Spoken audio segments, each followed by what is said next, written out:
No. People bringing a sleeping bag. I'm not here for that. I heard you all.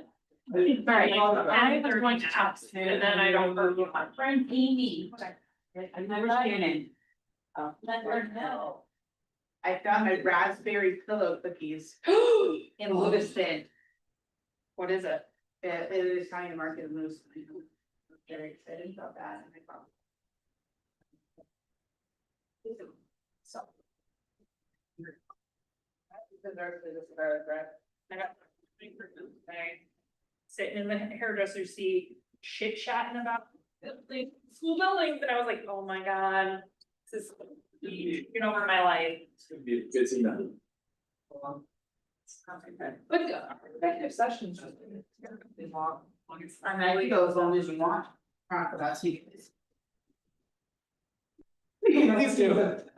My kids made fresh lemonade this morning, like I made it, but then we like squeezed the lemons and everything. And I looked at my husband, I was like, this is delicious, I can't wait to put gin in it later. I'm done with this.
And she's a pretty silly bus driver here. My uncle's wife, so Oh. my mom is her sister-in-law, right, yeah, yeah.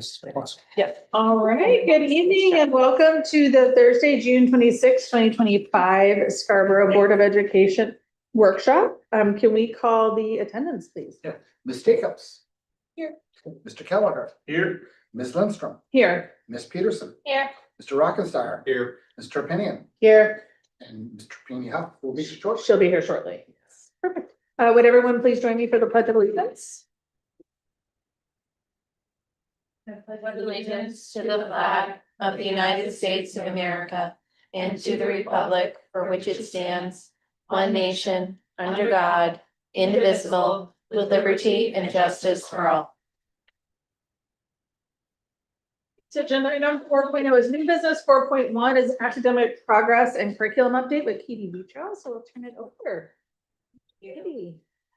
Thank you so much for having me here with you tonight to talk about all of the things related to curriculum that are happening in our district. I'm going to start tonight. There are several things I hope to cover with you. The first is a few highlights on what has been happening through the curriculum department for the last school year. Been just over a year since our last update. I'll share with you spring assessment results and expectations around reporting to families as we go through those for individual student scores. And then I'll share with you our current focus areas and the related curriculum work. And we'll talk about our title funding and planning. And part of that, I'll say right up front, part of that is an opportunity for us to open up public comment by having people reach out to me as it relates to that work in order for them to have input on our planning as required by the grant procedure. So a few highlights for you. We have maintained a regular schedule for curriculum review since I began, so you know that last year we engaged social studies teams and help in physical education. This year we began the review for English language arts and world language. We continued some work that we wanted to do on K-5 social studies based on the work that they had set for themselves the year before. And as a look ahead, next year we'll begin our math review as well as visual and performing arts. And there will be a continuation of some of the ELA work in different spots based on different needs. One of the other big areas of focus this past school year has been our continued work on using data available to us to inform curriculum and staffing decisions. We have worked really hard to begin implementing a process of regular data review that involves our educators so that they're looking closely at each and every student and how they're performing in literacy and math in particular, in order to look at trends for curriculum and instruction, as well as the needs that individual students might have as it relates to multi-tiered systems of support. And those supports may include needs for our striving learners, as well as enrichment needs for our students who are performing above average. And so that has led to wonderful conversations that are really exciting because teachers are seeing opportunities to say, I have a tool now that allows me to take a little more risk in my instruction because I have the data that will inform me as to whether or not we can measure an impact and effect. And so they're taking some instructional risks about how they instruct students in order to consider as a team sometimes, and not just individual classrooms, how they might greater meet student needs. So that's really exciting. So I want to just go through the achievement results as it relates to our spring data. I'll give you reading and math like I have in the past, and then I'll also share with you some science information. So I'll begin with reading. Just this up a little so you can see it. In K-2, they use the iReady results. These are the criterion-based results for our students. So what this is showing you is how students on the bottom performed in fall of 2024 and their most recent in the spring. And that green coloring is the on grade level percentage for students. So you can see, for example, that in the spring, 92% of kindergartners across all 3 schools performed on grade level in reading.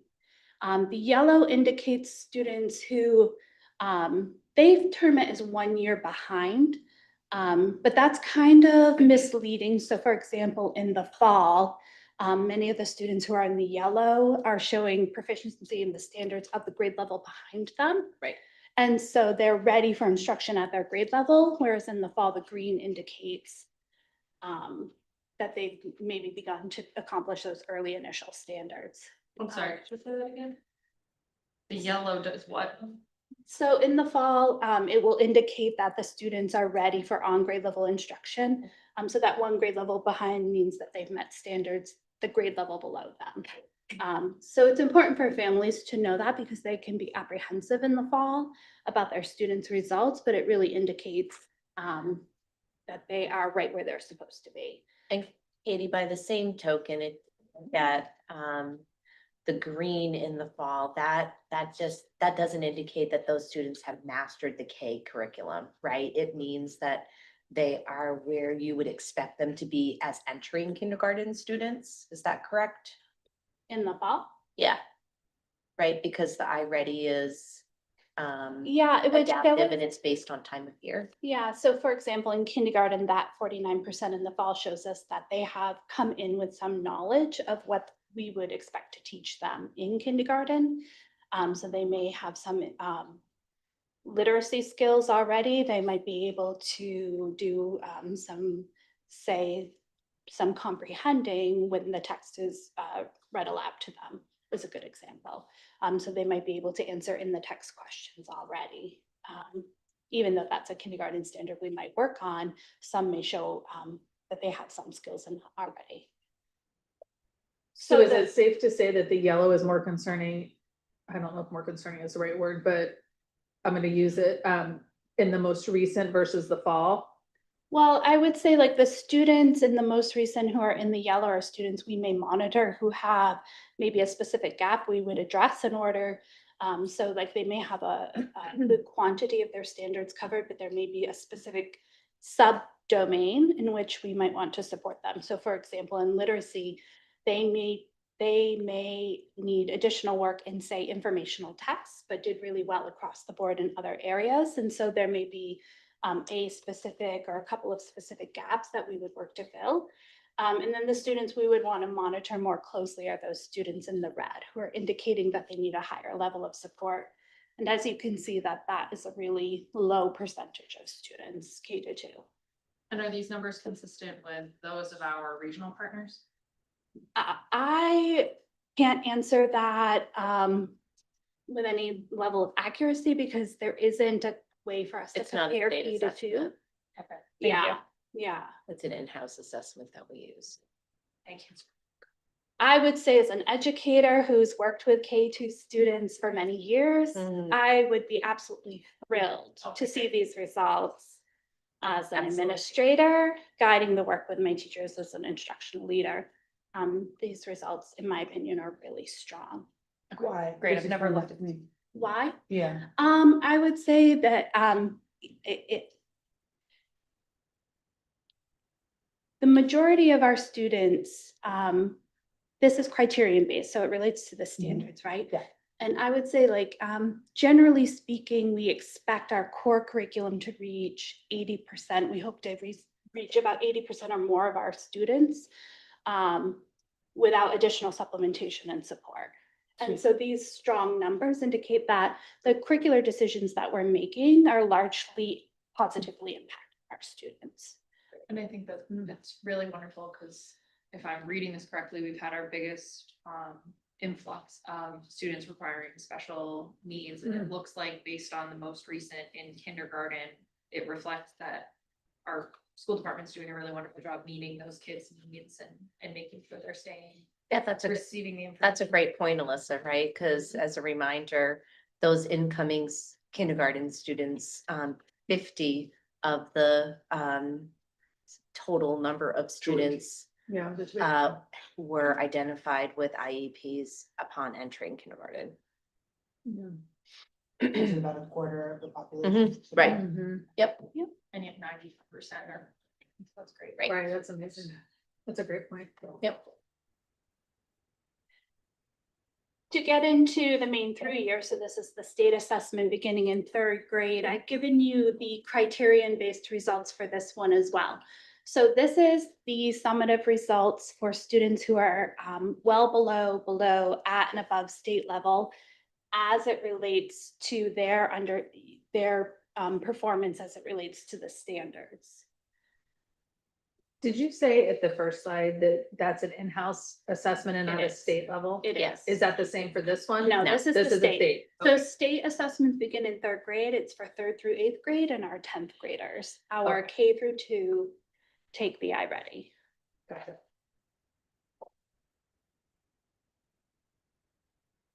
So these are our reading results.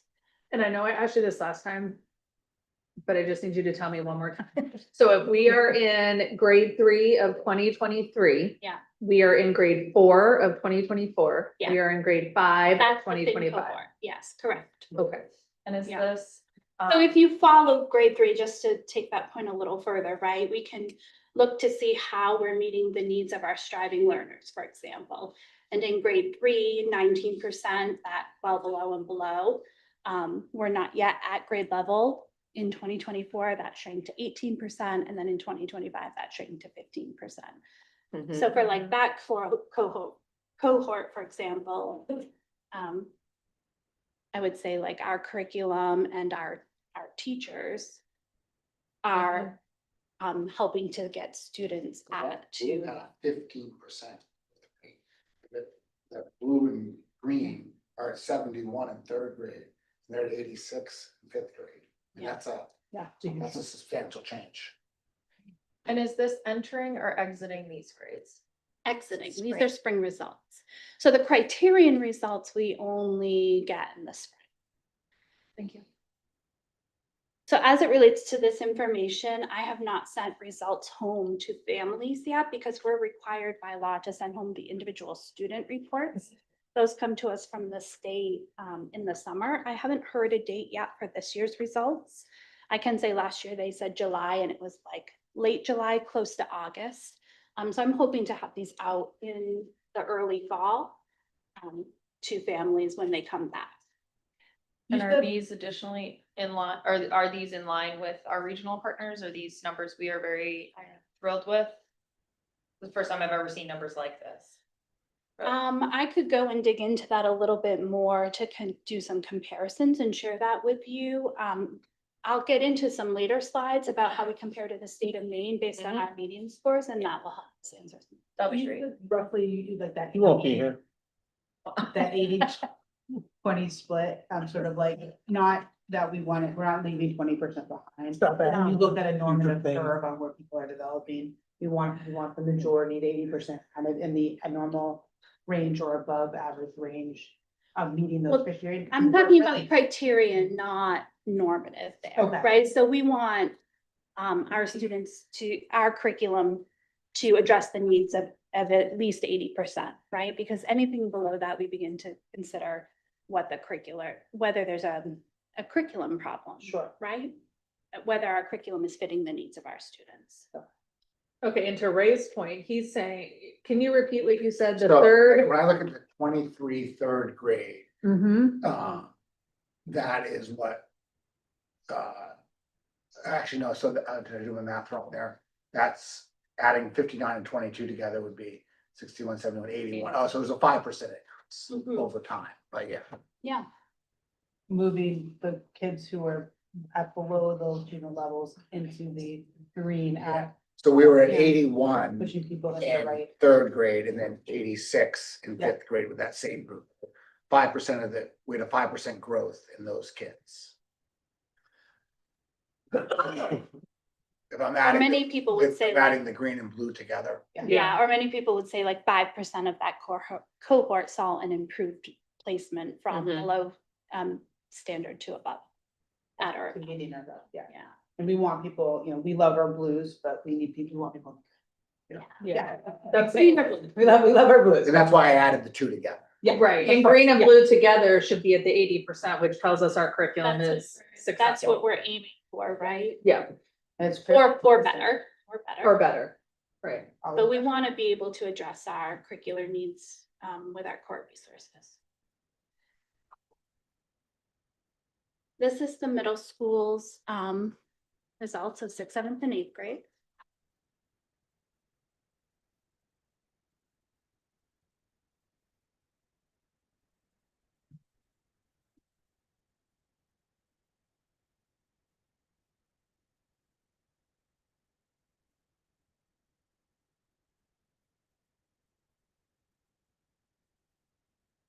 Looking at the one outlier there with the grade 7 in 2023, it seems to have corrected itself Mm-hmm. in grade 8 of 2024, so.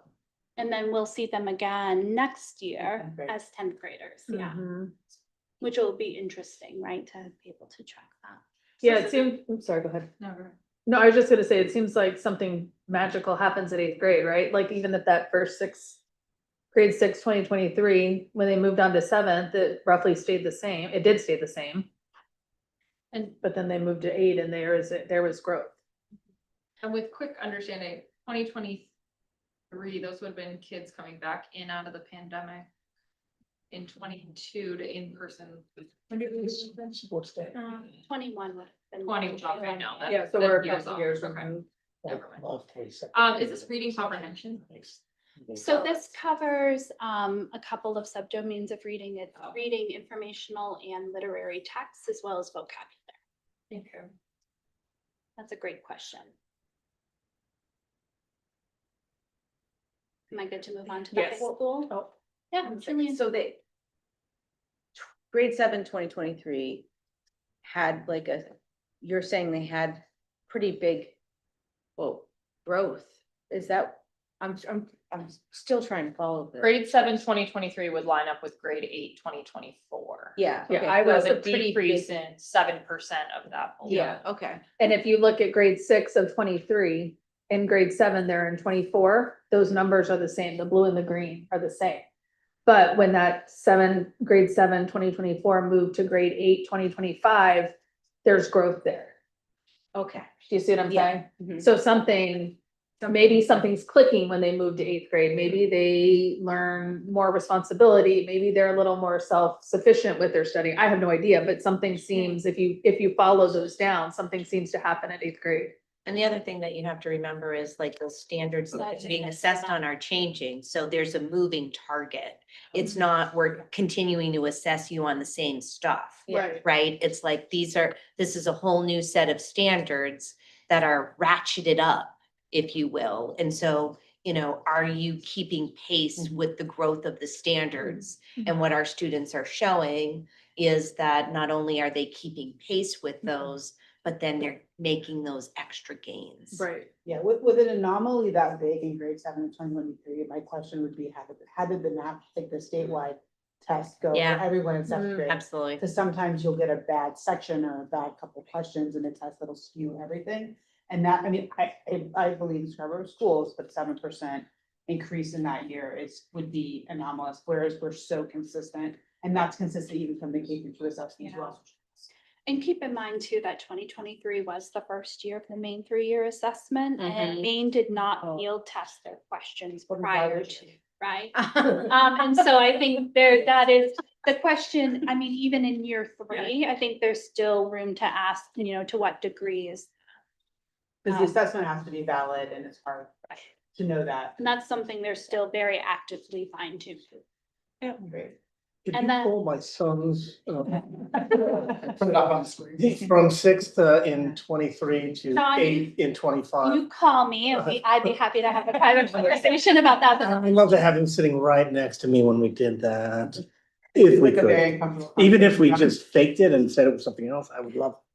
So how do these compare, I'm sorry if I missed this question already, but from the national, the tests are based on national metrics or just This Maine? is not, so Okay. we'll get to that, Okay. because I did give you that this year, because that was a question you asked last year. But this is based on the standards. The Okay. main 3-year refers to the Common Core state standards, not the Okay. main learning results. This is just saying, when we ask questions, say in 8th grade literacy, Mhm. let me do some quick math. 82%, is it? 82% of our students are able to meet the state expectations that Maine has set for performance in those standards, Great, which is excellent. thank you. This is our high school. This is all grades combined, this is just 10th grade. Only Just 10th grade. 10th grade. Tenth And grade we have. I think one of the difficult things for us is we have them take it in 8th and they don't take it in 10th.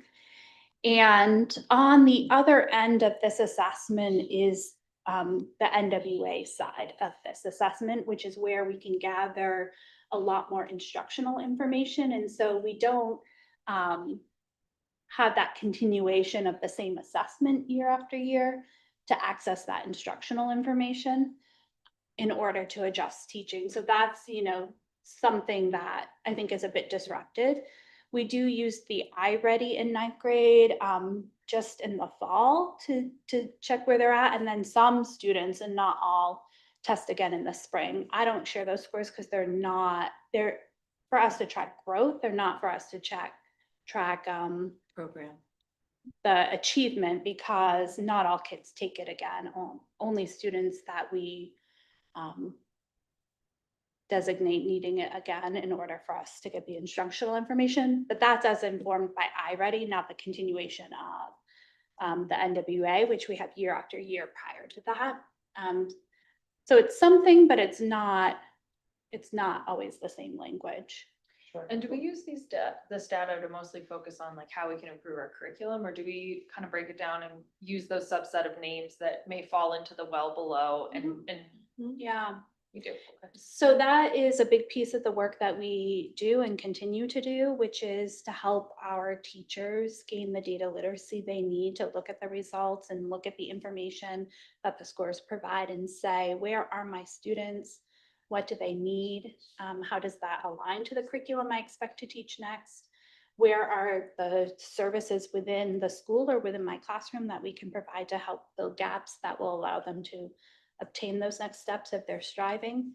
And that's continuous work that we do with teachers. Our coaches and our administrators are really heavily involved in that work. And then, for example, at K2 this year, and I expect to grow this, we've actually implemented 3 times a year. We're calling them data days, where we sit down immediately following the assessment results and look over every single student together as a grade level team in the building in order to say, what is the data showing us? So we take that big view and say, what are the trends? What might be telling us in terms of our needs for curriculum? And then also, what are the specific needs our students need, and how can we as a team address them? And that team includes not just the classroom teachers, but the administrator, the folks in the curriculum department, the instructional coach, the social worker, the special educator, the academic support team, really anybody who might step in to help a student. And that really informs our multi-tiered systems of support.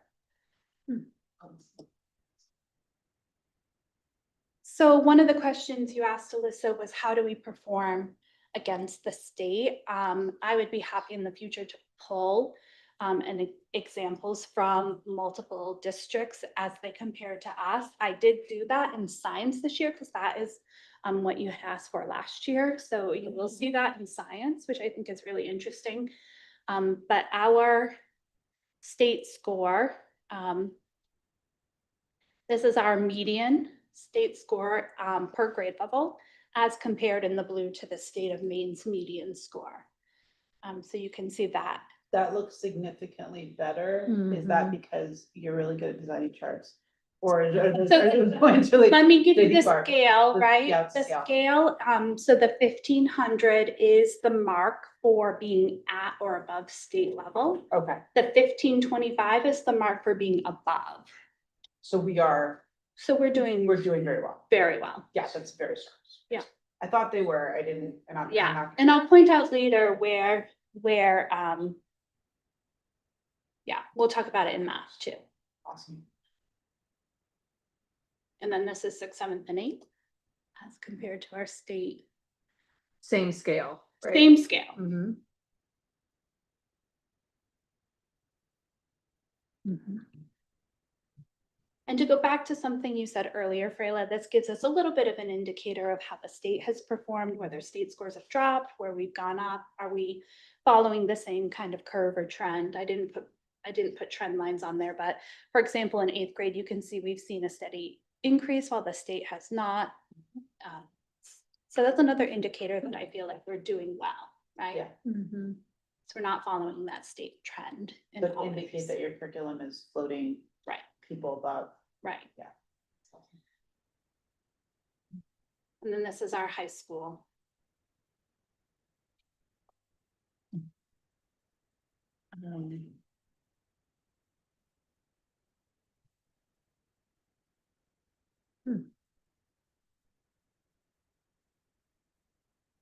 So one of the things you asked for last year was information about the national norm. So that was the criterion as it relates to the standards.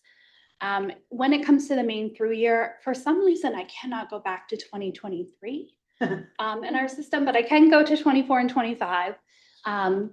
So for those of you who like to look at the cohorts, we're looking at, so 3rd grade here is 4th grade here, which I think is really visually easy compared to the other lines. The RIT score probably doesn't mean much to you, and that's okay. That score helps give teachers instructional information. They know how to look at that score, go into our information and look at the needs as it relates to next steps in instruction. But what I thought you would really like is the percentiles. So that is the median percentile for our cohort. So in grade 3 in 2024, the median percentile of our students was the 71st percentile. And I gave you this little chart. This is how the NWA side terms those quintiles. So that green is a high average percentile, the yellow being solidly average. This is National norms, yeah. So this is their median performance as it compares to the national norms.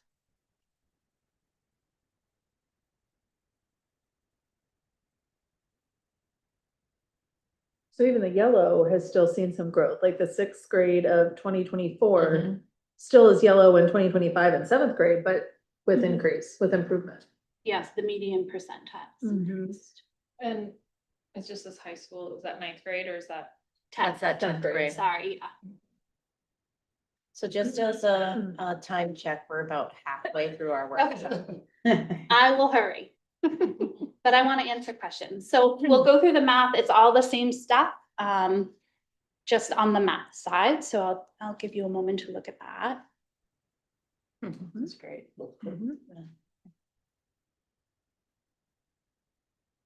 So again, in iReady, we're really looking to just decrease that red in particular, as well as the yellow. I'm gonna keep going, but Yeah. please indicate that you want me to stop. These are our 3rd, 4th, and 5th grade.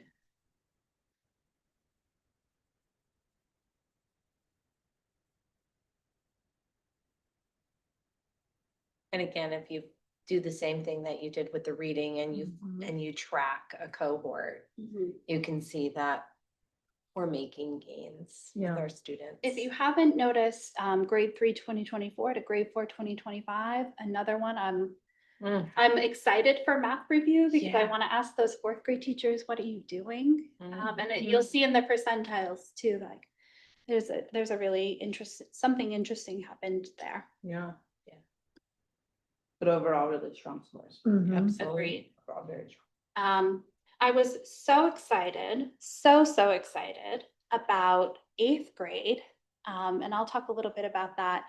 But if you were to go into the main ESSA dashboard, you would see that it ranks. If you go in and look at our district and look at our schools, it tells you if they're at or below state expectation. And we have been at state expectation in all tested grade levels in literacy the last couple of years, and all areas of math with the exception of grade 8. This year, their scores place them at. So we can say in Scarborough that we are meeting grade level expectations based on those median scores in all grade levels in both literacy and math, which is really exciting. And I really give a huge kudos to the middle school math team in particular. We had sat down last June. They were very invested in looking at their scope and sequence ahead of math review to begin addressing immediate needs, not just in terms of achievement. Their chief goal was really to ensure a better transfer of skills from 7th grade into 8th grade, because they really wanted to ensure like some of those foundational skills for the pre-algebra and algebra topics were solid and recent for when they entered 8th grade. And they really felt like that would make an impact on their transfer of knowledge. And it will, I would like to see a couple of years of solid data for us to feel like the curriculum had an impact. But I believe this is an initial look at that curriculum change. Well, it's not really a curriculum change, just the sequence of standards that has made an impact. It is. It's a huge game. And then in the high school as well.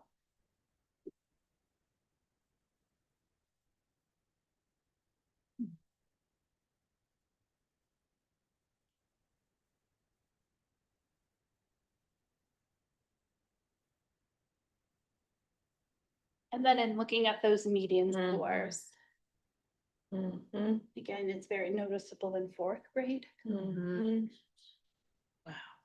Nice. Oh gosh, even in the 5th grade. Yeah. Too. Mhm.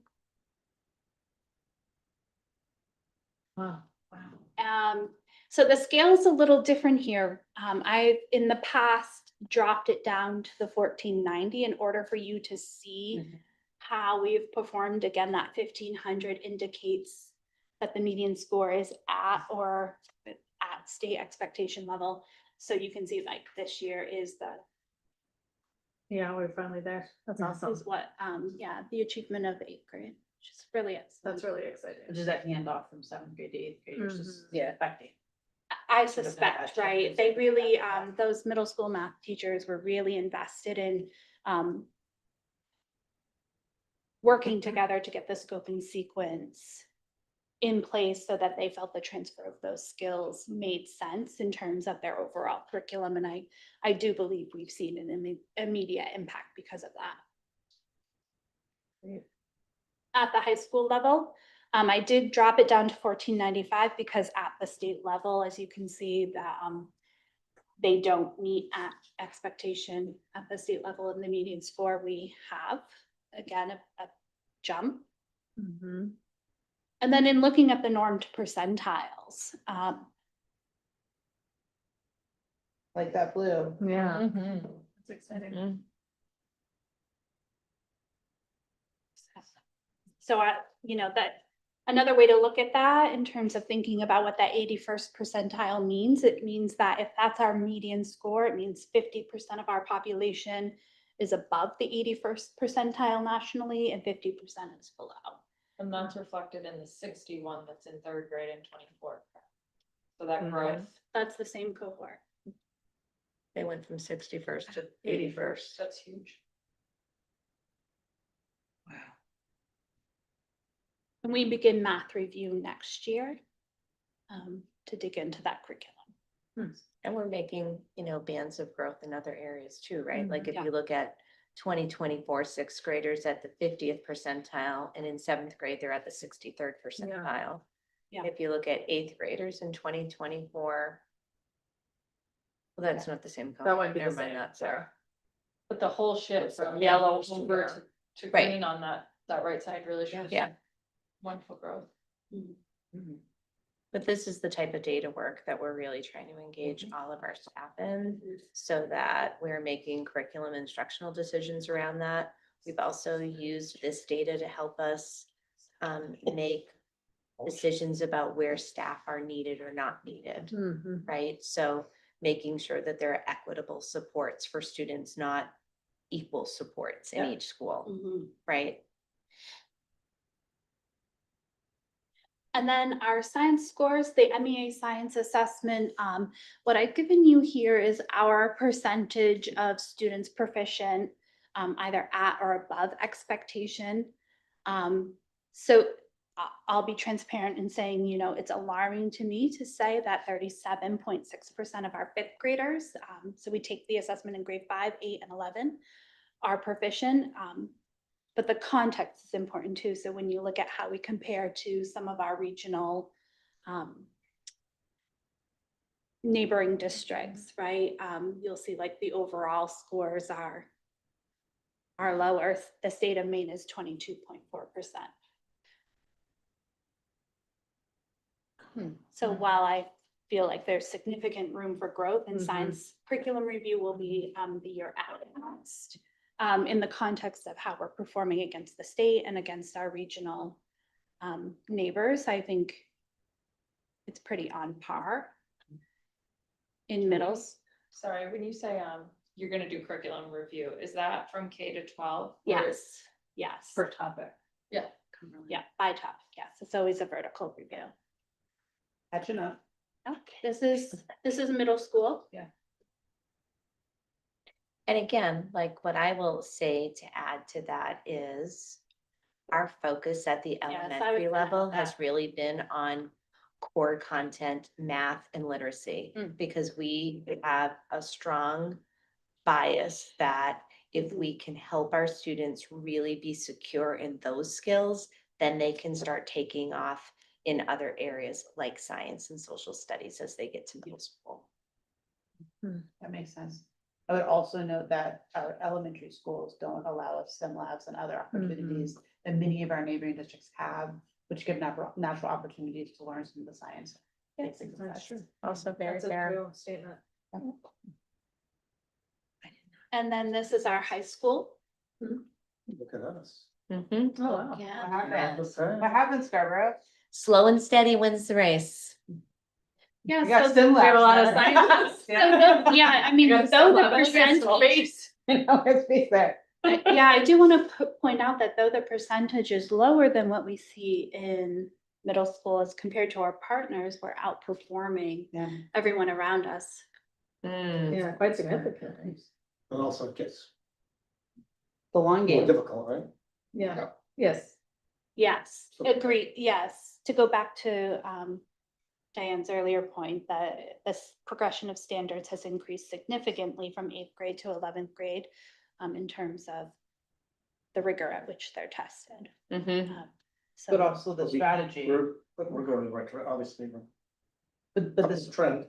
the strategy is get the math, get the reading comprehension, the Correct. reading and the And the math really strong. So that when you're doing physics and other Mhm. high school level sciences, you're better prepared to. Right. Right, when is it That more makes important sense. to have it? Is it better to have it in Third grade. third grade or Grade. in high Right. school? High school. Yeah, no, they're deliberate So it's- decisions. And obviously, Yeah, that makes a lot of it's obviously it's working.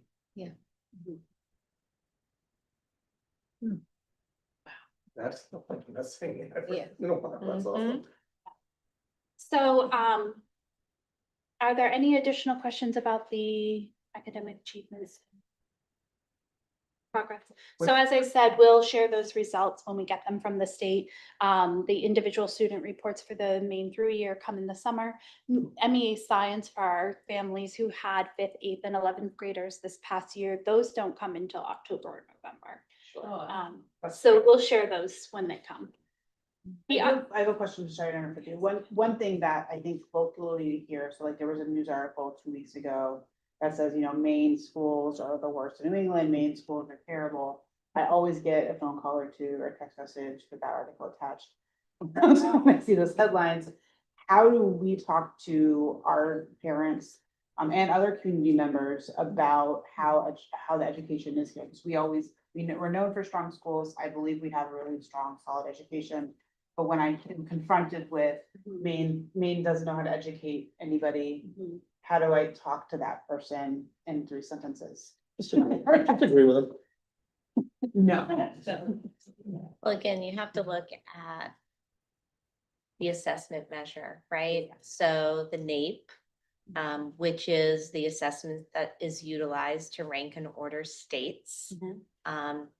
That's not a test that we ever get any local results on. That's fascinating. So when our kids take the NAEP test, they contribute to the pool within Maine. We do not get any information back from them ever to say, thank you for taking the NAEP. Here's how your students scored. There's no way to adjust to what's going on with that data, even though that data then is published as how your schools are doing. So we can't even tell you how we performed on that assessment. That's why we rely on the assessments that we have drilled down student data on. And Yeah, who there- makes the choice not to give us that information? Is that the Me. DOE? No, it's the national DOE, not the state DOE. Okay, so the national DOE. So that's where they should turn their attention. But the other thing I would say, if you get that question, is when we look at Scarborough compared to the state, we're considerably stronger than Yes. the state, so. We look to the you can measure say where that we about can the state, see where our. but don't say students are that about performing. us, because we are considerably better than the state. And I think So that's cute. where that ESSA dashboard can be really helpful, where Sure. they can dig around and look at the different school Right, districts so or we our point them overall. to, That's on our website, right? It is linked Yeah, on our yeah, website, yeah. and just Googling MDOE ESSA dashboard will get them there as well. I Yeah, found out. it is under the curriculum department. but that whole NAEP process is fascinating, right? Because you get selected to participate, so we don't participate every year. Who selects? National DOE. Yes. So like last year, we did not participate. The Right. year before we did. When we do get selected to participate, our own staff do not administer the assessment. They bring in outside proctors and their own Assessment. devices to give the assessment. And so we have no onus of control, none. And so imagine yourself as a middle school student and John walks in today to give an assessment. You don't know John, you don't have a relationship with John, you're never gonna see John again. And he wants you to perform an assessment on this computer for the next 45 minutes. Right. That's. How invested might our students be or not be, given those I'm parameters? very persuasive. I also, I I'm always think thinking, like, These children not. From them. I'll be in a room with them. I do always kind of think back to when the cell phone debate was kind of thriving. And all the students were coming forward and saying, I'm a 9 AP student or a nine class AP student and all of those things, and reflecting back, because if I remember correctly, AP exams are on a national level. Yes. Is that Yeah. correct? Absolutely. Yeah, so that's like another, I don't have the data on it, but a place where we can look to and Right, say, if you got it, yeah. our. Yeah, and I could pull that, if you recall, there was a brief statement by Mr. Terrio in his presentation from the high school regarding the average score for, and don't quote me, I don't remember the exact score, but it was really good. Yeah. It was Very strong. Yeah, so he did provide an insight into that, but that is a great point. What I appreciate about these assessments is they do assess every child who's eligible, unlike the NAEP, which is not only are we randomly selected as a district, but not every student. Yeah, they Is it hand that? select students, so it might be 60 students from your 7th grade class. How do we? Here's the roster, they give you the roster. We figure out how to get in this lottery and like get it. We don't need you to like figure out how to get them out of that hat. Yeah. There's gotta be someone to bribe it. Grease the wheels. So I do really appreciate, the Maine through year in terms of us being able to look at our entire population and all students' needs, right? It is actually functional for us. And even if the science data lags, right?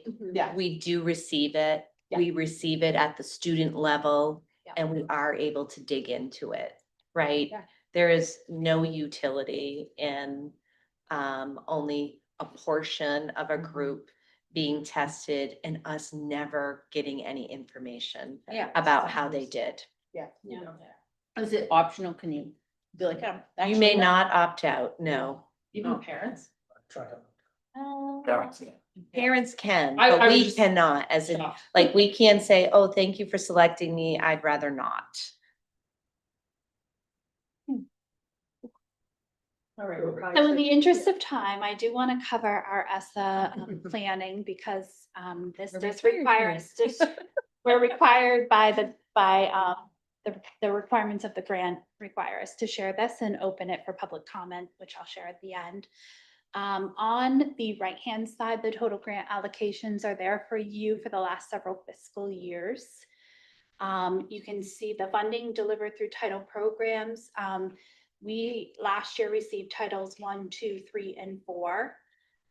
And those projects in the past have provided us an opportunity to fund supplemental staffing for support in Title I of a Title I teacher and a Title I ed tech at the school that qualifies, or schools that qualify based on the percentage of students who are economically disadvantaged. So currently Eight Corners School is a Title I school. And they, this past year, had a Title I teacher and an ed tech. And then Title II funding largely supports professional development in our district, and Title IV, we have historically moved into Title II, which we're allowed to do through the grant in order to pay for that professional development. At this time, we've received a Title I allocation and a Title IV allocation. We've not received Title II or Title III.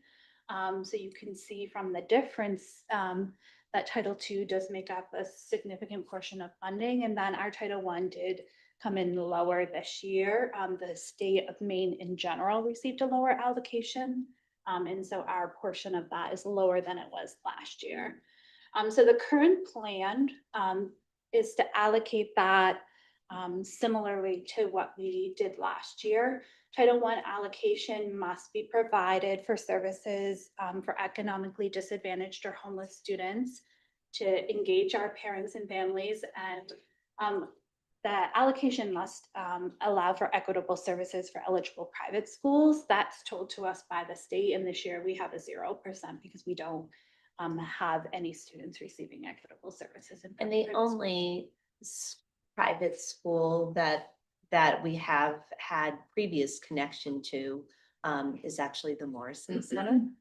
And their allocation, has been minimal, under $1,000. It's generally 0.5%, yeah. roughly. It's been like, anywhere from like $250 to $500. So, that requires us to outreach to them saying, we have $250 that you are entitled to if you want to come up with a project that falls under this. It's negligible. It's not worth the cost. And the state informs us of what percentage we need to reach out with. This year, it's 0% as of right now. What's important to remember is in Title I specifically, the funding must supplement, not supplant the local budget. So currently this position, this Title I teacher is an academic support, early intervention service teachers. They're providing support to our striving learners as they come into kindergarten, in particular at Eight Corners, with room to also provide support as needed based on decisions of the entire team for first and second graders. The kindergarten interventionalist or? Nope, that's what it is. That's what it is. Yeah, Thank you. that's what it is in nature. We're able to provide addition, that staffing through the Title I services for the past couple of years. This year, we're looking at an elimination of the Title I ed tech as it stands currently. That position, that attrition will happen. That elimination, will happen through attrition. But it's also necessary because of decreased funding and lack of carryover. What we do plan to do is move the Title IV allocation not into Title II, for which we have no funding currently, but into Title I to ensure that we cover the cost of that Title I teacher and allow us to maintain that position. There's several ways you can invest this money, but the investment in a qualified teacher with a lot of experience in this case to serve those students in that school is really valuable to our district and really benefits our students. So it's really important to us to maintain that position. At this time, I have no expectation, I guess I would say, for Title II funding. I'm not planning for anything with that funding. There's no indication as to whether or not we'll receive that funding from the federal government this year. Same with Title III. And they're not released that funding to anybody, right? To know. That's to right. know. It's not That's not just just unique to Scarborough. That is, No. you know, that's related to the changes at the federal level Yeah. in the Department of Education. Killing it over there.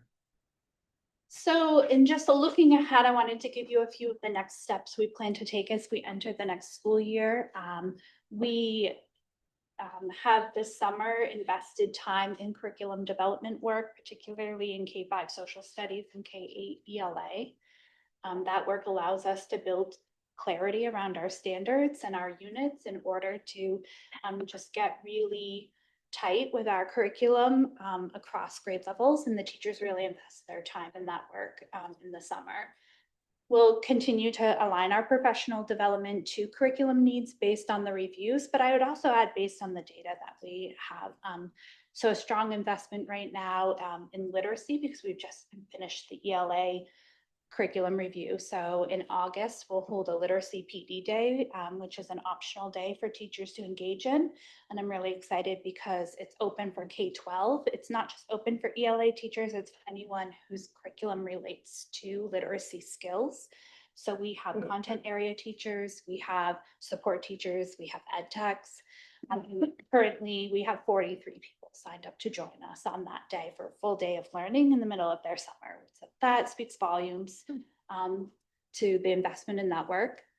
We'll continue some of that curriculum review for ELA because there are, the work isn't completed for some of the groups and they want to continue to invest in that work. And we'll begin, as I said, that math and visual performing arts in the fall. The ESSA consolidated grant application is due August 1st.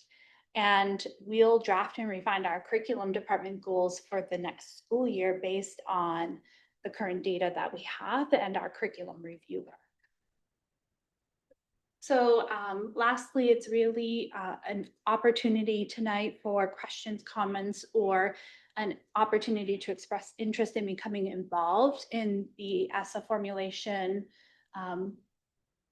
by reaching out for public comment. If you would like to speak on our plan of how we're using title funding, you can call me, you can email me. And if you would like to become involved in some of that planning work, you can reach out and let me know that you would like to be involved in planning. One of my big goals for this next year is to have a more transparent committee work around that as a planning, or just to bring in some a broader scope for informing I guess I would say advising some of the curriculum work, and I'll be looking for community members and parents to join the curriculum department, educators, administrators, and looking at some of our data in the middle of the year and giving us some feedback from their point of view on our curriculum and how it relates from their perspective to the work we do. So I'll be opening up that opportunity for people to become involved in that work. I think that's fantastic. Yeah, that's excellent. The date on here that says July 27th, Oh. 2024. 2025, yes, But thank you, John. 27th is a Sunday, so would it be the Friday before or? No, it's that day. They can No, still it's- reach me by email. It's a 30-day period based on the Okay. grant requirements. Just making sure. And I have to submit by August 1st. I know what kind of. Are there any questions? Thank you. I was gonna say, I just appreciate how thoughtful you and your partner are with in the district. With kind of taking these live moments and looking at our data and improving, it's easy to sit back and say, we're at the top. We're done. But I really appreciate how thoughtful you guys are with it and how you guys continue to strive to do what's best for our kids, and I really appreciate that. Yeah, thank you. Yeah, thank you. The presentation was really clear and easy to understand. Yes. For somebody who's not coming from an educational background, I really appreciate.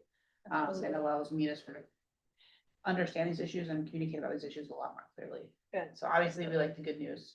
Yeah. but, Yeah, the and good thanks news, but thanks yeah. for taking our feedback in and Yeah. making adjustments as well. That's really meaningful.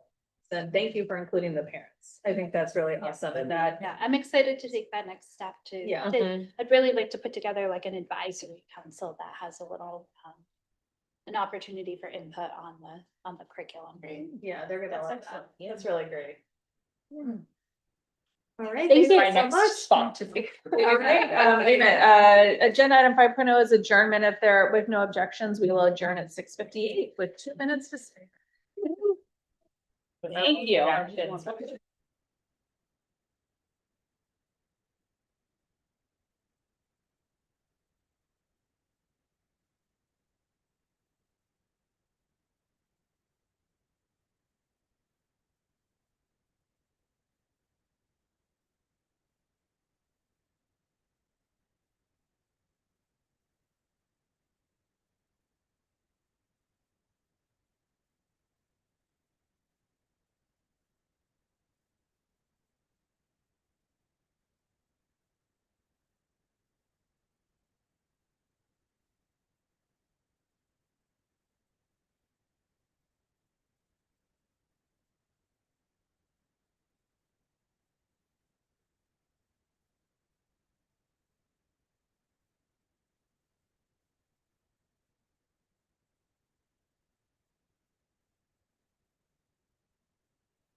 We'll call the meeting to order.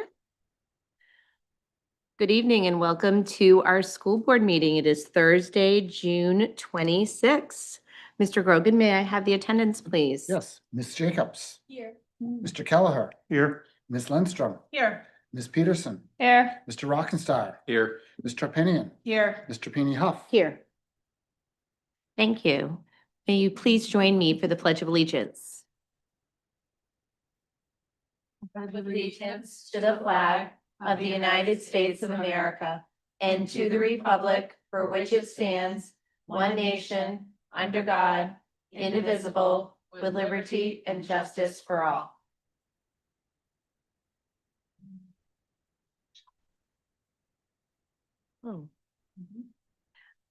Next on the agenda, item 4.0 is the approval of the June 5th, 2025 joint workshop and business meeting minutes.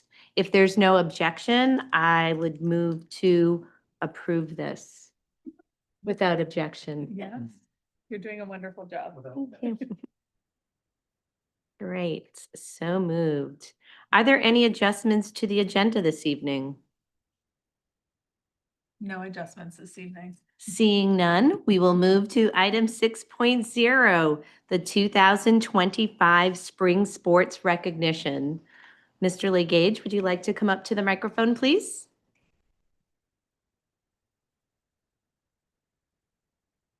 Well, thank you for having us again this season. And we'll get right started with boys outdoor track and Coach Vayu.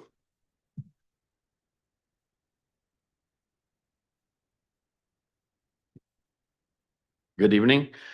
The outdoor season was interesting with all the weather we had. So that made it a little extra challenging. A lot of rain, a lot of meets where it was cold and not great for running fast. So the kids had to endure a lot this year, and they did very well with that. And then additionally, at the end of the year, which I'm glad to have happen this year, they finally started working on the track, so we lost access over the final couple of weeks. And so Mr. Legage and his office was very helpful in getting us practices at other locations, and so that worked out very well. And unfortunately, we also had a pole vault down at TA all season due to some mice eating up our mat. So thankfully, we had those the ability to go other places, and we made do with our situation. On the track, did very well. I think 19 and 10 overall. Sixth place in the state meet this year. Very strong performance. And again, along those lines of kind of things derailing things. When you have 15 seniors and the state meet is supposed to be on Saturday and they graduate on Sunday, that's good. However, when they cancel the meet on Saturday and it moves to Tuesday, then you have Project Grad, and kind of takes the steam out of it a little bit. But those kids still competed well, but probably affected our performance a bit. So very thankful that graduation is on Sunday usually. But anyways, looking at the season, did have one state champion, Wyatt Martin, in the pole vault. Had 5 individuals earn all conference this year, and did set one school record in the 4x8. Vincent Crusoe, Ethan Keller, Atticus Merriam, and Landon Springer in the 4x8. So it's nice to see those guys put their names in the record books. Very big team this year, 56 kids. I think that's one of our biggest outdoor teams we've had in a long time. So I mentioned 15 seniors, but that means we have a good youth, and the future is looking bright. A lot of strong juniors, sophomores, and freshmen. I did have 3 freshmen make the state meet, which is unusual. So future is definitely bright there. And that's all I got today.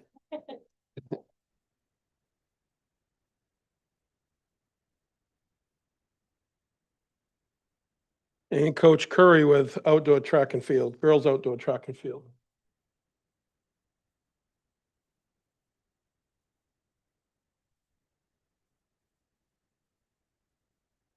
Hi, thank you for having us tonight. I have three of my captains with me, Laurel Driscoll, she's a junior captain, Maya Marquis, and Amelia Caruso. Laurel actually was the state champion in the mile this year, so that was helpful. Maya does shot put, Amelia was on the 4x1 team, which you came in second? Yes. Yeah, so they were like seeded six and came in second. We were trying to get extra points to beat our big rival Bangor. So they, as Derek said, we had a lot of challenges, weather, a lot more injuries than usual, a lot of illness this season. So it was quite an emotional roller coaster of a season. State meet was postponed, which ended up lasting 2 days because high jump couldn't be done that day. So we had to go back the next day, where they earned the runner-up to Bangor. So it was kind of a, how do you want to say it? Not a very, there was nobody there to watch them get their trophy. So the Bangor came back to Bangor, came back to Auburn and got theirs, but it was kind of non-eventful. I had 9 seniors earn the SMAA Academic Award, which was great. They had a decent season. They actually won the Fleet Feet Invitational, which was kind of cool because it was 27 teams from all over the state. And then we were 4th at the SMAA champion, and then we were state runner-up. We had Laurel was a state champion, and then Emerson Flaker was a state champion also in the 200 and the 400. So, like I said, overall, they did had a lot of team spirit to get through all the bad weather, and like Coach Vave said, the track, and but we have a lot of underclassmen that did really well. So our future's looking pretty bright. Hopefully we can regain our title next year. So, thank you.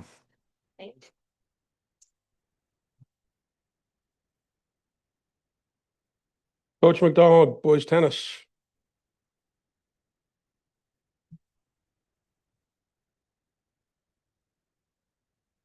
Good evening, everybody. Before I start, I want to introduce to my right, Ben Wolfgram, who will be a senior next year and be one of the leaders on the team. This year, he played varsity doubles. I first would like to thank the athletic department for all their help this year. I think someone just mentioned about the weather and being able to reschedule matches and get it all in within basically what equals a month. And then being able to play the schedule after that in terms of playoffs and getting it all in before graduation. So thank you for the athletic department and the transportation department. The team this year, we were 9-3. We finished 6 in heel points.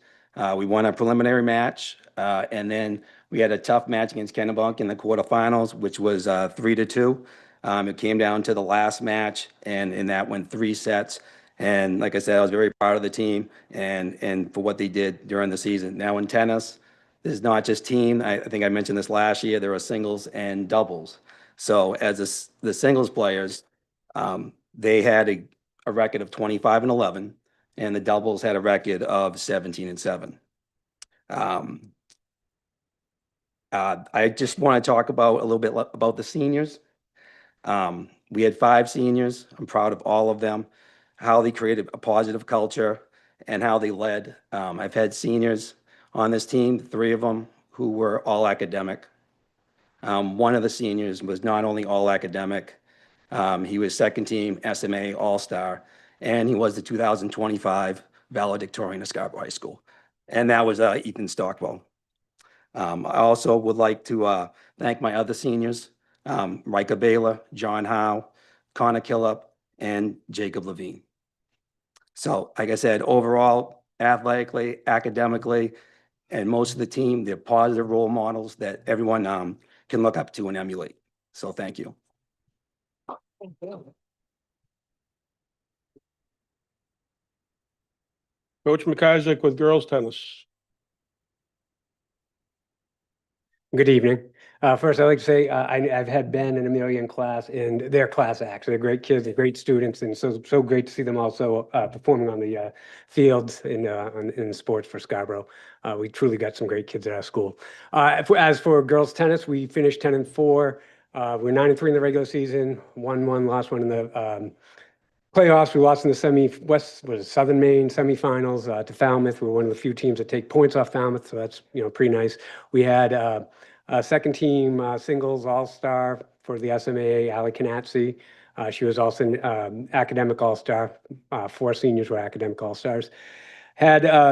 This is only the second year the state has actually run a state doubles tournament, and we had a team with a freshman and a sophomore on it compete in the semifinals. So out of 16 teams in the state, they finished in the top 4.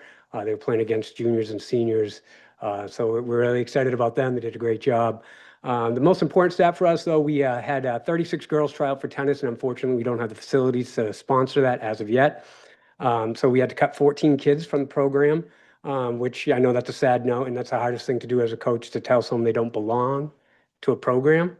So my captains and I decided that every day we were going to honor those kids and ask our players to show up, play their hardest, and they did that all season long. No regrets. They just put their head down and remembered those 14 and worked hard for that. I'd like to thank Michael Gage and the athletic department also for just sponsoring us and making sure that we had the facilities that we need, we had the equipment that we can get for whether it's drying the courts or getting indoor time. So, it's really just been a good sponsorship by the athletic department. So thank you for your time tonight. Thank you.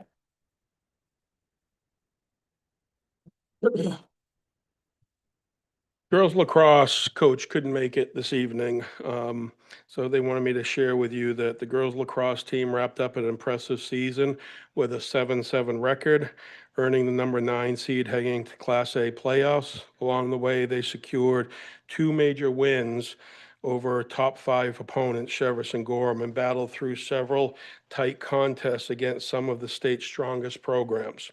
Their playoff run ended in a hard-fought matchup against number 8 seeded Thornton Academy in a preliminary round game. The team also saw well-deserved individual recognition, with 4 seniors named to the all-academic team, 3 players earning all-conference honors, 2 receiving honorable mention, and 1 selected to the SMAA all-rookie team. Beyond the wins and accolades, the season reflected the true value of education-based athletics, building character, leadership, and lifelong skills through teamwork and competition. Boys lacrosse, Coach Barrett.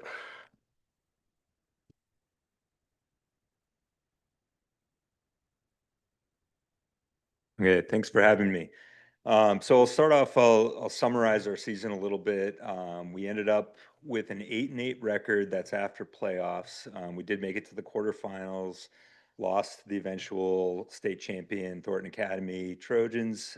So pretty successful season on a lot of notes, considering where we thought we were going to be going into this year. We're a very young team. We're returning all of our starters from this year for next year. So hopes are really high for how we're going to do. Want to talk a little bit about the program and what we do and what I'm proud of. We have about 60 kids year after year that participate in the program. This year we're at 58. And every one of those players that participate also participate in a mentorship program that we run, helping out with the youth program. Every one of those kids goes down and they coach, their guest coach at the youth practices. We really have an emphasis on leadership through our program and developing that leadership. It's part of kind of the secondary function of what we do is trying to get these younger kids who have looked up to others to be those kids that others are going to look up to. I'm really proud to say that in our alumni group, we have a number of kids who've gone on to coach, to teach, and to do other types of service, kind of as a result of that experience they've had with us. So that was a really big highlight. The other big highlight this year is we had a historic win against a team that we had never beaten ever, Cape Elizabeth. That was a really big deal, really, felt really good. And then the other piece that I really think was awesome is that we started the season 1-5. That can really get kids down. That can really, bring a program to a low point, but we really rallied and we came back and we finished the season 7-3. We ended up being the 7th seed going into the playoffs and did a lot of really good things and stuff that we can build on for next year. And I think those are the major highlights. Thank you very much for having us.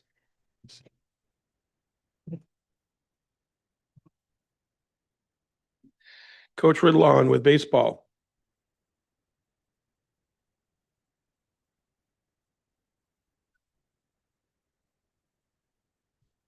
Good evening. Thanks for having us. I'm joined by one of our senior captains, Cam Wellman, and solid year for us. We actually went 16-2 this year, lost in the semifinals to Thornton Academy after coming back and tying it in the bottom of the seventh, down 5-1. But we came up one run short.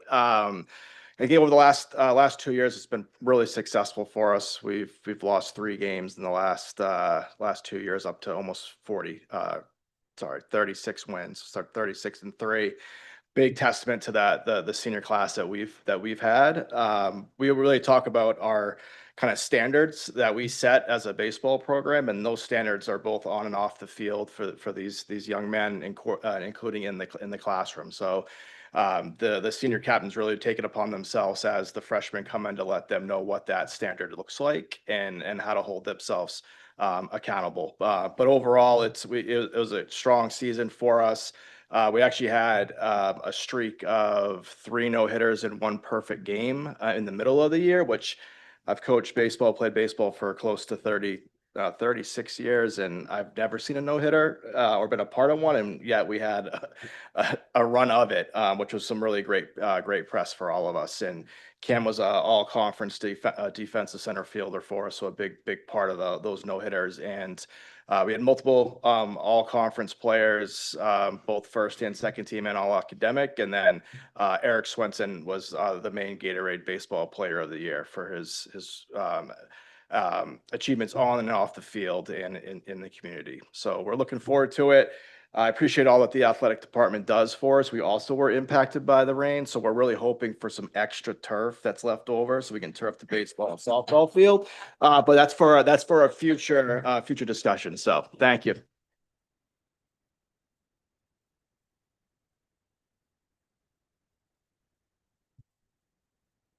That was a good one. Yeah. Turf it all. Softball, Coach Rice couldn't make it this evening, but wanted me to share that the softball team wrapped up a season marked by perseverance, growth, and strong team culture, finishing with a 6-10 record and earning the number 11 seed in Class A South, just missing the postseason cutoff, which included only the top 10 teams. With a roster that was young and developing experience at the varsity level, the team placed a strong emphasis on creating a positive and inclusive culture. Players were viewed as equals with a focus on team unity rather than grade level or role. That shared approach was one that several seniors described as especially meaningful during their time in the program. 2 players earned SMA honorable mention, all-star recognition, and 1 senior received all academic honors, highlighting the team's dedication to both athletic and academic excellence. The season reflected powerful lessons in resilience, teamwork, and personal growth that will carry them well beyond the field. That's softball. Unified bocce, Coach McCormick couldn't make it this evening. He wanted me to share that Scarborough High School bocce team had a fantastic season, finishing with just 1 loss. And the lone defeat came at the hands of the SHS staff in the annual staff versus unified bocce ball. But rumors are still swirling that the staff may have cheated. Thanks to the support of the athletic office and community services, the team was able to play the second half of its season on 2 beautifully constructed professional grade sand courts. To enhance the experience, team members built custom scoreboards, which were painted in Scarborough colors by students in the SHS Life Skills program. Throughout the season's ups and downs, this 21-member team displayed outstanding teamwork, resilience, and compassion, embodying everything that makes unified athletics so special. That's spring sports. Thank you for having us.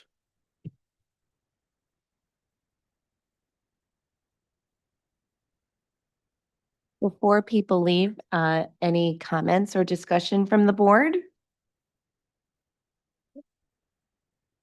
As usual, obviously it's harder to get students here, to visit us. So the students who did come, we really appreciate your coming, and visiting us during your summer break. We know coming back to school in the end of June is not necessarily your first option. I just want to say again, we're so proud of the athletic prowess of our Scarborough students. You guys are phenomenal. Individually, the training and dedication it takes in order to become the athletes that you have become is a testament to your discipline and your determination. We also really love to hear about the team aspect of it and the fact that you're supporting each other, the Mhm. dedication you show in the classroom, on your academics, all of the academic honors that you achieve in addition to your athletic abilities, is what makes this program, I think, so special. Congratulations to everyone. And to our athletic director, Mike Legage, you did a lot this year with a really tough season in terms of a lot of challenges, and I really want to say thank you for making these programs so strong.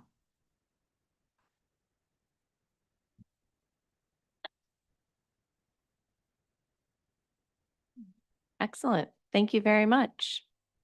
Yeah. Next on the agenda, thankfully, I am not a board chair, nor do I like to play one on TV. So the next item on the agenda is item 7.0, which is the election of the chair and vice chair of the board. We will take each of these one at a time. Is there a motion for nomination of a chair? I motion to nominate Shannon Lindstrom as chair. Is there a second? Second. Any discussion?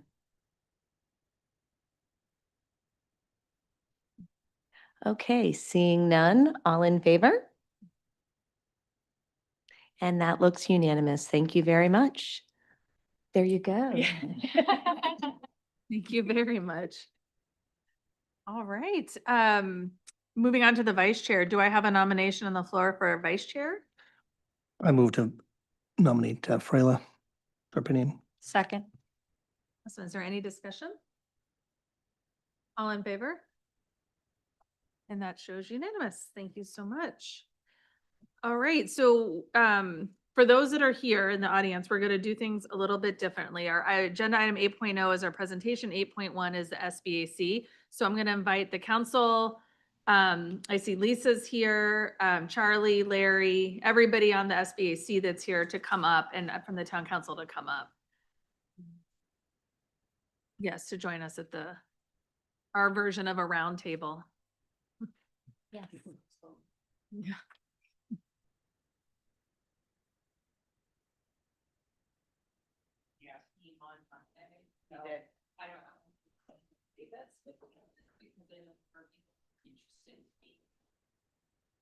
I'm sorry, can you say that again? So at the meeting, at our SBAC meeting, we had indicated that if we would be close to 7:45. I don't know if there's gonna be some people who are interested in being here. These are the people that I think the SBAC had stepped up that wanted to be here. But if, just as we have an awareness, we had said 7:45 to the members of that committee, and I'm imagining there were people that would have been interested in being a part of this full thing that aren't present in the room. I don't know how we want to handle that. I could make a motion to change the order of the agenda and move up under new business 10.3, the appointments, and to go in front of 8.0, the presentation. If someone wants a second. Can I amend that and let's do the public comment and the appointments? The general public comment. So now is there a second? Second. Any discussion? All in favor? Okay, that's just unanimous. So we'll go ahead and move general public comment up first and then our appointments, and then we'll come back, which will allow time for your committee members and potential counselors to come. All right, so is there anyone wishing to make general public comment this evening? Yeah, come on. Hello, Chad. It's good to see you, John.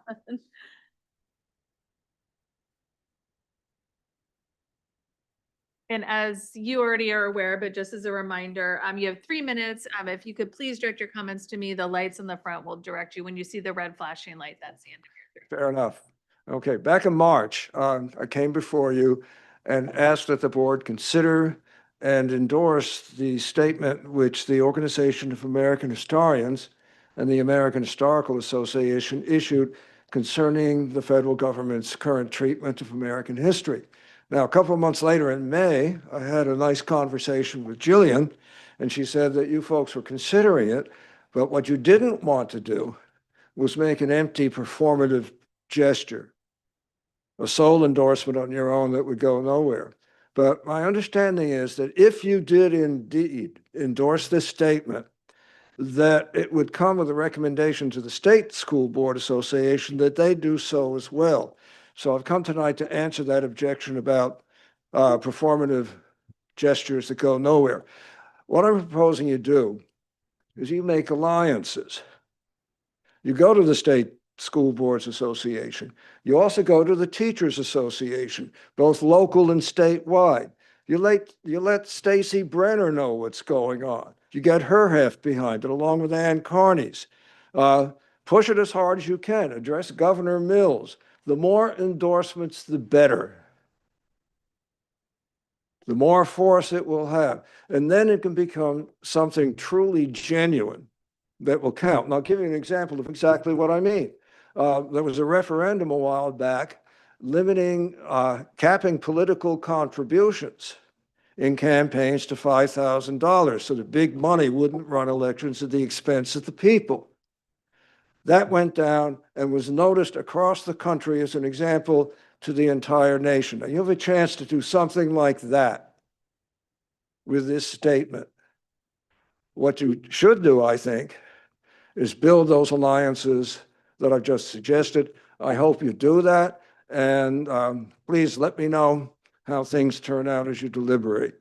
I think this will be a noble gesture on your part. Back in March, you gave a student award to a young lady who had spent her high school career working for inclusiveness.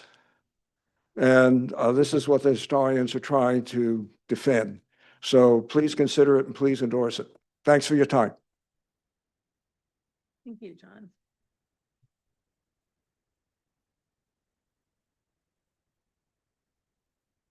Is there anyone online? All right, is there anyone else wishing to make general public comment? Not at a non-agenda item? Your opportunity will come in just a little bit. All right, seeing none, we will close general public comment. So our new 9.0 appointments is, we'll start with 9.3.1, our K-5 Gates teacher. Yes, Eric Benham has been selected to fill this position due to retirement. Mr. Benham received his Bachelor of Arts degree in philosophy from the University of Maine, his Master of Science degree in education from the University of Southern Maine. He worked in Central Maine as a paraprofessional and also as a teaching intern for 3 years. From that, he spent 4 years in the classroom working as a 5th grade teacher. And for the last 8 years, he has served as a gifted and talented teacher for Sanford Public Schools.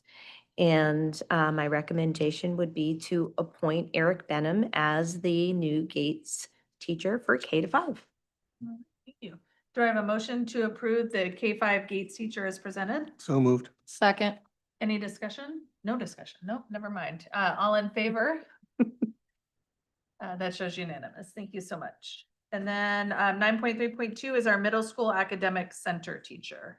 Great. Anne Marie Monticelli has been selected to fill this position due to a resignation. Ms. Monticelli received her Bachelor of Science degree in Applied Mathematics with a minor in Economics from Union College in Schenectady, New York. And she earned her Master of Science in Secondary School Education at the University of Albany. She has worked as a programmer and an analyst, a mathematics teacher, and also as an independent contracted ESL teacher. Since March of 2020, she has freelanced as a math content writer and editor. And for the last year, she's worked at the middle school as a paraprofessional in the math workshop, providing support to students. The recommendation would be to appoint Anne Marie Monticelli as the middle school academic center teacher. All right, do I have a motion to approve the middle school academic center teacher as presented? So moved. Second. Any discussion? I flubbed the last one. It's no public comment, but we can discuss. So I apologize. All in favor? All right, it's just unanimous. Thank you. 9.3.3 is the first year continuous contract administrators. Yes, so per their collective bargaining agreement, we should be moving our administrators forward as they are probationary for their first 2 years, just as our teachers are. And so the recommendation here would be to move Chris Murphy, who is our assistant middle school principal, to continuous contract, whereas he has just completed his second year with us here in Scarborough. And also Sarah Blaisdell, who is an assistant high school principal, who has also just completed her second year, to move her to continuous contract as well. Very good. Do I have a motion to approve the first year continuous contract administrators as presented? So moved. Second. Any discussion? All in favor? And that's unanimous. Thank you so much. 9.3.4 is our second year probationary administrator. Yes, so again, per the administrators collective bargaining groups contract, I am here in front of you to ask you to move Gabrielle Laperriere, who is our assistant principal at Wentworth School. She just completed her first year with us very successfully. And we are looking forward to her joining us in her second probationary year next year.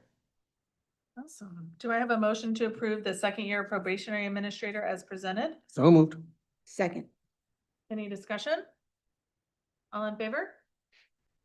And that is unanimous. Thank you so much. And then lastly, 9.3.5 is our Wentworth School Literacy Support Teacher. Yes, so this was a little bit of a late entrance, so it was a little out of order from our other ones. As you can imagine, we are working very diligently to make sure that our positions are filled. And so for the Wentworth School Literacy Specialist, we are recommending Melissa Maddock to fill this position due to a resignation. Ms. Maddock is currently a teacher at Wentworth School, for the record. She received her Bachelor of Arts degree in Communications with a minor in Business Administration, and also has earned her Master of Science in Education from the University of Southern Maine. She has worked as a fourth grade teacher and a math support teacher for 7 years at St. Bridget's School in Portland before coming to Scarborough. And for the last 10 years, she has worked at Wentworth as a fourth grade teacher, as a math support teacher, and also has been a lead teacher. And so the recommendation would be to appoint Melissa Maddock as the literacy specialist for Wentworth School. Thank you. Do I have a motion to approve the Wentworth School Literacy Support Teacher as presented? So moved. Second. Any discussion? I just want to point out again, Diane, that you've done an incredible job recruiting 3 master's level teachers for our district, all with a lot of experience. And the master's plus 30 scale, for those of you who are just joining us, means that they're on their way to getting their PhDs. So these are really accomplished teachers that we are, again, retaining and attracting and promoting from within, which I think is really special. Thank you. Great. That's a good point to make. I'm glad you made it, because I remember when I first was on the board, I thought it meant plus 30 years, like a master's plus 30 years. And what it means is it's a master's plus 30 hours. 30 of it, additional 30 college additional credits. college credit Yeah. hours of work. And so it is really impressive, the Mhm. level of applicants that we're getting for these positions. Yes, and the Absolutely. expertise that our Mhm. students most definitely benefit from on a regular basis. And after the workshop we just had, it's really showing in our scores. Yeah, Great. absolutely. Any other discussion? All right, all in favor? And that shows unanimous. Thank you so much. All right, well, we're a little bit closer to 7. Wanna take a 5-minute recess? Do you want to take, Yeah, we- I make a motion to recess for 5 minutes to bring us to 7:45? Is there a second? John's not gonna second that. Second. All in favor? Oh, sorry, discussion? All in favor? All opposed? It's not unanimous. All right, it passes, 4 yes, 2 no. Thank you. We'll recess for 5 minutes.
too. All right, thank you. Welcome back. We are ready to move on to our new 10.0, our presentation from the SBAC. So we'll go ahead and turn it over to Charlie. Thank you for joining us. Yeah, thanks, Shannon. Before I start, I want to take a moment and just thank the 21 members of the committee. We've met nearly every Monday for the last 8 months. Many of us on SBAC 1 have been at this for 18 months. And so really culminating today. And while most of them aren't here today, I just think it's worth it to just give a note of gratitude to those folks who dedicated that much time. It was an incredibly thoughtful, professional group of citizens that were fully invested in seeing this through. And so I was grateful and to be considered the chair of such a great group of people. And then I also have to personally thank Councilman Select Larry Kane next to me. As my professional life got a little bit hectic in the last few months, Larry just stepped in and made sure that I didn't screw it up too badly. And so thank you very much, Larry, for not letting us fail here in the last month or so. So I appreciate it. It was light lifting. And also Harriman has just been a fantastic partner through the whole process. We threw all sorts of random questions and research projects their way, and they came back every Monday with the answers that we asked for, and have just been incredibly flexible, and just a fantastic partner to work for. So again, we wouldn't be here today without your guys' help. So thanks so much. With that, I'll get started on the slides. If we can go to the next slide, please. This is what we're going to talk about. The next slide. Oh, is this the right? This is the wrong deck. This is the wrong deck. They have the deck. You want to join? Yep. All right, give me just a second. But we are going somewhere. I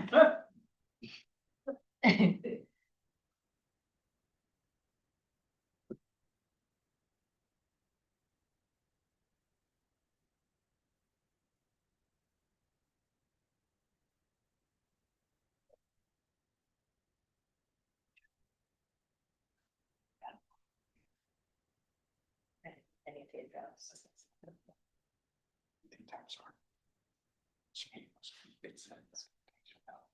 While we wait, we can bop along to Motor Booty Affair happening down in the park right now.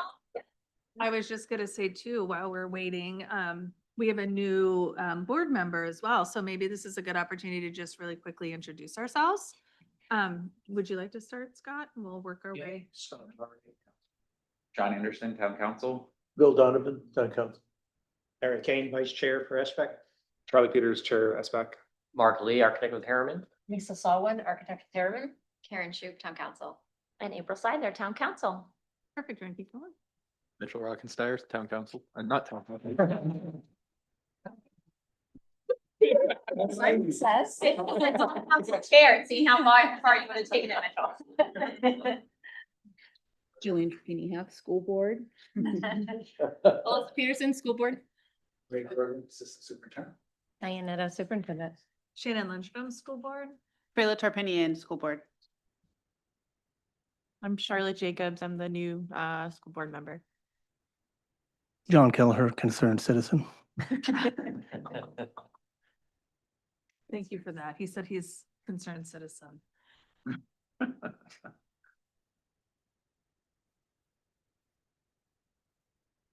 Pass back and forth requests here. That's a great picture, Lisa. Thank you. We all love it every time Linda puts up as our screen, someone comments. That was a test. You should also see the piping clover. Oh, yeah, that is right. Okay. So we'll just jump right into the recommendation. So thank you. So we are recommending that Scarborough maintains the 3 neighborhood school solution for the K through 2 grades, a small addition to Wentworth, and a middle school addition to address the 6th grade portables and expand the cafeteria. And so what that project looks like is a replacement of 8 Corners with a new 380 student school on the existing 8 Corners lot. Renovations and additions at Blue Point, as well as Pleasant Hill to Blue Point for 232 students and 224 at Pleasant Hill.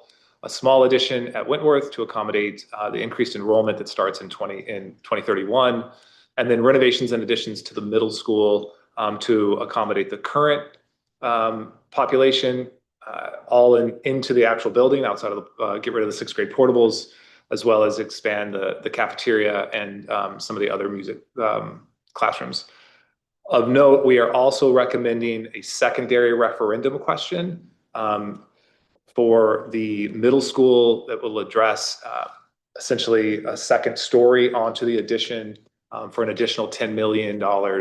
So you'd have the 130-ish million initial referendum question, and then a second one for an additional 10 million that would allow us to put a second story that would address the projected enrollment that's scheduled to hit the schools in hit the middle school in 2034 and 2035. Next slide. Why did we make this recommendation? So we looked at, just like I told you guys last time, and kind of what was informing us, the benchmarkings, which defined our priorities for programming, facilities, and school security. Community feedback was a primary driver of our decision. The school board priorities and guidance that you guys provided, and then the budget per the charge, and trying to keep it within that $70 to $130 million capital budget. And then we learned so much through the process that just continued to inform the decision and help, I think, every individual process that information and make informed decisions. Slide.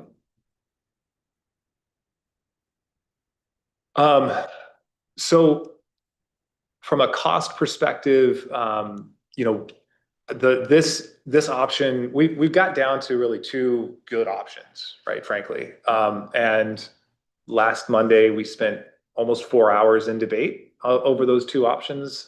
We started the night with, I think, 4 options, and very quickly got down to the 2 most viable ones, and then debated for quite a while. At the end of the night, right, this recommendation addresses the community feedback to keep neighborhood schools. And so our vote really aligned with that last survey.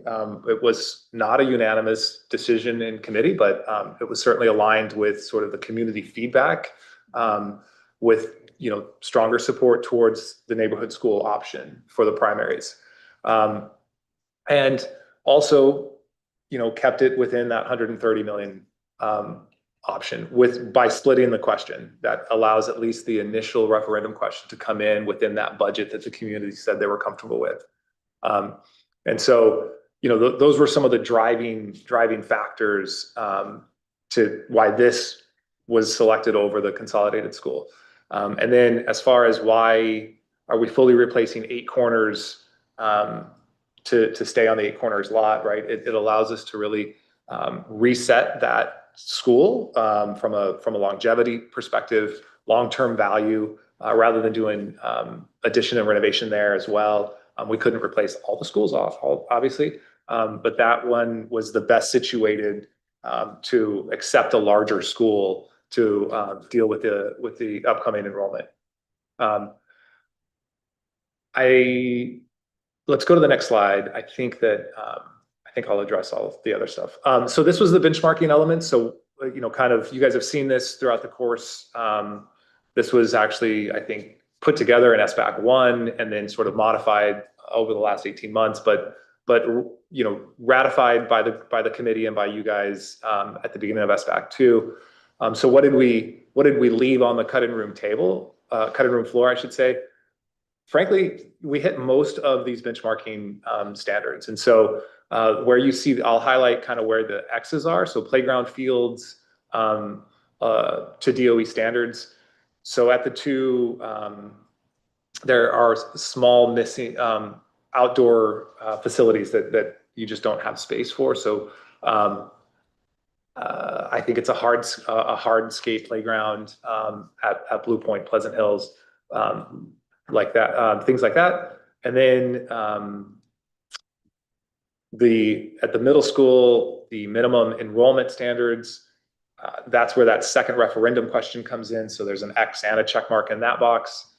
Moving on to adequate number of classrooms. So we do have adequate number of classrooms at Blue Point and Pleasant Hill, but to do that, what we did was we increased the classroom size to 24 students, so the classroom ratio. So that's why that's an X, but it does meet all of the enrollment standards. And then again, the middle school, the second floor addition makes what would enable the enrollment numbers in 2030. Just to clarify one piece of that, we increased the enrollment at Wentworth to 24, but at these primaries, utilizing the existing schools, some of those classrooms are slightly undersized in comparison to the DOE standards. So that's where that came in. Thank you. Okay. Yep. So just to be clear, our internal student number per classroom isn't changing for the elementaries, the K2 schools. Not for the K2 schools, but for Wentworth School to make that project, to shave literally $7 million off of that project. We made the hard decision to change the class size ceiling to 24 at Wentworth instead of 22. Again, because we still have early data on what actual birth rates are, we know that will be a 2-year problem. Whether or not that it exceeds that and becomes more of a long-term problem. But again, I think within this project, we had to make some trade-offs. And I think that was an important trade-off for us to make, knowing that year over year, that would most likely not be the average class size. And I think Diane worded that really well. We talked about it quite a bit at SBAC as well. It's a ceiling, so it may not be that every class every year is at that 24 jump. It's really just the cutoff. So we may still see classes under that. It's just allowing our ceiling to go up by 2. Thank you. Next slide. So tax impact, this was obviously a significant driver of the decision. And so this first chart, I know it's an eye chart on the screen. This is actually also available on the website, but so this one shows you the tax impact for the first referendum question of 129.85 million. So on my right, I don't know if it's on your right too, on the right is sort of what our assumptions that go into the model. And then the table on the left is sort of what that tax impact will be year over year. So if you look at the first 10-year average, well, if you look at the lifetime average of it, it's 386 per year for a home currently assessed at 600K. And then we break it up into 10-year chunks. So you can look at the data that way as well. Next slide. And this is the what it would be for that additional 10 million. So that's approximately a $30 per year average tax impact for that $10 million addition to get the second floor in the middle school. And then the next slide combines the two of those together for a total impact of $416 per year over the life of 30 years. And obviously, again, you can look at it in 10-year chunks depending on how you think about your taxes. Next slide. So I think I'll pause for just a second and ask any questions, and then I'm going to get into site laydown and kind of what the project actually, what the details of the recommendation. So macro view, any questions of what we've talked about so far? And really quickly, just so I can like level set the expectations for the community, because this is a different format for us. This is a joint opportunity for town councilors as well as the school board. So we're voting tonight. The council would be voting on a recommendation on July 16th. So this is an opportunity for all of us. So any questions from either body so far? We feel good? Okay. All right. So starting with 8 Corners, which is really where we're going to see the biggest construction project will happen there. One thing I did mean to mention earlier is worth noting. Our plan and our recommendation is to have simultaneous construction across all 5 schools. And I have a later slide that you'll see sort of what that timeline looks like. But just for everyone's awareness, that is part of the recommendation is that this construction happens in parallel rather than in series to get through the construction in the shortest period of time. But the largest project will be at the 8 Corners site. This is a phased approach. And so what you see on the screen here is sort of the laydown of where the first phase of the new school will be, and then where the existing school, how it kind of abuts the existing schools. So you can sort of see how you will have ongoing school and students in the existing structure while construction happens to build this first phase. And then once that's done and the students move over, and then you can start working on tear down the existing school and rebuild it. Next slide. And so here's sort of what the overall site plan looks like overlaid on top of that lot. And so you see sort of when construction's finished, that'll be the footprint of the school, the parking, and the bus loops within that. Slide. And so here's the bubble diagram for the school. Again, the red sort of phase line down the middle shows you where the existing school is and where the phase 1 construction would be. And so I think it's really important to highlight, because I know that there's certainly some concern around, students in construction zones, right? So there will be construction zones on the schools, and there will be education zones on the schools, and never the two shall meet, right? And so you won't have your kids walking through active construction zones. They will be very clearly separated through fencing and all the safety procedures and protocols to keep students kind of away from the active construction zone. So it'll be on the same lot, it'll be abutting the buildings, but the kids will not be going through active construction zones. And so that's sort of where we see here. This is on the existing site where where students will be while phase 1 is being built. Slide. Same story. This is the second story of the bubble diagram for that addition or for the new school. And then once phase 1 is done and students are over there, and then this is when phase 2 construction will start with the parking and everything else. I just wanted to point out, Lisa, too, that you were mentioning that the administration and the school board will have very detailed plans on these phasing plans around safety and the educational impact, making sure that the administration is participating in that. Yeah, Larry, that's a really good point. We've been through similar phase construction with many neighboring districts. Portland, Yarmouth, Kennebunk, they've all gone through occupied phase renovation projects. And those are just the ones right around here. There's many more. But what we do is we come up with a phased plan that we review with leadership. And we talk about how it will happen. They'll review that with staff. They let parents know what to expect. And then once the construction has happened, the leadership and the contractor are in constant communication about things that are happening, whether it be construction related or school related. We even have in the specifications that anything that is to cause, loud noises or things like that need to be coordinated, or shut off of power, anything need to be coordinated with the school as to not to disrupt school. So we make sure we have testing schedules and things like that in the hands of the contractor. So it is a very well laid out plan that is reviewed with everyone. And it starts with with safety and works all the way down to plans for packing up classrooms and moving students and such. Next slide.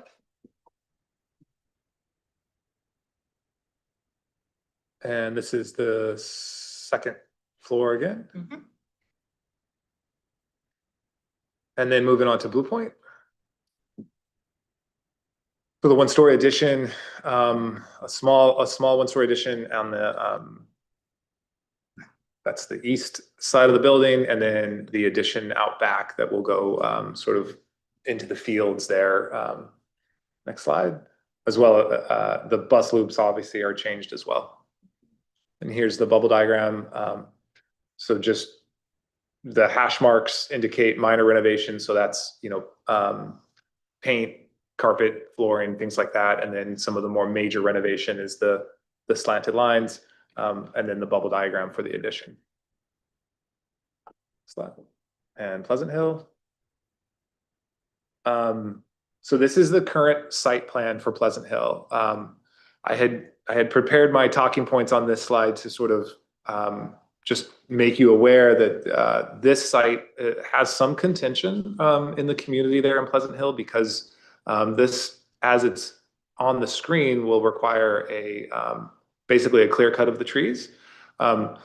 Late breaking, kind of just about an hour ago, Harriman was able to rework this site and provide us with an updated laydown that actually retains a lot of that vegetation, and it moves the parking lot and sort of does some different things. And so I don't know that it's, you know, obviously I don't have it on the slides today, but I think it's a great example of sort of this will evolve, right? So what we're showing the public and what we're showing you guys today is the, you know, high level design for budgetary reasons. As concerns come up, as detailed design evolves, you'll see these site plans evolve a little bit. And I think what we saw today was a good example of that, where, you know, we had the community kind of come back to us with particularly concerned about the trees and the vegetation on this site, and Harriman was able to rework that. And I'm sure we'll have it ready to share with you guys shortly. But so hopefully that site plan is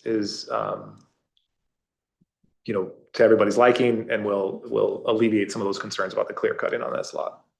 Slide. And here's the bubble diagram for Pleasant Hill. So this is a one-story addition as well as minor renovations. Charlie, I'm wondering if you can just speak to, I know that we had a lot of people ask questions during building committee about the interior courtyards and how, you know, at first glance that might not appear to be the best use of a tight layout. But I think it actually probably does serve a purpose, right? Can you speak to that a little bit? Lisa can probably speak to it better than I can, because I was the one that kept asking that question over and over again. So I'll let the expert answer it. That's a good deflection. So on this one, this is multiple schemes we looked at for Pleasant Hill. And so we arrived at this scheme really thinking about how to be creative about the phasing. You have existing portables on site. That's that blue dash line that's kind of right in the center. I don't know if I can probably use my pointer here. So your portables are right here. And so we thought about how would we do this to where we can preserve the portables during phase one. So we have, the whole idea is thinking about making sure we have space for all the different classrooms in the different phases. And so then the contractor would essentially take this portion and build that first. And then we would have enough spaces with this addition in the existing school for all the classrooms to where they can then take the portables down and build this second. With the courtyard, what we were able to do was essentially, instead of having this much longer addition that was going back into the site, impeding more of the play area, impeding more of the trees, we were able to wrap it back around to connect to the existing building. It does two things. It makes the circulation a lot more easy to navigate. So when you're going through the school, you're going in a circular motion in this courtyard, and you can have points where you can see out into that courtyard, so you kind of understand where you are at all times. What we have found too, post-COVID, there's been a big push to learn outside in a lot of school districts. And we've seen a lot of school districts use courtyards, and especially these that are kind of more of an intimate size, as a secure outdoor learning space. Lyseth Elementary in Portland is a great example of that. They have, through their addition renovation, created 2 smaller courtyards, and they push out into those spaces all the time. And what's nice is you're surrounded by the buildings. You don't have to worry about, students wandering off to different locations. So it does 2 things. One, it makes, it allows us to preserve more of the site around the building. It allows us to have easier navigation, and it provides more daylight into the building. Thank you. That's exactly what Charlie was. Yeah. Tip of my tongue. Next He slide. just didn't want to, take all of it. Yeah. He's very humble like that. It's a team approach here. So the Wentworth School, just that small 1-story addition, basically to add the 3 classrooms required for that student population coming in the late 2020s. Slide. And so there you see in the red box is where those classrooms will be relative to the rest of the bubble diagram. Slide. And then the middle school. And so the portables get removed, the 6th grade portables, as well as the, I think those are just being used for storage. Storage portables. Storage portables. So both of those get removed. The 1-story addition on the other side of the gym there will house music and classrooms. And then the main entry gets redone, as well as the cafeteria. And next slide. So I just want to be really clear, because we're going to show a couple different iterations of this. So this is option 1.2, which is what the committee is recommending go forward on the main referendum question. And then I'll go through sort of what option 1 is, that is what that additional $10 million question is. So this option for the main referendum, again, has that 1-story addition over on the other side of the gym, classrooms, music spaces. So we relocated the music that's currently abutting the cafeteria over there, which allows us to expand the cafeteria to support the student population that is there now and expected to grow. And then the main entry addition, and then you have some minor renovations along the way as well. Slide. And this is so in option 1.2, there is no 2nd floor In the addition. in the addition. And then option 1, go ahead to the next one. Same laydown on the 1st floor. The only difference is that this option has a larger music room for the 3rd music space and a PE classroom that option 1.2 did. Right. Yep. Thanks. And then that's the 2nd floor on the addition for those extra classrooms. And that is for what the projected enrollment would be 2034. So implementation schedule, high level kind of project schedule, what are we looking at? So final design through 2026. This all, of course, assumes a successful referendum. And then it goes out to bid in Q1 of 27 with construction starts in Q2 across all locations. The 3 primary schools go out to the end of Q3 29. Wentworth, being the shortest construction timeline, is done Q2 of 28. And then the middle school, depending on which option you go with, the middle school goes through 2028, potentially into 29 if you do the 2nd floor. Sorry. Staff costs. So these are at full student capacity at the 3 neighborhood schools. You're looking at about 15 million per year in staffing costs, and then utility costs. At Blue Point, you're about 129. The 8 Corner School, we won't know yet, or the new school, 140-ish, and then at Pleasant Hill, about 134,000. So about 400,000 a year in utility costs. Estimated offsite costs, and obviously these are built into the estimates today. These are what we expect as you get into a project. Obviously things can come up, but what we would expect for offsite construction or offsite costs. So a sidewalk from the Gorham Road intersection to the 8 Corners School drainage, crosswalk striping, a hybrid pedestrian beacon at that crosswalk, dedicated right and left turn lanes. I tried to make a left on Mussey today at 4:30. That was a mistake. Don't do it. And then Mom would interrupt to say a there's traffic a light light is coming. coming. There's a light There's a light coming, but I it's was not. gonna say the same. But it's not there yet.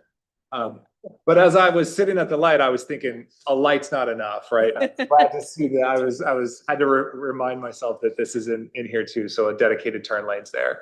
And then the contingency goes up with these costs as well. So, and then at Pleasant Hill, additional sidewalks as well, drainage, crosswalk striping, that beacon. So you're about a 1.2, 1.3 million in offsite costs. Next slide. So what comes next? Why this keeps beeping. So assuming you guys accept this recommendation, it goes to town council later in July, and then campaigning and off to referendum. So I'll just close with a couple of things as far as, and I know you have an agenda item tonight as far as amendments to our charge. And I mentioned it on Monday, but I think that the committee as currently stood up has fulfilled its charge. I would recommend that SBAC 2 be disbanded and a task force or a communications or campaign committee kind of get created. Bring in some different expertise, people who have different skills and different interests in that kind of thing to help with that. And then obviously I know there'll be another committee that needs to be formed, assuming a successful referendum to kind of go through the project plan as well. But as far as immediate sort of what happens next for the SBAC, that's my recommendation. Very good, thank you. Let's open up to any questions, any thoughts, any discussion among us. Right now, is there anybody that has something right off the bat? Are you raising your hand behind your computer? Well, I'm waiting to see if someone else raises their hand first, but I can. Please, we would love for I you. can ask. Well, first, I just want to thank you guys. I want to thank you guys for your leadership in this. Like, nobody can deny that this wasn't an excellent process that was done fairly rigorously, and I think with all good intentions. I did watch your guys' meeting last week. It was the first one I ever watched because I was like, I can't watch all of these, but I did watch last week, and I was just so impressed. One, by the different opinions that were there, but two, how professional, constructive, respectful everybody was. Like, I think it's just, to me, it makes me proud to see when something like this hard is before us, that people are able to come together and work through it. And I think that's really a testament to both of your leadership for being chair and vice chair of the committee. So thank you both for everything you did and all the staff support and everything. And I have a couple questions that I'm hoping you can answer. So when you were showing the numbers, was that just the construction impact to taxpayers? And what about the operating costs that are likely to increase because of the solution that was selected? Yeah, good question. So yeah, those numbers reflect the capital project costs only. And the operating costs actually don't increase, they stay the same, right? Because I mean, one school is a little bit bigger, so you might have, some more teachers or whatnot, but essentially, right, we have 5 schools today, we'll have 5 schools at the end of the project. So not a substantial change to operating costs. Where when we were looking at operating costs, we were looking at it from the perspective of the savings if you went to a consolidated school. And so with this recommendation, you don't realize those savings and operating costs, but stay fairly stagnant. I mean, Diane's the expert on it, but I think. Yeah, I mean, I think what was shared during committee was exactly what Charlie said, that if the committee had chosen to go ahead with the consolidated option, there would have been staff savings because everybody would have been under one roof. And so it was brought forward as that was how much we would be saving. If we were saving money from staff costs, then that would be a lift from taxes, right? We're going to grow. And so again, you know, there's not a promise for the future that like we're going to maintain the same number of students and the same number of teachers and the same number of programs, right? But what we did in this process was to say, if we had the 843 students that we expect to have at the primary level, how much will it cost if we do it at 3 sites versus how much will it cost if we do it at 1 site? And so that's where that came into the tax impact. Okay. Just, That's helpful. sorry, one clarifying point. Those are all based on today's dollars also. Correct, yeah, that was based on like FY '26 staff salary and wages. Great. You, for the 8 corners option, you had mentioned, Charlie, that there's expansion room. I saw some expansion on some of the other graphs, but I didn't see it on the 8 the 8 We corners just don't one. have it on the diagram, but we can add that going forward. And what kind of expansion potential does that site have? We just showed an area where you could expand. We Okay. can get more detailed on that as to, you know, number of classrooms or things like that. Can I add on to that? Because I had a very similar question. I saw the expansion at Point. I didn't see it at Pleasant Hill and I didn't see it at 8 Corners. So you spoke to 8 Corners. What about Pleasant Hill? Yeah, there's also the ability, we had shown an addition off of, and maybe it's not in this diagram, but it was one of the earlier ones on Pleasant Hill, to where at the top corner of that courtyard, there was room for expansion as well. So all 3 sites have room for future expansion? Does it still fit with the ones we haven't seen, the as of an hour ago schemes? I'm sorry. The new site. the new Yep, site it's is out. the new site as well. And then, you know, I know one of the things right now that can be a challenge for folks is pick up and drop off at the different schools. So having all locations under construction at the same time, like what can parents and people expect that experience is going to be like during this time period, and how are we preparing for that? It sounds like we have it figured out for what it's going to be like for the kids at the school, but traffic during those peak hours, I think, is going to be a concern for many people, especially if we have multiple places like Pleasant Hill Road, Blue Point, Mussey, like these are all pretty high traffic areas during the commuting hours. So I'm just curious, like how are we going to manage that and make sure that it's Yeah, so I'm gonna give it an attempt and then I'm gonna deflect again to the experts, but because we did ask some of these questions, and essentially what will happen is, in the project planning phase, once you get into that, we'll start to look at that group, the project team will look at those specific problems, and develop solutions around those unique areas, timelines, and things like that. So, and I would suspect that those traffic patterns will shift as construction shifts and the phasing happens and things like that. And each time that project team will have to kind of look at it and figure out how we move parents and buses through those zones during that time. Yeah. And again, I would just add that, you know, this was only voted on last week. So this is still really fresh. You've already heard this evening that we're, you know, that we've got a great firm that is continuing to look at how do we maximize the footprint on each of the spaces. And so, you know, what you're asking about are legitimately the next steps or the next iteration in this work, if you will.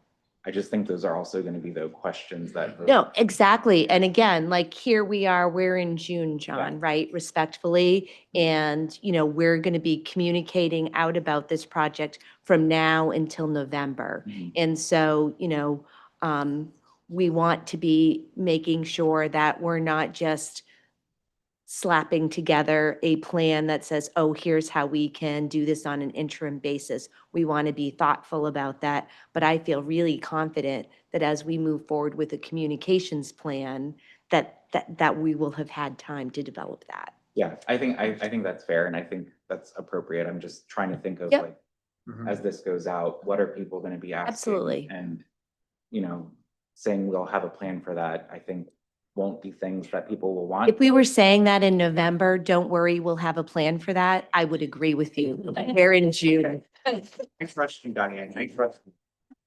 I would just add that we'll work with folks to come up with initial plans. And then once a contractor is on board, they have even more ideas as to Right. how we might do it even more efficiently and things like that. Yeah. So we will come up with a plan, but it will not necessarily be set in stone. It will be, continuing to be bettered Yeah. throughout the Mhm. process. I would just encourage you guys maybe in your process to engage with the transportation committee. Yeah. Just because I know they feel strongly that they would love to be involved in this, so.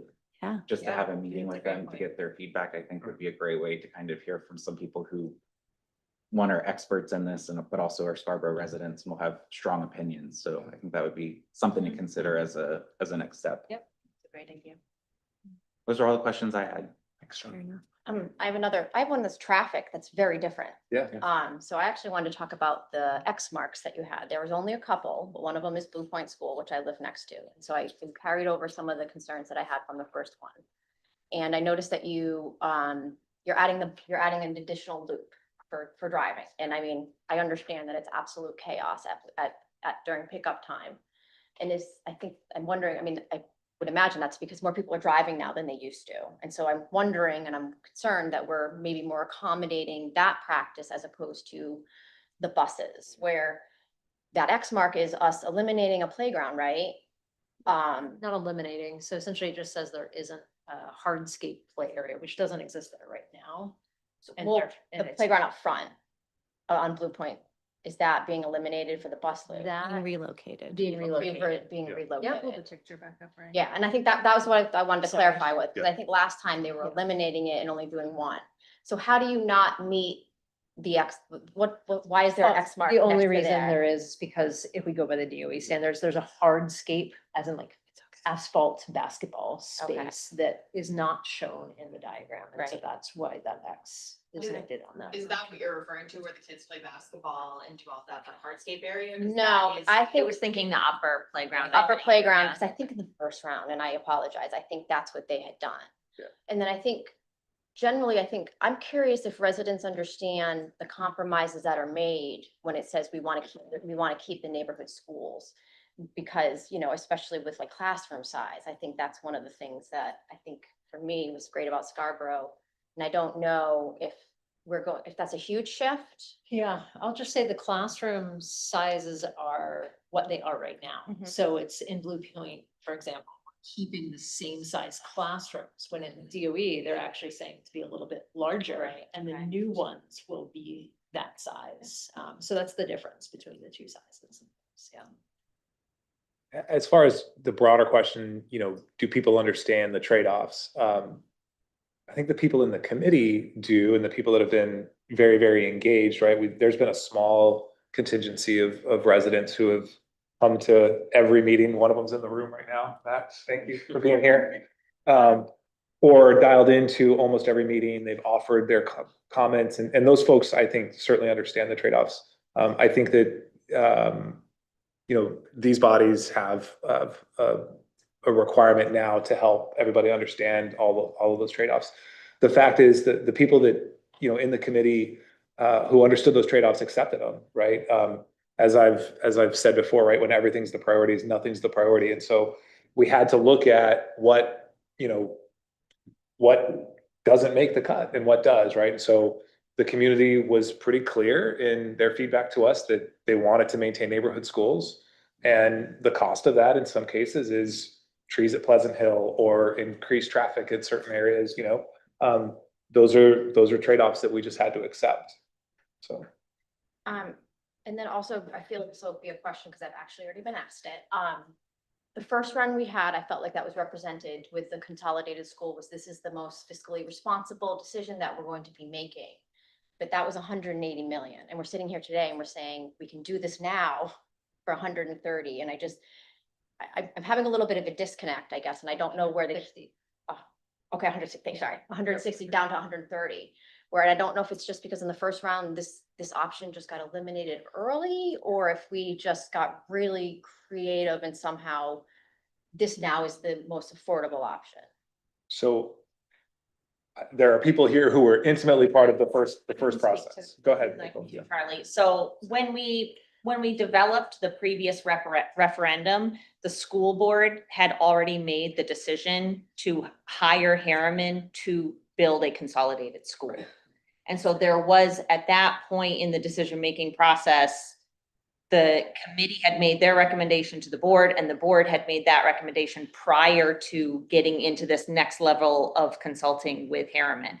And so at the time when we said this is the most fiscally responsible decision that we could be making, it was based on the site that was also selected by that committee.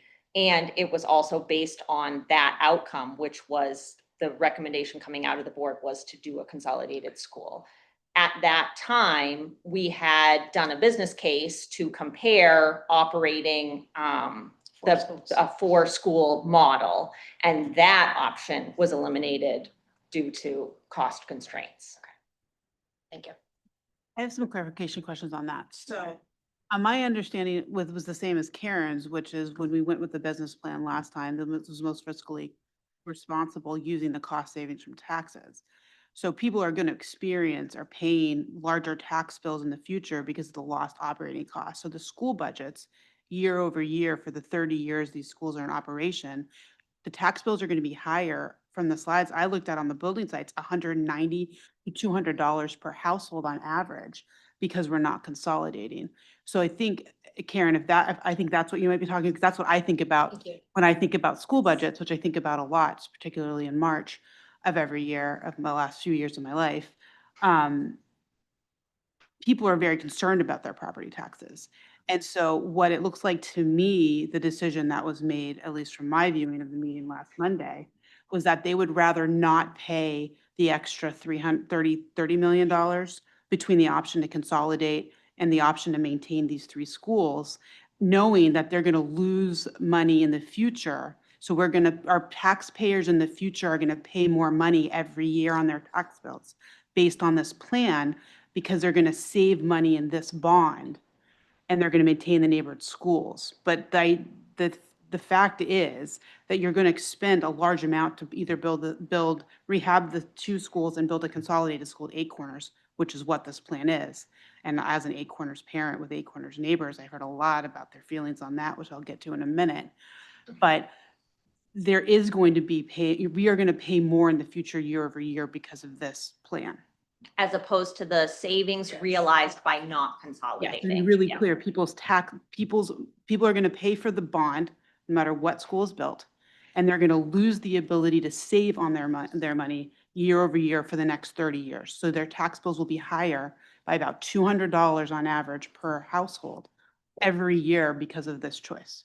And to speak to something you just said, I am confident that that fact was discussed and understood by the building committee, and that the recommendation moved forward with that information in mind as one of those trade-offs that Charlie had mentioned. So I think that's totally fair to say. Yeah, no, I understand that, but I just hear a lot of well, it's not, like, kind of softening this business case, but I want to say the business case remains the same. Well, I just wanted to clarify that what was compared during the business case of the previous referendum and comparing the new 8 Corners option that we're presenting this evening versus a consolidated school are not really apples to apples. That business case was really specifically a 4-school model designed to have something to compare to the consolidated school during the previous referendum. I think to Freya's point, though, the conclusion is still the same, regardless of what we're comparing. And I think, I think that's the choice that the residents have said they want. They would rather pay a premium to maintain their community schools, or at least that's the assumption I think we're all making. That is the information that came across from all the surveys, right? Was that there was an ongoing theme, although not an overwhelming majority. There was an edge that the neighborhood schools clearly had over the consolidated project. But again, we did do our due diligence to work all of that out to make sure that we were fairly representing, here is the list of options, and this is how much each of them would cost, not just initially for startup costs, but then also for ongoing costs, right? And, to speak about, I think what resonated for the committee meeting after meeting was, this heavy weight of, we are committed to finding a solution that will pass with the voters. And an ongoing discussion that the feedback that is being received from the community, it's not all and nothing, right? Like we have a very split community in terms of where people are feeling. And I think the SBAC in their survey development did a really good job of speaking to, hey, here are the operating costs, here are your impacts. And to Freyla's point, I will say the support for the neighborhood schools decreased as they were educated on those operating costs. So this is a large concern for me right now as the town gets educated. Do we lose support for that K-2 solution due to the higher operating costs that will be seen year after year? Because at this point, we're setting ourselves up to, we have a 30-year bond on this, but the operating costs perpetuate and only increase. So to that point, right, on the survey, I just think it's worth reiterating. The last survey we did, every survey came back consistently with much higher support for neighborhood schools. And the last survey, the way that we structured it, where we asked about support and the neighborhood schools had the stronger one, then we put cost in, and neighborhood schools still stayed high, then we put operating cost in, and they evened out. And so they evened out, but the neighborhood schools still had more support, even with that operating cost. So to John, I think you said it very clearly, right? It seemed the message that the committee got was that the town is willing to pay a premium to keep the neighborhood schools. And I think that really is what won the day in our debate last week, right? We went round and round on these costs, right? What's the most fiscally responsible and things like that. And at the end of the day, I think that it came back to, what does the town want? What do the voters tell us? And we were committed throughout the process to listen to, the community and what they said. And so ultimately that's how this one came up. And just like the community, the committee was split. So it was a very fair representation of the community, but the neighborhood school did have the majority of the vote that came out of that. But I was really proud of the transparency and commitment of the committee members to respectfully disagree and make their points just like we are right here. And I think for me personally, the overriding factor was we were from the start really trying to listen to what the community said they wanted, particularly coming out of the shadow of the defeat of the previous referendum. Can I just, I just want to be really clear. Like, I don't want people leaving this meeting who listen to this meeting to not understand that they are going to pay $200 more on average every year for this solution. Because that's really, I don't want that hidden in the intense desire to get this problem solved finally, which I think everybody feels. I don't want to, I want it to be really clear what people's choices are. And to Alyssa's point, I think the last round of that survey did a great job of pointing that out to people. I do think we're seeing that shift that Charlie was saying, we're coming down on the operating costs, we're coming down slowly. And then now we're getting feedback. We don't like certain locations. So these are some of the concerns that I'm starting to see creeping up. I'd like to talk about the Eight Corners choice. I am an Eight Corners parent. I was until last year. I should be, but I'm not. I'm an Eight Corners Hidden Blue parent. But I live in Eight Corners neighborhood, and I have a lot of toddlers around me. I have 2-year-olds like right around the corner. I have a kid that was born down the street. Their parents are beside themselves at the idea, because what you're doing to Eight Corners is consolidating. You're doubling the size of that school only. So you're maintaining 2 neighborhood schools.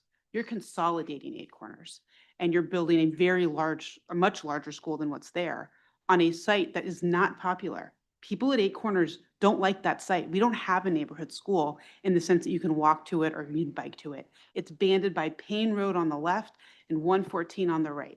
And I mean, my kids are not allowed to walk to school, even though they live fairly closely, and they'd never be able to bike to school. I wouldn't let anyone walk or bike on Payne Road. You'd be playing chicken with your life. But that school is not, it's just the parents are emailing us about that site. They hate that site. the traffic is terrible. Mussey Road is terrible. And it's doubling the number of parents at drop off and pickup. You know, the parking situation, you know, aggregate, the parking is appropriate, but the parking is undersized for 2 of the schools, including Eight Corners, and yet you're doubling the number of students there. And so like, I understand that you're saving money by not buying new property. Like, I totally understand the why behind it. But how do I account to the parents whose kids are going to be impacted for their entire K-2 education at their non-neighborhood school that's now doubled in size? What do you tell them? Because they're not feeling positive about this. Yeah, so I'll take a stab at this one. First I'll say, right, personally, I don't buy into the neighborhood school title at all in either, right? We live west of 95. We don't have a neighborhood school. My kids have a 40-minute bus ride to get to Blue Point, right? So that is what it is, right? And I think the committee, well, I know the committee selected Eight Corners. Initially Eight Corners was selected to be relocated. Correct. Closed and relocated, right? And once we learned about the challenges of the lots that were available, right? And we looked at 17 different lots, right? And they all had issues. They were all compromised. We narrowed it down to a select few that we thought were the best options for us. And then when we moved into the second phase of looking at those lots, we learned they had some other challenges, right, that we talked about before, was around the soil and things like that. And so became, from the committee's perspective, unrealistic to hit. You just weren't going to hit the budget number if you moved Eight Corners onto a new lot. So we looked again at Blue Point and at Pleasant Hill, putting Pleasant Hill on town property somewhere, right? Relocating Pleasant Hill onto town property somewhere. That option also had challenges and issues, and was good. Even building new on town property out at Black Point was going to be more expensive than rebuilding on Eight Corners. And so the constraints of our task to stay within a budget number and meet all of the benchmarking requirements meant that we had to make these hard decisions. And so essentially, as we looked at all of those, and it came back to the most realistic option was to do Eight Corners on Eight Corners. I think it ended up, of all of those options, Eight Corners on Eight Corners was 20 to 30 million under the other options. And so significant savings by doing it this way.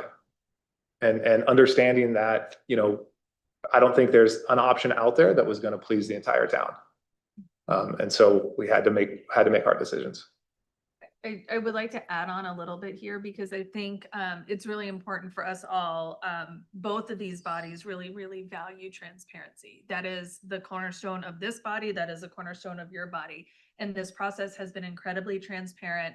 I think you peeled back the curtains really well. And so the trade-off you get when being really transparent is that you're inviting the public to watch you every step of the way. And so what I have told a parent that Eight Corners that I spoke to, essentially, I'm going to paraphrase in my words what she felt. I felt that she was telling me it felt like a bait and switch.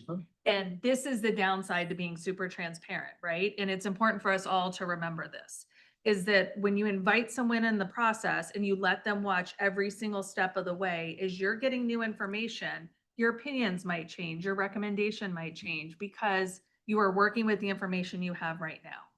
So I think it's important that we all kind of just remember that piece. I think that you, from what I heard from the committee, you were going in with the intention of moving Eight Corners. You got soil that reports that told you that is going to be really, really expensive. And so because you got that information, the committee then made a different choice that was a little bit more in their minds fiscally responsible. And so I hate the impression that parents are left that it's a bait and switch or that they're on the losing end of something. I really hate that. And I wish there was a way around it. I'm not sure how to get around it quite yet. Because this is the trade-off to being really transparent and being really open and inviting the community to participate in the process. Yeah, I'll just say Go ahead, Charlie. from the bait and switch perspective, because I saw that email as well. you know, in our defense to that question, you know, we did, as soon as we knew this, that we were gonna have to bring in different options, right? All of our meetings are public, all of our notes are public. And I came to you guys in a public workshop and explained, hey, we were at 2, we're back to 6, right? We're 2 steps forward, 1 step, or 1 step forward, 2 steps back kind of thing, right? And so tried to be as transparent in that process as we could. It's unfortunate that it seems that parent probably missed the meeting, right? Which we had a lot of meetings and so, you know, certainly don't want anyone to feel that we did anything behind closed doors or switched the plan without, you know, the public coming along. The fact is that that information came to us after the last public forum. And so, you know, the best way we could get that information out was here in this room, so. I think the sentiments, the bait and switch is not the email I'm referring to. I'm referring to other emails that have come in about Eight Corners and that site being very unpopular for Eight Corners parents. But I think the problem is selling neighborhood schools for having small schools as being the selling point doesn't work when you're doubling the size of their school and keeping it in what's essentially a business park. I just want to add, if I can, similar to what Shannon just said, you know, our role as leaders in this community is to be calm when things feel chaotic all around us, and to present facts and to be transparent. No matter what solution was proposed, voted on, and brought forward this evening, that's when we're going to start hearing from our residents. That's when we're going to start hearing concerns from our parents. It would not matter if a different decision had been made. Absolutely. The emails would start coming in. And so I just want to be, you know, have this moment of kind of like taking a breath and saying to each other and to the committee, there was no solution that was going to come forward that was going to be met with a parade and cheers and raising Charlie on a chair through the streets. Like, I know, I was really hoping for that for you, buddy, but I just couldn't quite get us there. And so at this time, when the community is going to be worried, they're going to have concerns, they're going to be reaching out to us and looking for answers. And it would not matter what solution we were bringing forward, because this is going to impact our entire K-12 population. It's going to impact all of our taxpayers in some way that is very personal. We are talking about people's children. And there is nothing in my 7 years of public service that will rile people up faster than something that is going to negatively impact our kids. And so I just want to remind everybody, these concerns that we're hearing from parents are valid. Their worries are not to be dismissed at all. But if we weren't impacting the parents at Eight Corners, we would be impacting the parents at Pleasant Hill. And we would just be hearing from a different set of parents with different concerns. And that is not, again, to diminish anyone's worries and concerns. I think all of us are committed to addressing those worries and concerns and trying to meet people where they are. But I just want to make sure that everybody here is aware that this is not going to go quietly to referendum. No. I mean, the public process, as a matter of course, is rooted in compromise. Yes. This isn't about winners and losers. This project won, this project lost, right? There's not one single proposal that checked all the boxes. And this committee has worked so diligently over 18 months. They have fulfilled your charge. You asked us to put together the most diverse group possible. And I can tell you firsthand, having worked with that group for 18 months, that is exactly who came to the table week over week.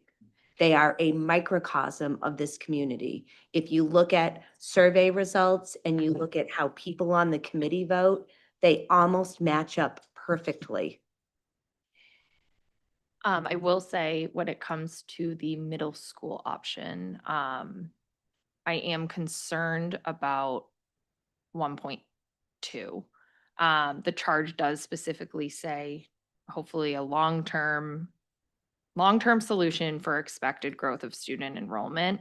And right now, based on the information we currently have, we'd have completion of the middle school 1.2 in Q3 of 2028 with an enrollment problem beginning in 2034. So that's a 6-year gap that we're good before we're back here. And that's really concerning because I think our entire town is rightfully getting school referendum fatigue. And I think it's worthy for both bodies to consider. It was really necessary, and SBAC, brought it forward as the secondary question because we needed to get within our charge, which they did a wonderful job flagging a place where they could get within our budget. But I think our bodies need to sit and really think about whether we need to move to the option 1 in order to meet our students' needs, and not be back here and looking for another long-term solution or staring at portables. Yeah, I'd like to chime in if I could. I ran for council, of course, to save money. And the way the town has developed, whenever they go for a project, it's like it's something that we need, this town hall, and it didn't get voter approval. So then the next council that come in made it that they have to get voter approval to do a project this big.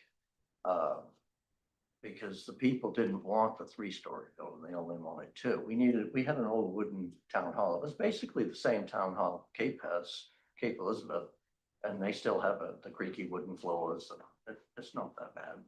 But anyway, we got this, and it's just huge. And when we get these projects, they turn out, and people say, oh yeah, we want this, and the committees approve it. And then the people like, what the heck, the fire station. It's like we just had a brand new police station and fire station built over here. They had to have Betty's Diner, they had to buy that and expand a lot. And it's all brand new. And then they needed another new one. And the people voted for it as first responders. So they said, yeah, we'll do it. But again, the committee, when the people saw what it was, it's like, wow, and but it's just over the top.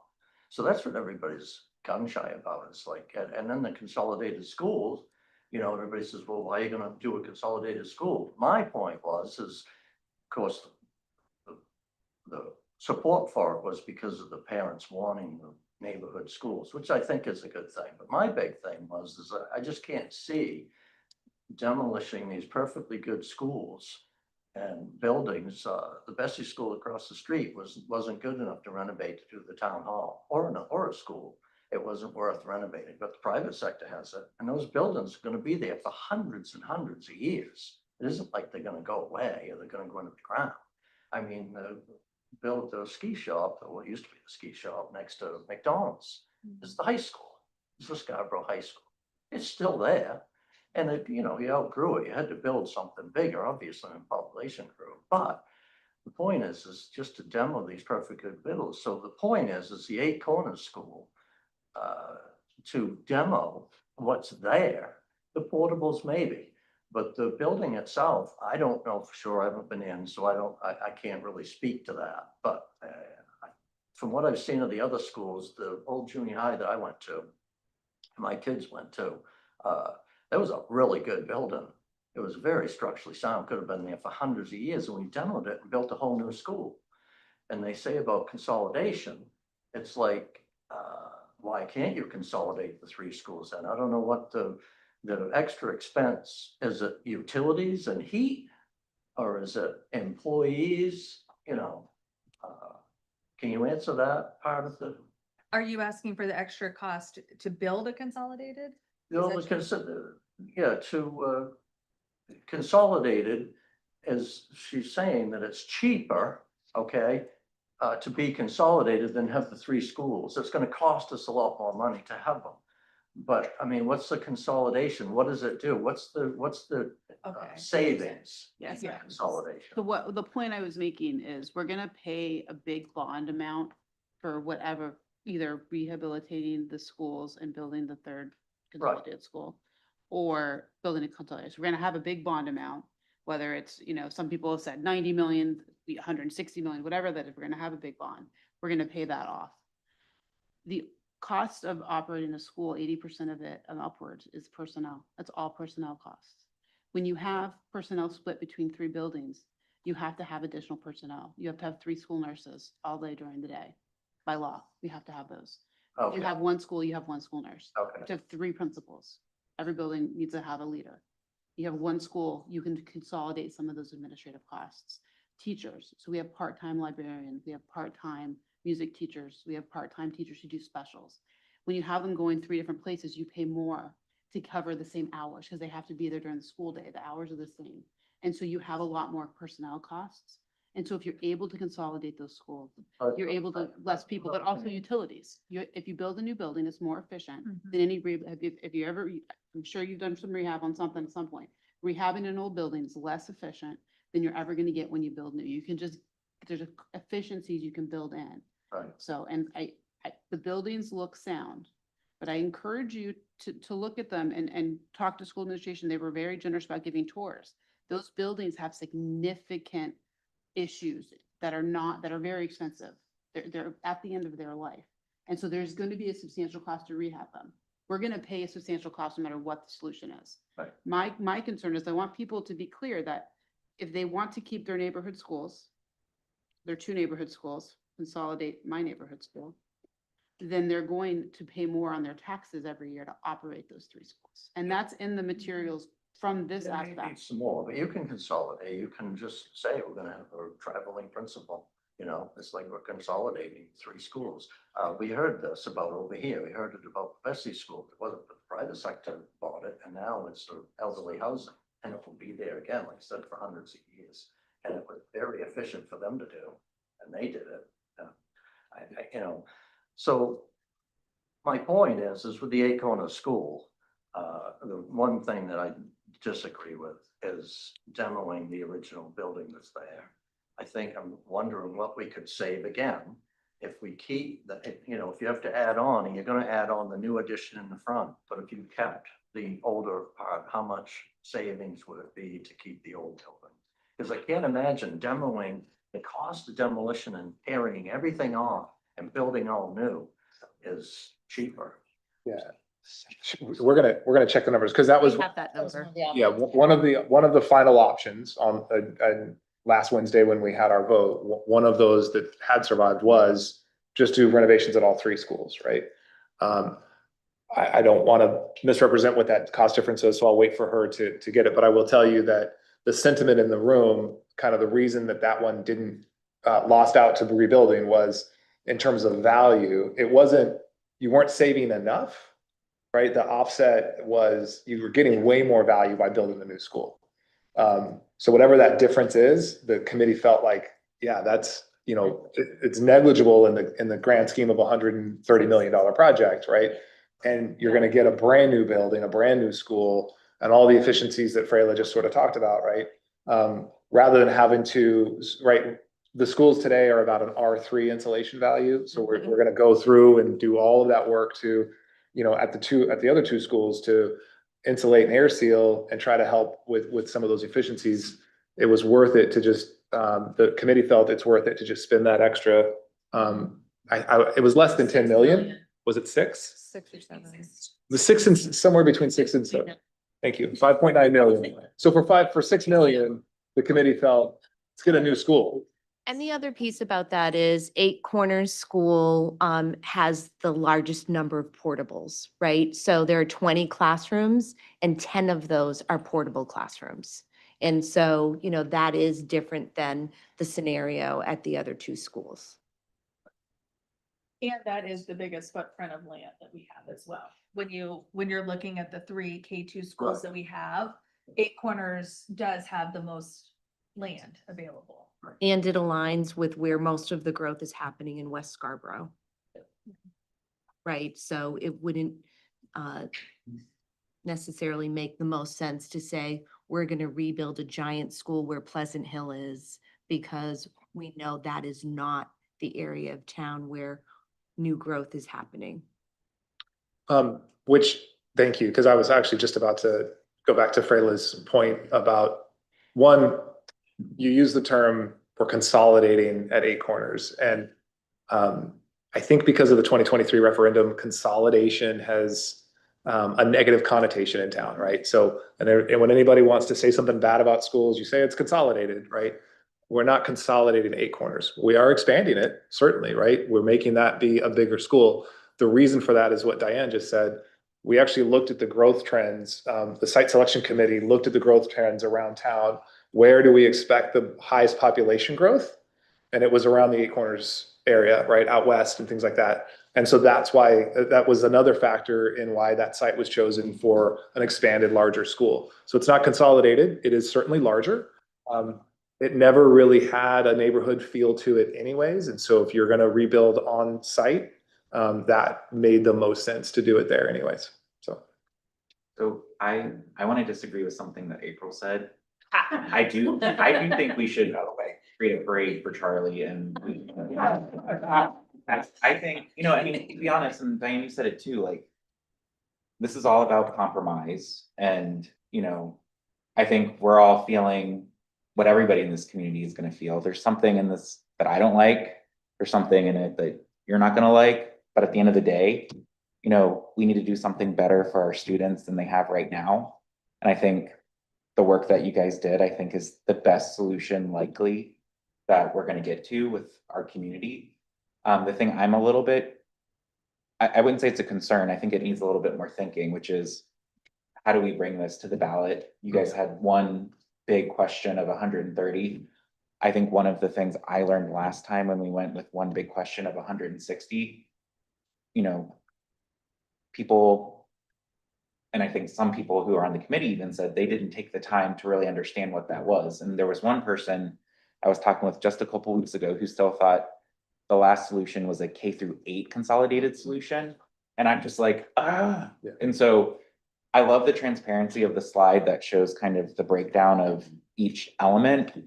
I don't know one big question if that's gonna be in the best interest or not. I'm not sure. Maybe it is, maybe it isn't, but that single ballot question of 130 makes me feel a little uneasy based on the experience last time and how people might interpret what that actually means and what we put on the actual ballot itself. I strongly agree with John. I'm very concerned about it. I think the K2 solution could fail for many reasons. And I think there's just more consensus around our middle school issue. And I think going to ballot with one large question may lead to the middle school where there are safety concerns and we're putting money into fixing up a portable that the 6th graders are in. And, you know, we're not putting our money into a building that's going to stand forever. We're putting our money into a portable that we're all planning to hopefully replace. I guess I'm confused because I don't think there's anything about rehabbing portables. Well, we changed out the desks, I believe, in the 6th grade portable. We've changed out the flooring in the. You're talking about money we're spending today? Yes, yes. Oh, we thought. Yeah, while we're waiting. We're talking about we're not recommending to rehab portables. While we await this referendum being passed, we have to give our students a place to learn. So therefore, we're putting our money into a portable that we're hopefully, based on our charge, hoping to replace. So therefore, I'm really concerned about leaving this as one large chunk and not being able to separate them out, because I do think there's consensus in this town that the middle school can move forward. I think a lot of the contention is around the K2 solution. So I agree. I do think there's I have a strong preference to separating these out, but. So can I go first? Yes. You're going to say it better than I will, but I want to just. I have a different idea. I'm just going to strongly disagree. And since you guys gave me a charge and a seat here to make recommendations, I'm going to do that.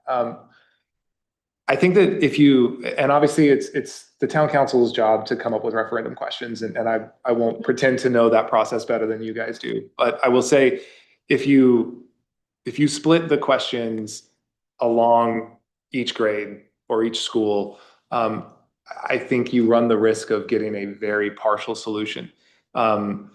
We've said in this room already tonight, and I've heard anecdotally from my circle of friends that have talked to me, there is extreme voter fatigue over this school process. And if the middle school passes and another option doesn't pass, and then you're gonna go back to referendum in November of 2026, those students are gonna be here. You don't have time to keep kicking this down the curb, right? You've got it. This is the moment, right? And I think that you guys need to seize the moment. And I understand that it's not a perfect solution. There wasn't a perfect solution, right? But this is the moment to get this thing across. And the longer you wait, the less likely you are to get a full solution, and the less likely you are to get a solution in time for this enrollment surge that we see coming. And it's going to cost more. Yeah, just to respond to that, we did that. We did that 2 years ago and it failed and we got nothing. And so And for now it's more me, expensive. a partial solution is better than no solution. And I think that's the risk. And I don't know. There's probably a lot of learnings from last time, especially as you guys go communicate, that if we go that path again, I'm just telling you, I'm worried that we're gonna get the same outcome, because 130 is a lot. It's a lot for people. And I think I just don't want to underestimate that when a person comes up to the polls, just like many people have said before, that despite all the great communication education that was done, they just see that number and they make stuff up when they're voting, and it's a big number. And so I think that's a risk that really needs some significant discussion. I don't think we're going to decide it tonight, but I just think it's something that, would be wise to weigh the pros and cons, because to me, at least, something is better than nothing. I completely agree. And we like you said, we tried to do this, and it did in one big, large chunk. And it was a very different project. And we have heard through communities, surveys that, they didn't like the location last time. They didn't like, people are harping on the neighborhood schools. They didn't like the neighborhood school. There were 3 things at the top that really stood out in the Scarborough survey. Although I think if we put it all as one question, we risk making yet again no progress. And we have a mountain of a problem in front of us. If we put both up, can we get at least one? Can we chip away at this mountain and get some sort of progress? Or are we just going to keep throwing up massive numbers and massive projects to continually be shut down, and construction's not going to get cheaper, developing the project is not going to get cheaper, and the problem's not going to go away? Because you're right, the students are coming. But I think there needs to be some form of progress forward. And my fear is that we're going to block all forms of progress just because the voters can't get behind part of it. So if I could just jump in for a minute, I understand that, we are looking to solve multiple problems here.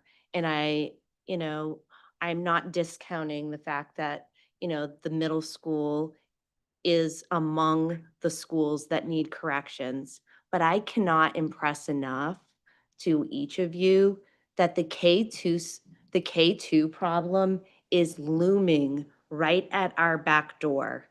And, I think as school officials and school staff, we work diligently day in and day out to ensure that the needs of our students are being met.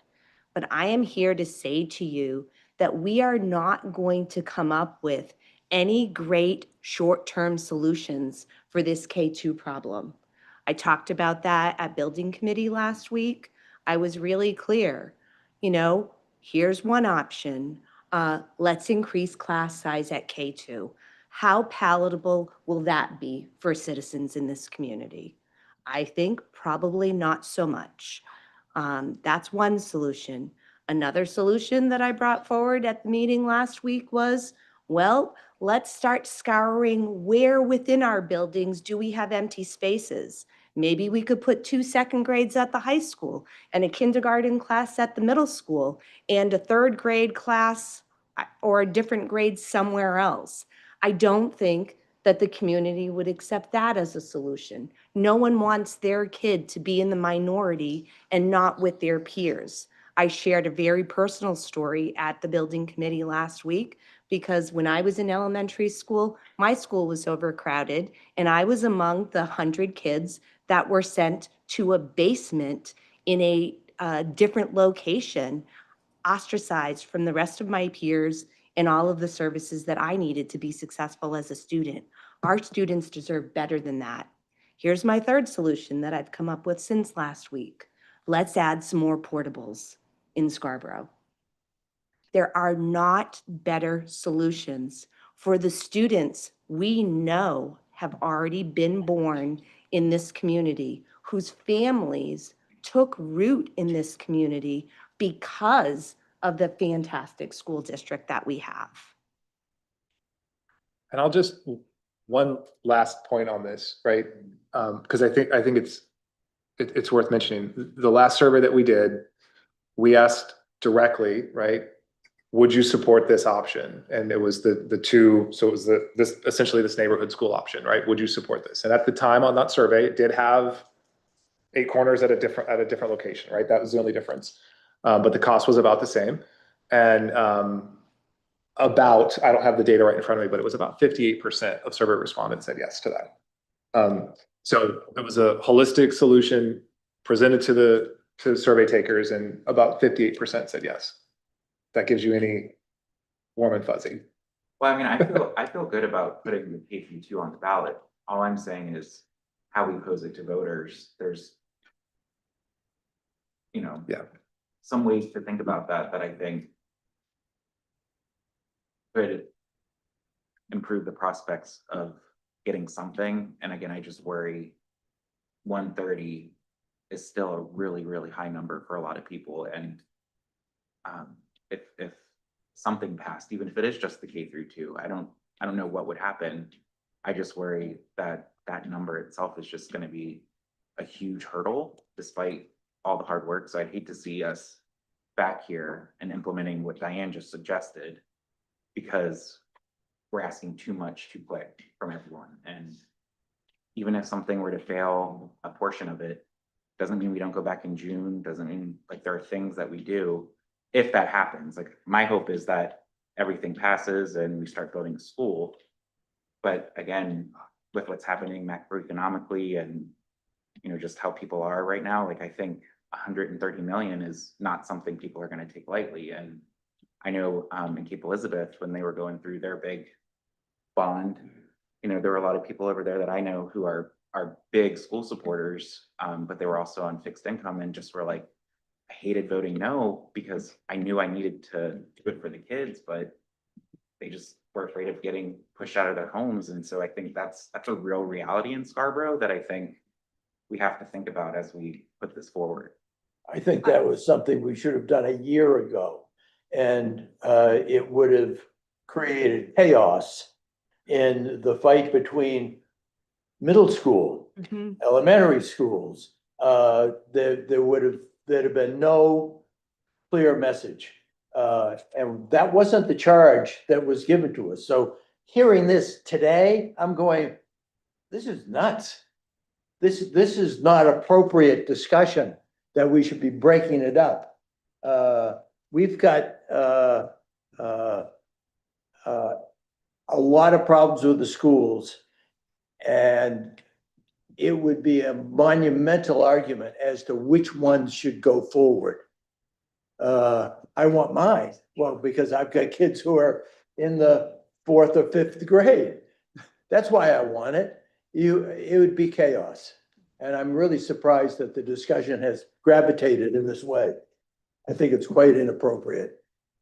Well, and I do think it's important too to keep in mind, I don't think $130 million is, nobody should take that. That is a huge number, right? It is very big. The problem I have when I'm listening to that is, okay, so we've split the question, we put one forward, then what? One passes, one doesn't, whatever the scenario is. Yes, we can go back in June. Yes, we can go back in November, but every time we do that, that 130 million becomes a bigger number. So it's 130 million today. In June, it's 135 million. In November, it's 140 million. So I don't want the message that anybody walks away with is that that number is going to somehow magically decrease, because it's not. It's just not. And so that's just a very real reality of where we are. I guess I can, when I think of like splitting the question, I don't think I'm thinking of, I'm gonna value the middle school first and put that and just ignore that we have kids on our backs and K2 solutions that are required. I think it's just giving an opportunity for something to pass, because there may be people who can support one and not the other. It may be financial, it may be, you know, I only wanted a consolidated and there's a neighborhood on. There may be, you know, vice versa if our solution had been consolidated, but we need some step forward. And I would not suggest not putting either on the ballot or one. I would just recommend splitting them so that something has an opportunity to pass, because if nothing passes, we're back here at square one saying now it's 150 million. So if you do that, just to talk in terms of numbers, right? Your K through two solution, I think, is Wentworth included in that? Yeah. So the K2s plus Wentworth, so is 101 million ballpark, right? And then or 28-ish for the middle school, right? For option 1.2 at the middle school, plus the 10 if you were to do that. So the extremely tax conscious voter will probably vote for the middle school and then, so you're already, so that $100 million referendum is at risk. And then you put it back on the ballot in June or next year, that same $100 million project is probably 130 million again. Right? You're not saving your constituents any money by kicking this down the curb longer. I understand the fear of, you know, an all or nothing approach. But the risk of having the bigger part of this project get pushed down is just going to cost more to those same taxpayers in the long run. The problem is not going to go away because they vote no in November. But that The same. problem's going to get worse the sooner. Same tax conscious person who will vote no to the, you know, 40 but not the 90, they were already a no for the 130. You're giving them an opportunity to cover the 40 that they do feel comfortable with. I think the psychology of voters is fascinating, and we could probably go round and around about how people will feel when they're presented with two separate questions. The thing that's the most important to me, if we're talking about voter presenting this to the voters, is that the K2 solution is going to affect this community first. And so while I hear what you're saying, Alyssa, about splitting it so that at least we chip away at this giant iceberg that we have in front of us, what we're about to crash into, and I'm really liking how I'm developing this metaphor as I'm going, is the K2 problem. And I have concerns that once voters approve maybe a smaller portion of this, that their appetite to approve a significantly larger portion of this 6 months or a year from now is going to be basically zero. And so that to me puts this at far greater risk than presenting it as a larger total package. Yeah. Again, I think we could probably all go round and round. I think if we split it, there's a chance that people will say yes to one and no to the other right out of the gate. And so then we're picking winners and losers before we've even given both questions a fair shot. So I just think that there's a lot to think about there. And I really value the conversation. And I think that as this evolves and moves through your process here at the board and then comes to the council where we will ultimately decide what goes out to referendum, I think all of these conversations and public dialogue is really important part of that process, but I don't think any of that is going to be nailed down or decided this evening. Yeah, and can I just add one thing, and I'll pass it to you. I agree with what you're saying completely. And the other thing for me is that last survey that the committee did. My biggest takeaway from that survey was the question on deferral of projects. So, you know, we talk about the final two solutions and how close the responses were. The deferral question, it was what, 80% do not defer, 70% do not defer this project any further. And so that sticks in the back of my mind because yes, there's voter fatigue. Yes, we run the risk of breaking this up and one passing, one not, and then we're sitting back here next year. If one passes and one doesn't, if we split the question, we are sitting back here. Let's make no mistake about it. We, minus Alyssa, we are all sitting right back in this spot in a few months, having the same exact conversation. So I can't impress, I think this committee, this community is begging us to make a decision. And they're begging us to be leaders. They are. Go ahead, Larry. I think everything everybody's describing just brings us back to, we started right in the very beginning, is that from here forward, Board of Ed makes a decision, Town Council makes a decision, is going to require an incredible communication and education process. Because everything you're describing, John, is all those factors in somebody considering, oh, that's too big a number. We need to educate around what's in that number. And you hear a lot that there was already a consolidated, doesn't even matter if it's consolidated, there was already a project put up the last time that failed. Well, it didn't fail just on money.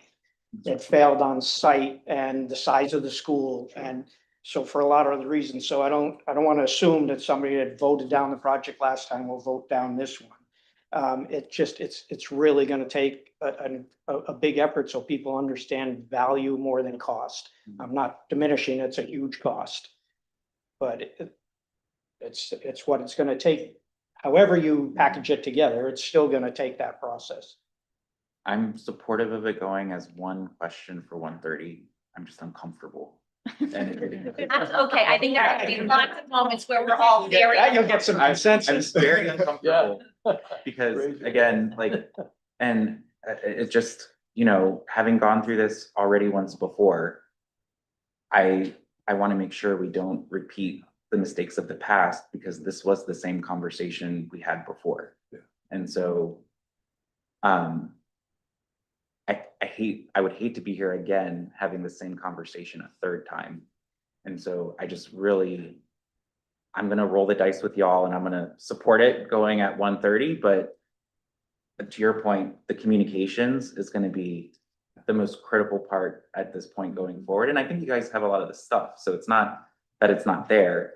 The question is, will people take the time to, do their due diligence, really, right? Because it's a two-way street when it comes to this. It's not just the great work that this next round of the task force or whatever is going to do. It's people taking the time to actually understand. And again,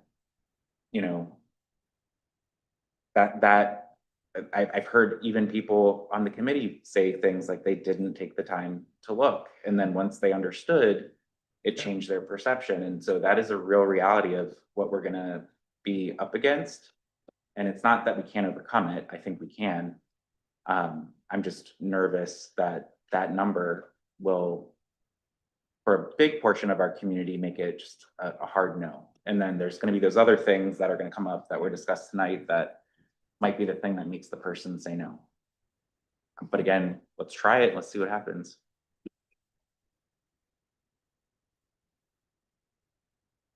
All right. Are there any other questions or thoughts for Charlie, for Larry? Just had a quick question on the viewpoint goes, I like. On the Blue Point site, is there, I thought before, and maybe I'm just not seeing it on here, there was a emergency access around that, and I'm not seeing it on this one. Yeah, it's dashed and it just hadn't been adjusted around the, you can see it goes under the addition, it just hasn't been drawn around the Okay, addition. thank you. Yep.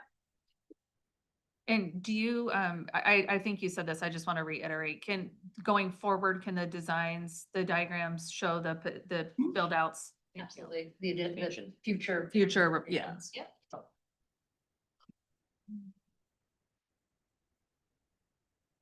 Yeah, all right, I'm gonna go ahead and open it to public comment. Is there anyone wishing to make public comment tonight?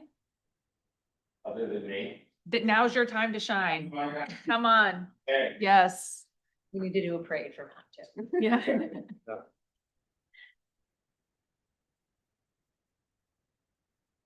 If you wouldn't mind, Matt, introducing yourself, just your name to the committee, and then you have 3 minutes, the lights on the front box in front of you. green is good, yellow is your time's almost up, red is yes.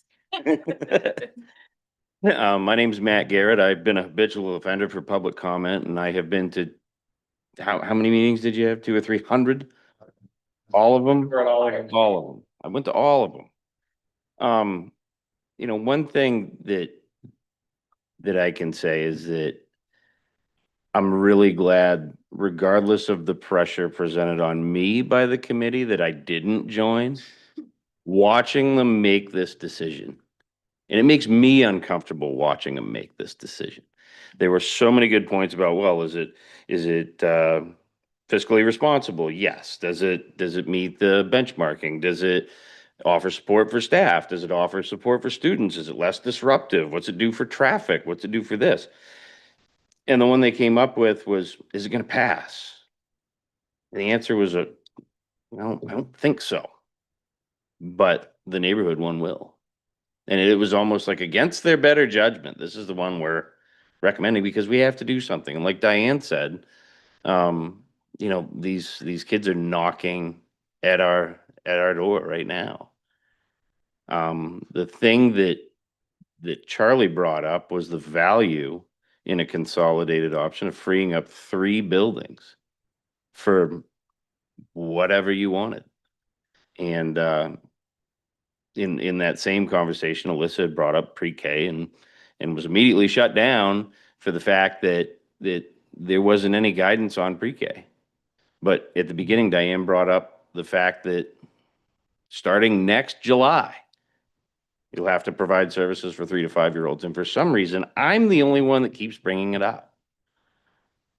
It is by 2028 and it is 2028. EDS services, so that only covers students who have special education plans. So that is So not, in 3 years, right, that is not. the Not same as next year. Universal pre-K. This is special education correct. services. But there's still students that we know are coming. They are. There's still students that we know that are coming without any guidance as to where they're gonna be.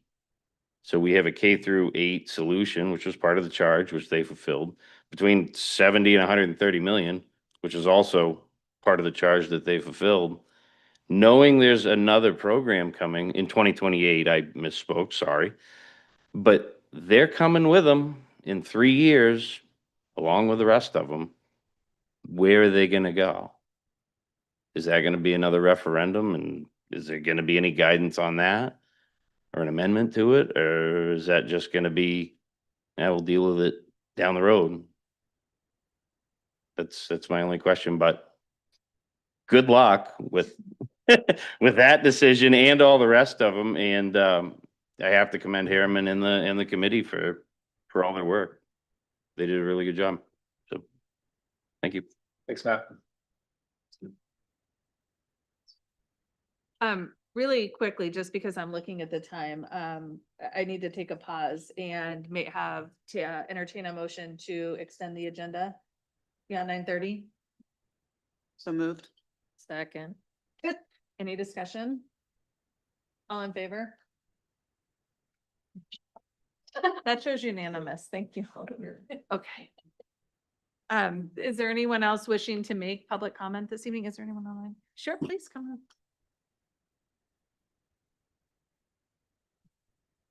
Now I know how those kids in school who want to get out and have to ask one more question. Yeah. Would you mind sharing your name with us? Absolutely. I'm Amelia Dow. I live at 1 Howard Lane in Scarborough. My first child started at Blue Point 21 years ago. And so I understand the school system. 2 of my kids have gone through the whole time. I'm a taxpayer in Scarborough. I am a business person and I am an economist. I have had the privilege of working with some people in this room on both community center ad hoc committees that happened since 2019. I'm familiar with these surveys, and I'm also painfully aware of a large demographic in Scarborough that, in my opinion, doesn't value education and schools and the kids in the way that we all should, not only as humans, but as people who are interested in the future economically of our community. So I went to Mrs. Helms in 2001 at Blue Point. At the time, they were talking about whether to have 3 principals for the K through 2 or a shared one. And I just had to have a conversation with her of how did it make sense to have 3 of these schools. It doesn't, it's 3 parking lots to plow. It's 3 kitchens. The slide that you showed of the offsite expenses of getting these things done is exorbitant. You mentioned that tax every year that we're paying. We're not only paying that, you're paying the growth of that if you were to invest it and plan for your future, put it in your kid's 529 plan. It's exorbitant. And so we can all sit here and say, yep, we value kids, we want to do what's right, but this plan, it makes no sense. And to triplicate these efforts over and over again. And, you know, my kids had that village, community, neighborhood experience. They are no better off than they were from their experience in Wentworth, where you had a large amount of kids and they got broken down into little fields. So I just beg you to please reconsider this. And what I learned from the community center project twice. First of all, the people who answered your surveys were probably school parents. They were not that demographic in the town that doesn't support education and doesn't support our schools. Case in point, look at our Taj Mahal next door that is here and paid for and way over what we need, but we can't get schools. We can't get our 6th graders out of portable classrooms. So my light is blinking. I want to be respectful of everyone's time and I want to go home to bed. But I will tell you what I learned in those ad hoc committees is people want these things. They want it. They want it. They want it. They do not, and they will not pay for it. That's been my experience. Thank you.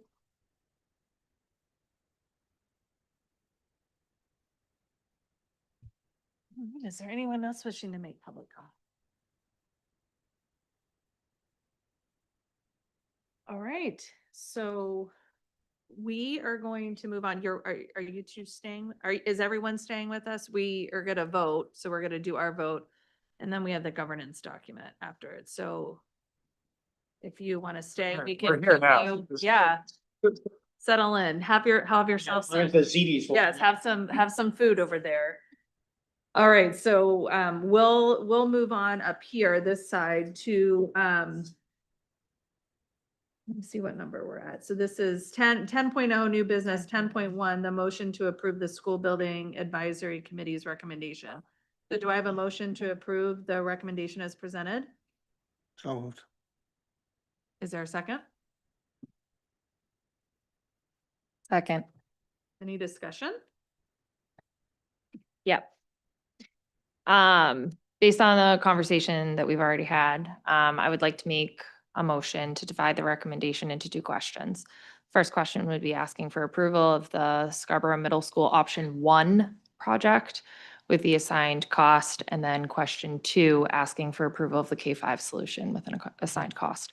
The question 2 for the K2, K-5, excuse me, approval would be contingent on the passing of the first question regarding Scarborough Middle School Option 1 passing. So, okay, I'm sorry, I'm just taking notes. Okay, so the 2 questions. The first is the middle school project 1, not the 1.2. Yes. Yes, okay. And then the second question is the K2 solution to be contingent upon the middle school passing. K-5, so it includes the Wentworth Oh, I'm sorry, classrooms. K5.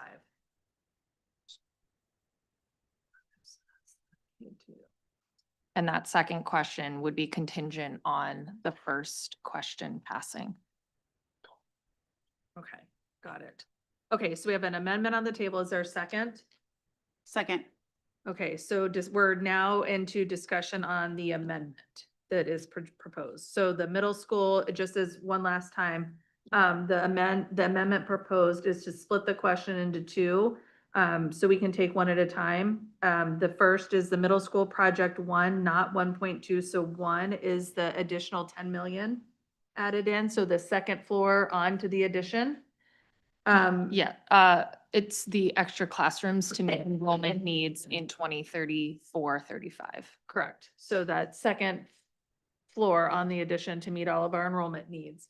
Not the one that just meets our current needs and right sizes the cafeteria. So it's, I have to wrap my mind around it because we have all of these names and all of these numbers, and one is, in my mind, 1 would be the smaller because it comes before 1.2. So I just want to be very clear that 1 is the one that meets all of our needs, the full loaded middle school. 2-story. 2-story addition, fully loaded Two-story, middle school. correctly sized cafeteria with the Yeah, with needs of music. music and art. And the PE classroom. Okay, so let's do this. Let's take them, let's take that one first and discuss that. Is there any discussion on middle school project 1? Yeah, I know that the committee recommended, not to send 1.2 ahead and then have another add-on, like a bonus $10 million addition, which I think is, was fascinating. I don't support 1.2. I think building a school that's not big enough when it opens, or is big enough right for today, when we know it's not gonna be big enough in 4 years, is ludicrous. The surveys, which allegedly drove all the decision-making, was very clear that they didn't want deferments and they wanted to meet the solution. And so I like the fact that this amendment gets rid of that inefficient and insufficient 1.2. I think 1.0 meets the needs. 1.2 doesn't meet our needs and is gonna require, what, portables in 4 years? I mean, that's exactly what they've asked us not to do. That's my point on that. Overall, I don't actually support splitting the question, but I did want to have the debate.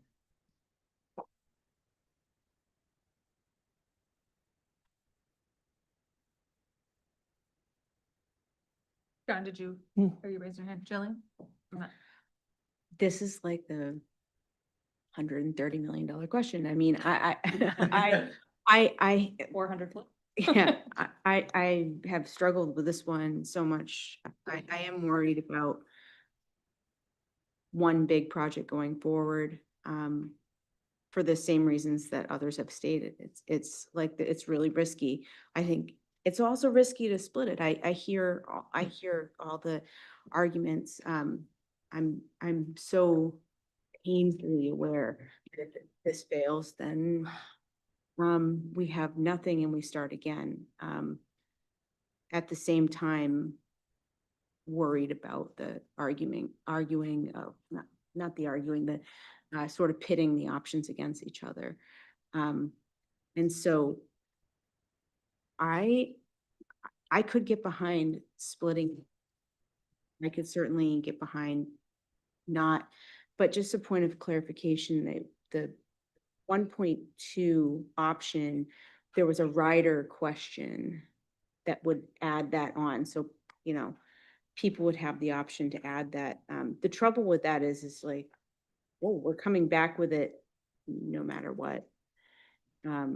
It's just a matter of when. So I just wanted to point that out because that might not be super clear, and that does get lost in the conversation and make it difficult to communicate. So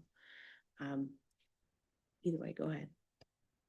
And to make it clear, like, I'm not saying there isn't a K2 issue. Like, I would love nothing more than to sit here and say at 1:30, the taxpayers are behind this. We've got this. We're soaring. We're good. But I would love nothing more than that. But again, my fear is that we're not going to learn from our own history, and we're going to put up a large ballot question, and we're going to be here with nothing again. And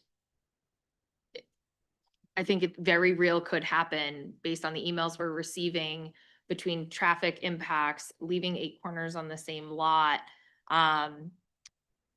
You know, Pleasant Hill, it sounds like we've made some changes into the vegetative buffer versus not. And, you know, I think what people would love more than anything is these neighborhood schools to not change at all. But that's not gonna happen. Like, we have kids that need places to learn, so they're gonna change. So I just think that when we're making these big of changes, it's so risky that even, you know, Pleasant Hill having a new wing, Eight Corners being a new build, where are my kids gonna learn next to these construction sites? Everything's so risky that it could fail for so many reasons that I think the risk of keeping them as one question feels like a risk that we're gonna fail a whole project only because of one or two factors. Mitchell, go ahead. I also feel like too, if we're all very concerned about the price tag on it too, it's on our upper end of the budget that was proposed for SBAC. And then they've done a great job at trying to get everything to fit into the budget, but how do you eat an elephant? You do one piece at a time. So if we can at least get some forward momentum, it would help build steam for passing a larger solution for, or not a larger, but a solution for the K2 system.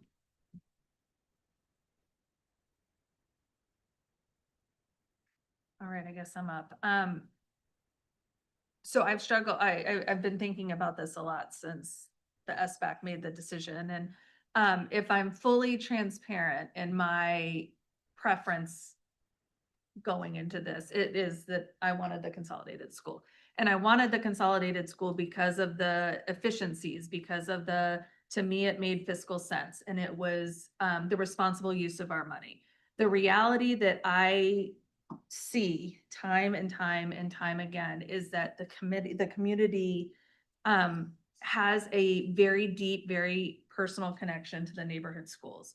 And we've asked in multiple surveys, we've asked in multiple ways, we have asked providing information about tax increases. If those of you that were with us at the time, remember when we did our committee, we got a lot of flack for saying that maybe people didn't understand. Maybe that was the problem. And we heard a lot of feedback about that it's not that we didn't understand, it's that we want our neighborhood schools. And so at that same workshop, we sat together as two bodies and we really said we need the community to be a partner in this process. We all did. And we needed the community to participate in this project. And we went out and we begged the community, the naysayers, the people who were absolutely hard-nosed, to please come and participate. And they did. To their credit, they did. And not only did they come day one, they sat here for 18 months. And they have worked and worked and worked and worked. And I am really, really worried about the perception we give to the public when we say, we wanted you to do the work, we begged you to do the work, and now you've given us an answer and it's not what we want. And that there is a real danger in us eroding every ounce of public trust that we have built up to this point. And it is important that we remember that. This is not easy work. This land in this town is an infinite resource. We do not have land. We do not. We don't. And so the volunteer workload is an infinite resource. The community has told us they don't want us to defer the project. I know everyone up here wants the very best for our kids. Everyone over here wants the very best for our kids. The community wants something that is going to pass so that we can have a solution for our kids. And so we put a lot of faith into them. And so I just am really, really worried about the message we send should we stray from the recommendation. I really, really would like us to honor what we started. Do you feel splitting the question isn't honoring the recommendation? As it's proposed, no, I don't. Unfortunately. I actually appreciate the adding project 1 in to the middle school, because I think that there's a case to be made for putting this forward and solving for all of our problems right now, right? Like making sure we have enough room at the middle school for our enrollment. So I can get behind that. But I do think separating it out this way, I think that that's the message we're sending. I'm wondering if it might be appropriate in my role as superintendent to weigh in as someone who is charged with trying to provide information and resources to the district. I have a point of order first, just Sure. before that. I just want to make sure we're debating the amendment right now. Yes. Just be clear before we go back to the regular. Yes, this is Yeah, splitting. I the just wanted, question. I just was, because you, I was wondering where, I was trying to follow. Gotcha. Yeah. Really quick, my concern is in us splitting the question, we're deviating from what the committee is. I just wanted to close the loop. Yes, yes. I guess. Sorry, Diane, was your point to the amendment or to the original question? It really, I think it is to the amendment. Okay. If that Yeah, please. seems appropriate. Yeah, Absolutely. so again, I, was thinking a lot about this evening, and so I'll apologize in advance for, reading, but I think this was the best way for me to capture my thinking about this.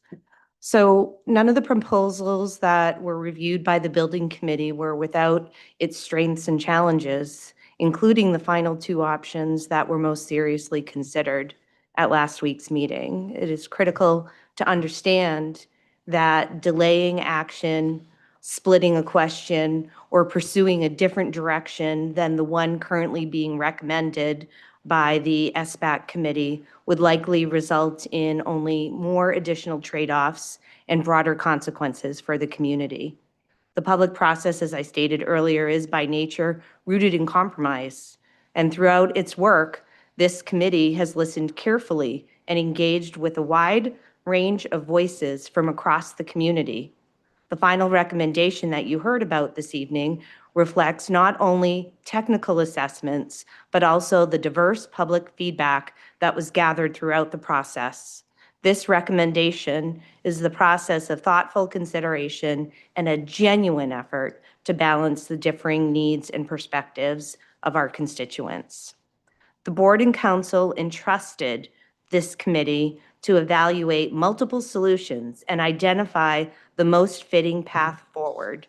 Over the past 18 months, the committee has carried out this responsibility with integrity, with diligence, and with a deep commitment to our students and to the broader community. Shifting course, as it's being discussed right now, would not only risk a less effective short-term solution, but could also carry serious long-term consequences for our students. This community has explored nearly every viable option over the last 11 years, and the time for action is now.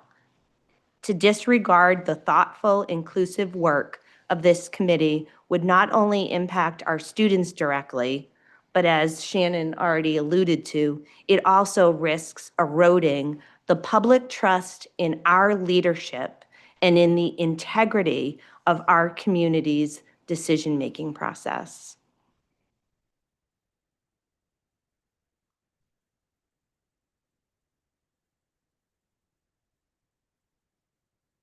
Any other thoughts on the amendment?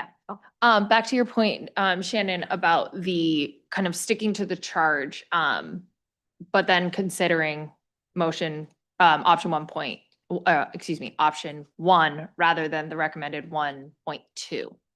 So SBAC did come with a split question to have the extra 10 million on in order to cover what the charges enrollment requests. So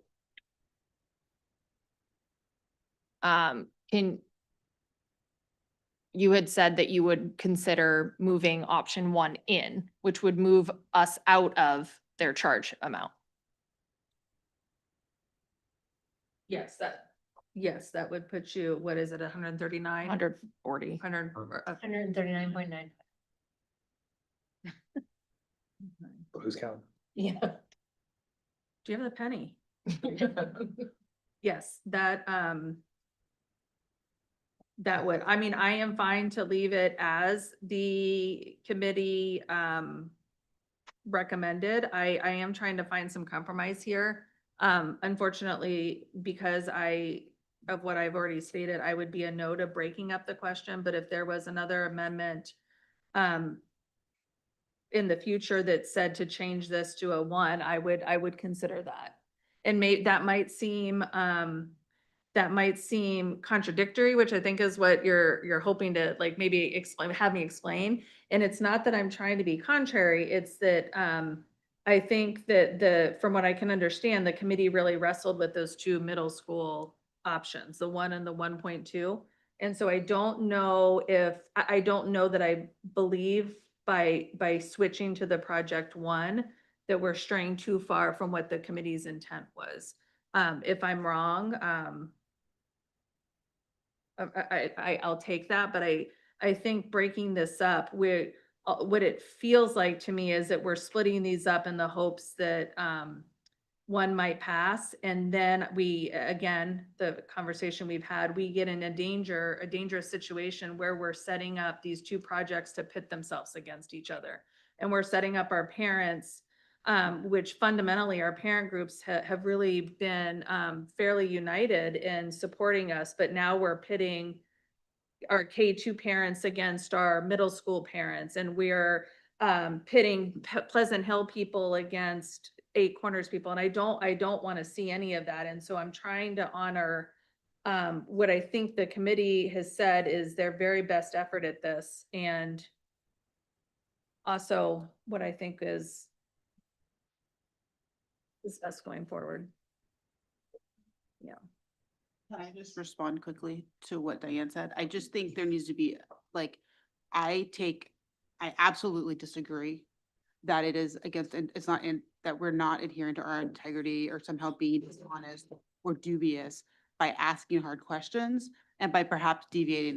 Let me finish. So like the integrity of this process was absolutely adhered to, but it is absolutely incumbent on us to probe these decisions, to ask these questions, to advocate on behalf of diverse bodies out there in the community, and to suggest amendments in good faith that we think address those questions. That is really what our job is, to do that. And we have to do that publicly. So we can't like privately meet and do this. We have to all in the public talk about what we like, what we dislike, ask questions, hold people to account. And I don't think that dishonors the committee's work, which was phenomenal, or our integrity as people who are participating in good faith. And so to the extent that there was an implication that I heard that sort of like we weren't honoring that integrity, I really pushed back on that. I think our job is to get up here, to ask tough questions, to put everything out there on the table, to be radically transparent to the extent we can be, so that we can get to the best decision, the only thing I know that I think everybody in Scarborough agrees on, this is a very risky thing to say,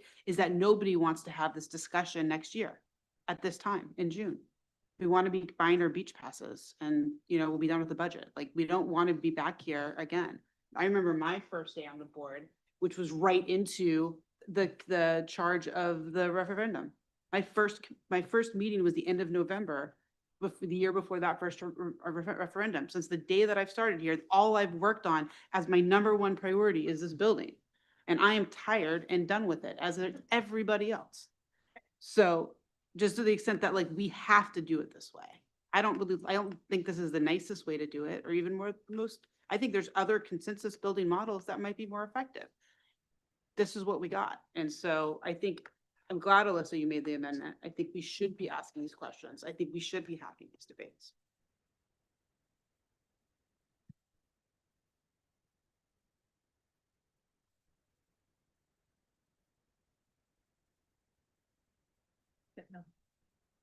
All right, so, first and second discussion,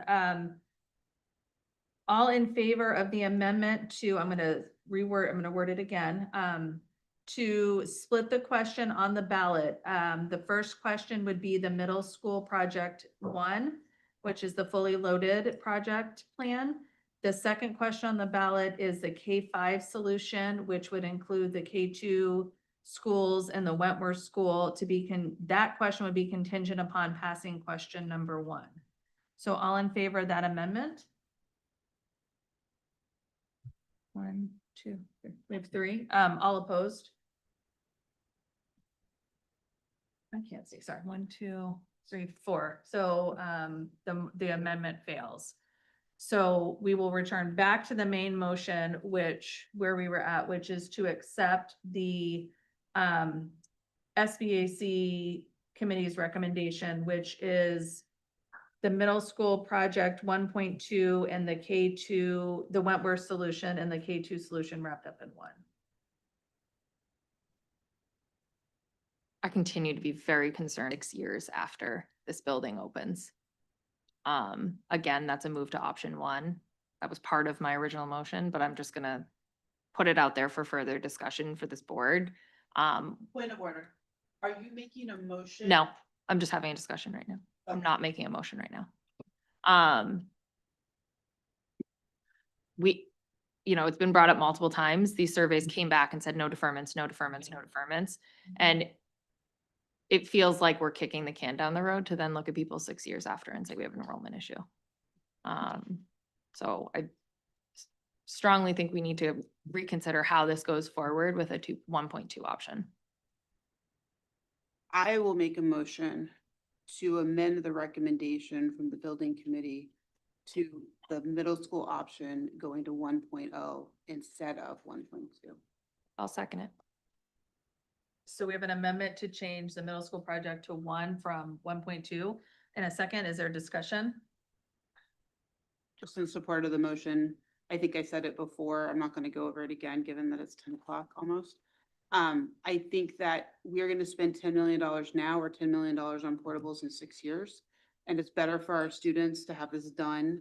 The survey results indicated they did not want deferments. I understand this takes the project above the 130, which is what the building committee was very focused on, as they should have been appropriately in their charge.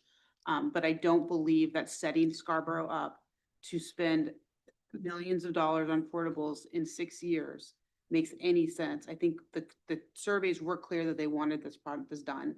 And I think the way to do it appropriately, in which we have place for all of our students, is to amend the recommendation to the town council to be 1.0 and not the 1.2.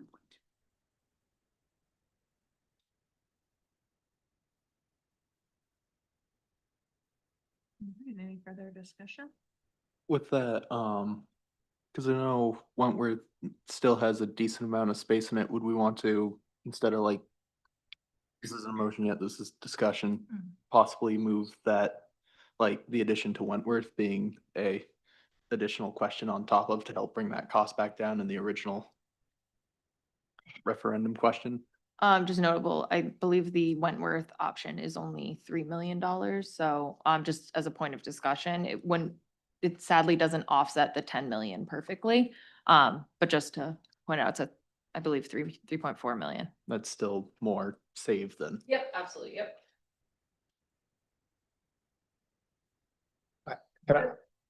I know I'm out of order, but I can't help myself. The narrative that we have been hearing and the concern in the community is that the elected bodies will find ways to add cost back into this. And what you're proposing of putting the 10 million, and I understand the risks. I was right there with you, Freyla, all the way through this. You add this 10 million back in, and the people who know that the recommendation was 130, and all of a sudden it comes out of the board and goes to the town council at 140, is going to play directly into that narrative and puts the project at risk. Could we have another bond in 6 years for 10 million? I mean, the problem is, how many times can we try to fix this problem? That's why we let the voters, that's why we recommend you let the voters choose. And I mean, this could fail because of the Eight Corners situation, the Pleasant Hill, everything is a risk in this situation. But there also could be a handful of people that say you didn't solve the long-term problem and you're going to spend 130. And they should vote for question 2. They have the option to vote yes on question 2. That's why there's 2 questions. Sorry, I'm done. But that is how we got there. I am very out of order. I apologize. It's like a salami at my meeting, by the way. I'll leave if you need me to. I'll leave. Over here on the school board side.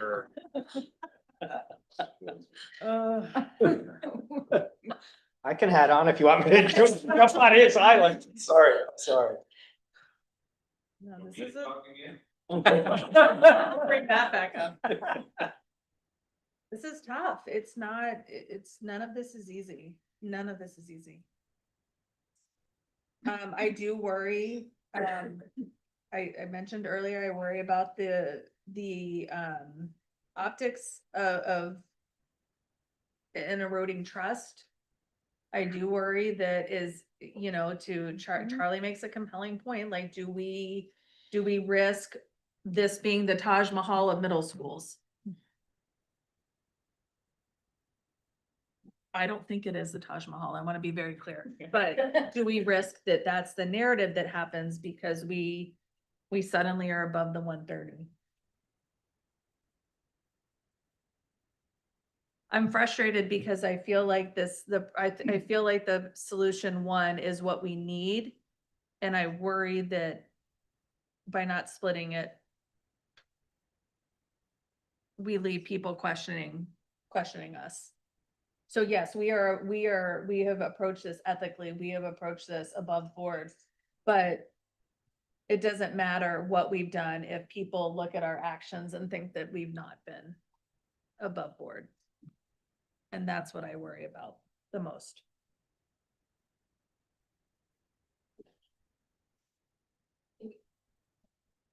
Sorry, what's your worry? What would make us not be above board? I worry that people are going to, Charlie makes a compelling point that we have said all along, this is the, you know, we're putting our faith in them. The community has come back with, I've heard a variety of narratives as well. Are we not going to support it? Are we going to take away their decision-making process?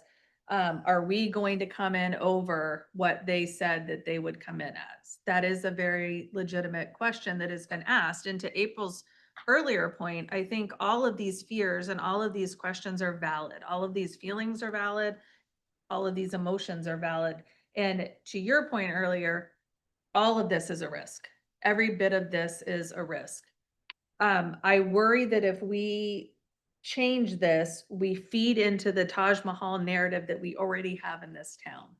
That is my fear, because we are now asking for 9.95 and some pennies more over and above the 130.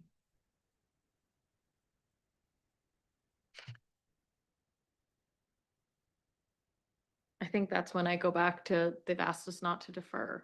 I mean, we have put our heart, our soul beyond enough hours into this for me to feel very comfortable saying that we put our due diligence into this.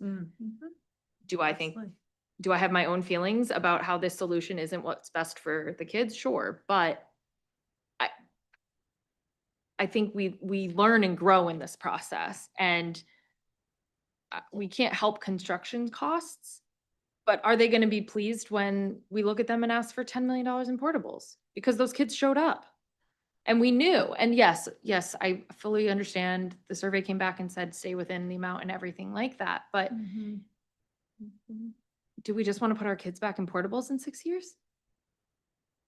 No, we would be putting our hope in the fact that they would answer yes to the solution, and then yes to the second question, the sub question about the middle school. I think and that makes sense, but I think if you've already got people signed on for 130 million, that's not that's not 20 million. That's not an easy thing for a lot of people who are struggling right now in this economy, and people who are trying to stay in their homes and all of those things. People are going to see $10 million and be like, figure it out without it.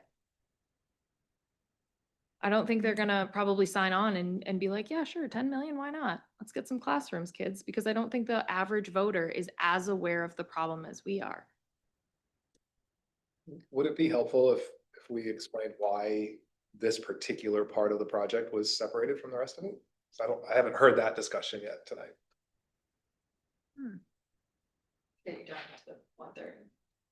That wasn't the only reason. We were looking for 130 for sure. Why did we find it here? Was because the enrollment projections show this as a 2-year bubble. As an enrollment bubble. It's a short-term solution. It's a short-term problem. According to the current data that we have, which we know that the data is flawed, we need more birth rate data to make a more informed decision on this, no doubt about it. But what the charts showed was a 2-year spike, and then it comes back down. And so there is a chance that in 2029, we have more birth rate data and we show that this is not a trend and you don't need that two-story building, right? You don't need those extra classrooms. There's also the chance that it shows that it is a trend and we should have done it, right? But that's why there was enough ambiguity around this particular thing and the enrollment data around this cohort that's going to come through the schools, that we felt that this was an area, and because we weren't willing to accept this risk at the elementary schools because we wouldn't have time to react to it. We were willing to accept the risk at the middle school because, as terrible as it would be to finish this project in 2029 and then go, oh, we need a referendum for 10, probably 15 million at that time to add a second story, right? We would at least have time to react to that. And so that was at least the rationale for why this particular scope was carved off as something to consider a second question. To leave up to the voters. Right, to leave to the voters. I don't know if this puts you on the spot, Diane, without information at your fingertips, but if you had, if this was a 2-year bubble, what would it take for that 2-year bubble to fit into project 1.2? Should one not pass? Should the secondary question not pass? Would you increase class sizes? Like what would be the short term? So again, that isn't something that we've contemplated yet. But, the accurate information is that we had 25% more live births in Scarborough in the years 2022 and 2023. In the year 2024, the birth rate went back to the levels previous to 2022. We don't know right now how that's going to play out, right? And so we can look at our enrollment projection data, but until we actually have children born, we don't have the answer to that. In reference to your question about what would I do with that number of students, even if it were a bubble, again, we'd have to go back and look at other things, right? Because if in fact this was a bubble and we didn't see that continuing, it might be that we, shift a grade level down, utilize other space that we now have built, right? That we're building as part of the basic project, right? Because once we have spaces that are adequately built within our district, then we have the capacity to be flexible about those spaces. Our current scenario does not give us any flexibility because we are completely maxed out with all the space we have, right? So what we need to do is somehow build some additional space because we know we have more students. Will they continue to be at one level, not at another level? Is that a trend? Is that a bubble? We don't know that yet, right? I'm sure that's less than helpful. I'm asking for a crystal ball, Diane. All right, any further discussion? Okay, so the amendment on the table is to amend the part of the recommendation to change the middle school project from 1.2 to 1.0, which is the fully loaded middle school project. We have a first, a second, and discussion. All in favor of the amendment changing the middle school project to 1.0? 4. So that's 4. All opposed? Okay, so the amendment passes. So now we are going to the main motion as amended. So the main motion as amended would be a project that is the K2 solution, the Wentworth solution, and middle school project 1. Is there any further discussion?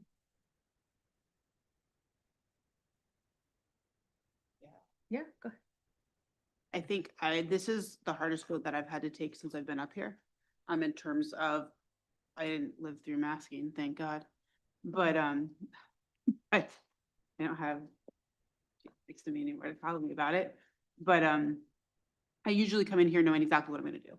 I'm pretty decisive, I make facts, but I'm stuck between a rock and a hard place in this vote because I feel the tremendous pressure to get this done. That's not, and that, like Diane's spoken to that, our number one board goal since I've gotten on here is to pass this because the kids are here and you've heard me run around and talk about the crisis that I see coming, which I believe is not overstating the problem about what our kids are gonna be as the wave has started influx into our kindergarten and will continue to get worse year after year. I understand that people like the neighborhood schools. Some people like the neighborhood schools, maybe more than half of the people like the neighborhood schools. I understand that there's a feeling and a sentiment that was clear on the committee that it's more likely to pass. It was based on the survey data that we had, to the extent that the survey data is accurate. Like that is on kind of one side of me. On the other side of me is sort of whenever I have questions or I'm struggling with something on this board, I go back to Melissa Huey did a board orientation training my first year here. And she gave us a binder, kind of like the one that you have, and says, and in her thing, she ends her slide on when things get really hard, look at what your mission is. What were you elected for? Board of Eds are really weird. They're not responsible to the people who elect them. The people who elect them feel differently, which I understand. But technically under the law, we are responsible as a public board to the common good for the school district. Our first mission is to look out for students. Our second one is for staff. The third is for the school community. And I take that really seriously because I look at a solution and I have no issues with it. I've been probably one of the harshest critics up on this board of the building committee, and I've asked some tough questions.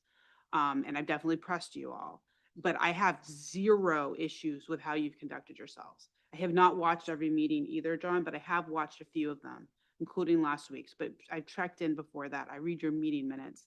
And I look at the work that's going on there because I think that's part of my job. And there's nothing that you could have done differently or better. I think what you've done is really above reproach. And I don't say that lightly. I have no hesitation critiquing when I see critique, but I don't have any for you. You did a good job. You did exactly what we asked, and you did it in a very transparent and I don't think there could have been a better process. And I'm a big process fan. So like that's a high praise coming from me.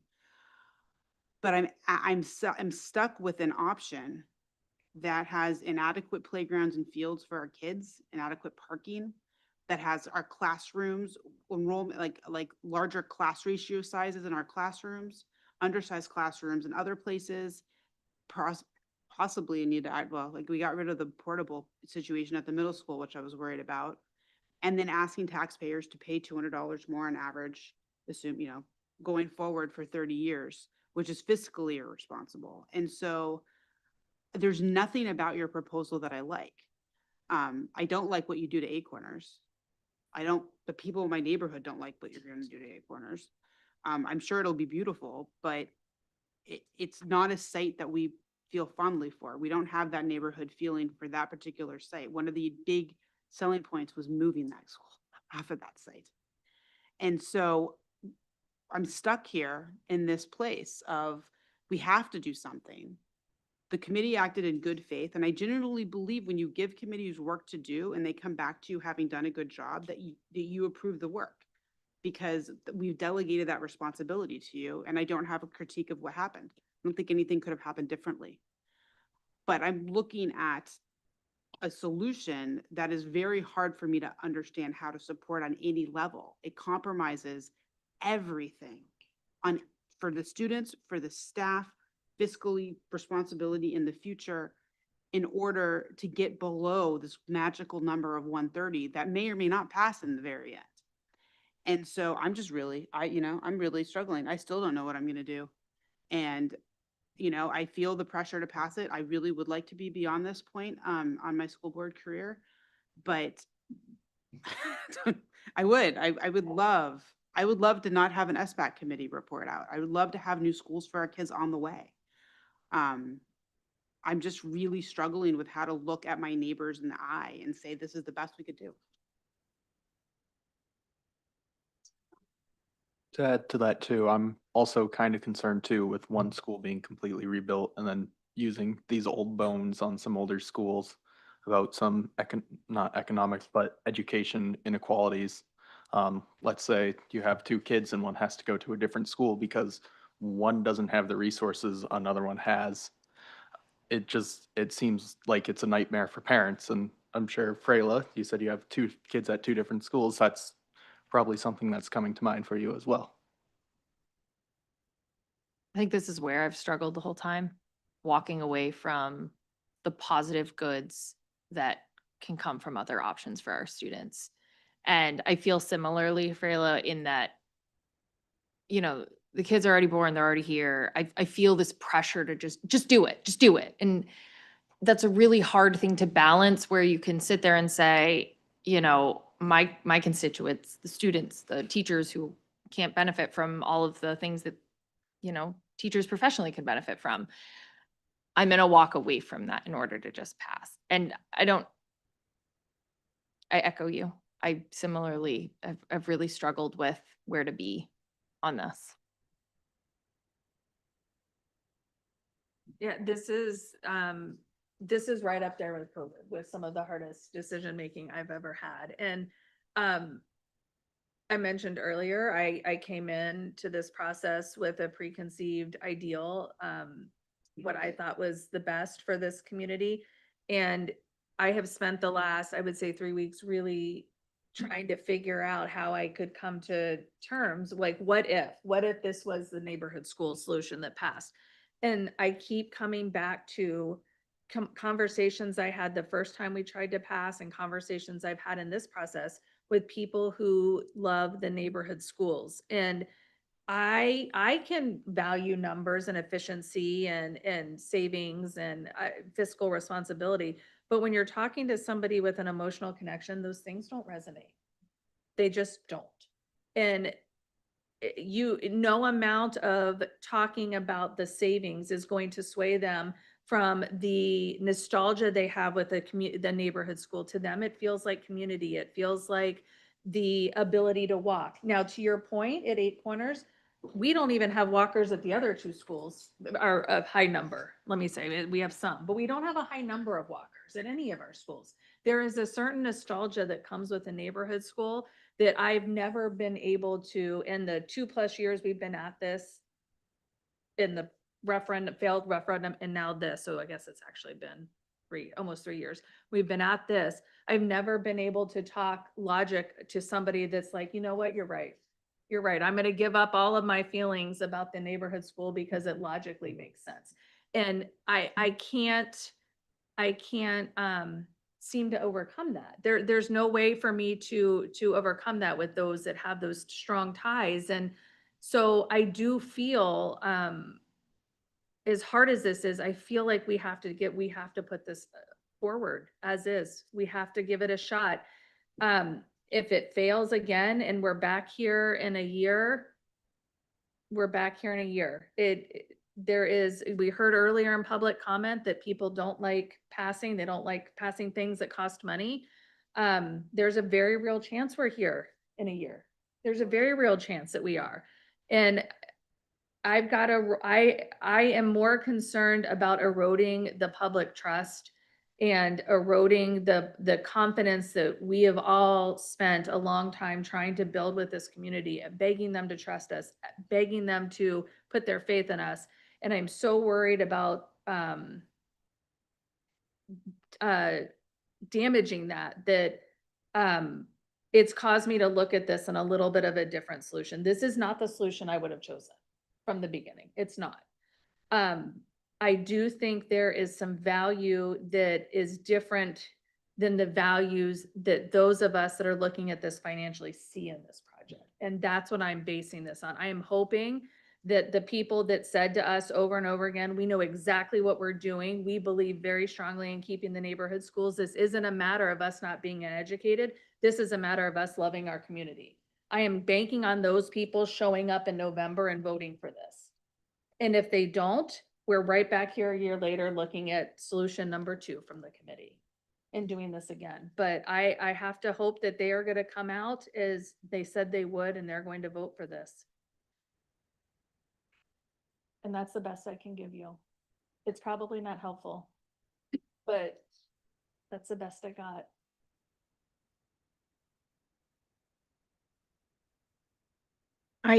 That resonates with me a lot. The public trust, we put a lot of work into putting together a charge and putting together a committee, and man, we weathered some storms.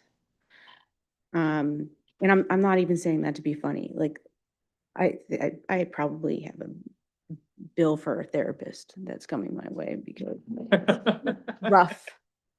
But, you know, in the end, this committee worked really, really hard. And I think, I think people came at it with, in a very thoughtful way. I think the worst part for me in this solution is not that it's the neighborhood schools. I totally get. I totally get it. I have fondness. In fact, the first time I heard about a consolidated school, I thought I was going to lose my mind. So I totally get it. But I think the hard part for me is that it solves the problems for now, but it's not very future ready. Somebody in the future is going to have to figure out a solution for whatever comes next. And I think Scarborough does that a lot. I wish that the solution was moving one of the schools to a different property. I do. But again, with you, this is what the committee came forward with. Everybody fought really, really hard to get this within the constraints of the charge and solve as much of it as possible. And it isn't perfect. I am going to vote to move it forward because of that. I do have major concerns about whether it passes or not. But we will have to cross that bridge when it comes. I think I hear you where you're like, you know, the nostalgia, it's so hard for people to get past. But, and I feel like I've said it to quite a few SBAC members as well, but I have such a hard time, and I get it, they're the ones paying for it, but I have such a hard time putting someone's nostalgia and feelings who will never step foot in that school above the educational values that students who will be in those schools, who build a foundation of their education, I'm putting nostalgia above that. And like, that's where I struggle. It's not because I don't think that kids can learn in these schools. It's not that I don't think that the Scarborough community we've seen test scores from neighborhood schools. We do well, but I have a hard time with that. And the thinking of the parents who are split between schools, the students who don't get to go to school with their siblings because they've got to go across town. Like, those are the situations where I feel really hamstrung because those are my responsibility as a school board member.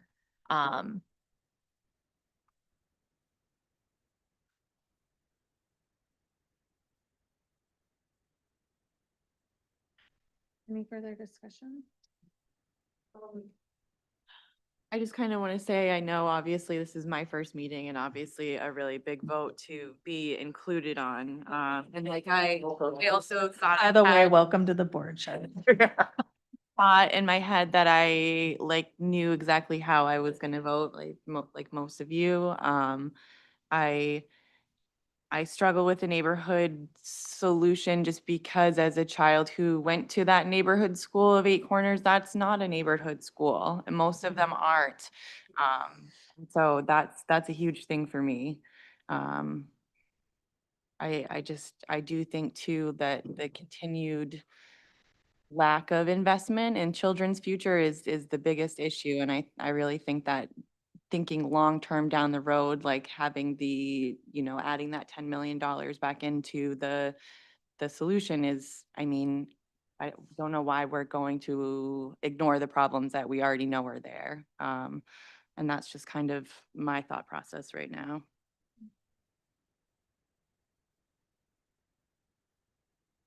Any further discussion? Can I have a point of clarity information, whichever one you'd like to assign it at 10:30 at night? Yes. Is there a way we can have like 2 or 3 minutes to just like process really quick all of this before we call a vote? Are you making a motion to recess for 3 minutes? Yes. I'd like to make a motion to recess for 5 minutes. Second. Second, any discussion? All in favor? All opposed? What was you? I'm sorry, thank you. I've lost my count. 1, 2, 3, 4, 5, 6, 7. So 6-1 passes. 10:30. We'll come back at 10:29. Yes. 10:29.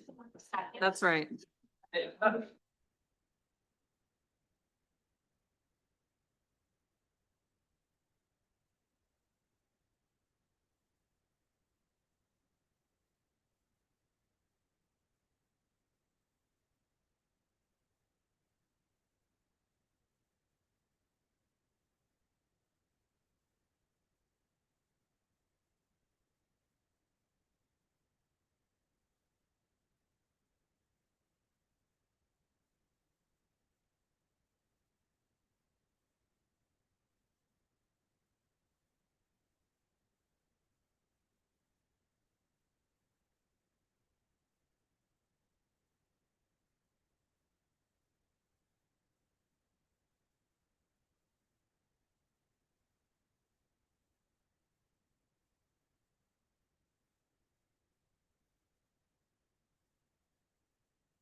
All right, welcome back.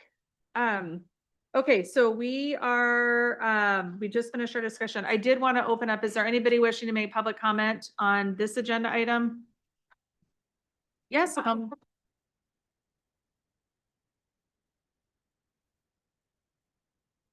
I have to press a button up here? I will press it for you. Yes, go ahead.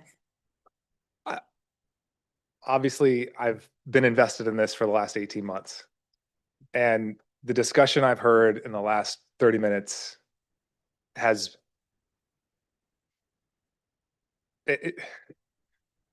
I'm shocked that you're debating whether or not to accept this.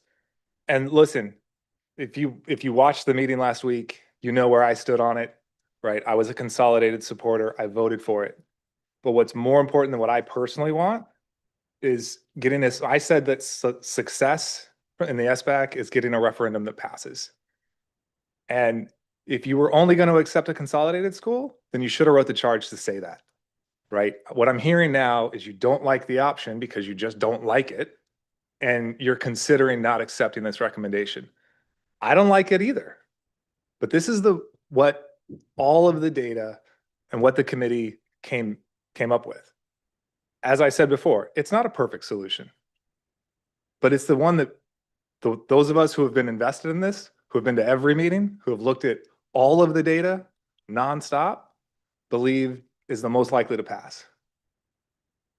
And so if you don't accept this recommendation, I think you lose all of your political capital in town, right? The narrative is already out there that the board and the town council already know what they want, and this whole thing was a farce, and all you're gonna do is confirm all of that narrative and feed right into it, and you're not gonna get a referendum passed this year, no matter what. So I urge you to accept the recommendation as it was made. Thank you.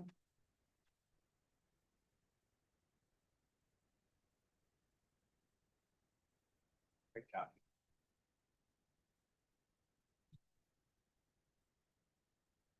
Hi, Richard Hayes, I live on Martin Avenue. I respect the amount of work that the committee put in on this.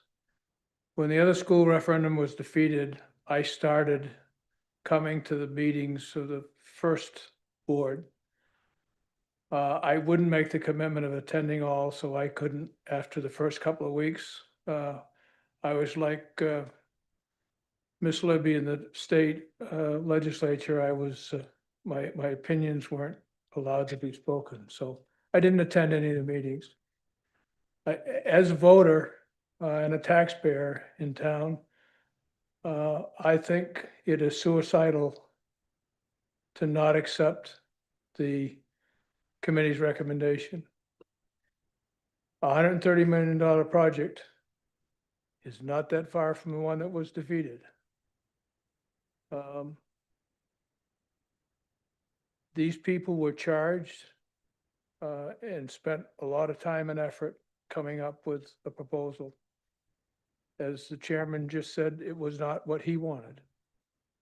We understands that their charge was to listen to the community, and that was a big criticism in the school that was defeated, that it was done in closed doors.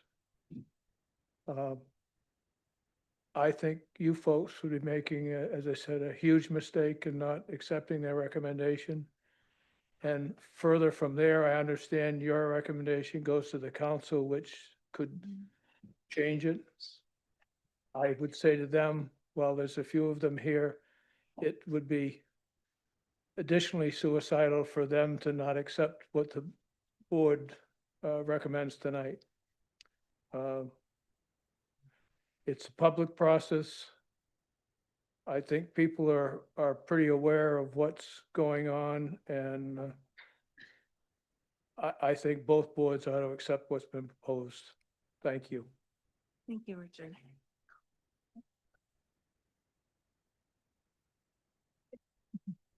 It's using self-control. You could be next, Dave. Clearly, You want to go first? at all. All right, you know, I would just advocate for unanimous support from both bodies to move this forward as recommended by the committee. I hear what all of you are saying.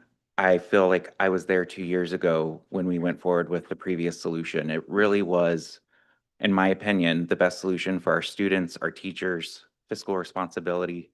There were issues with it for sure, but we've tried that. We swung for the fences and it failed.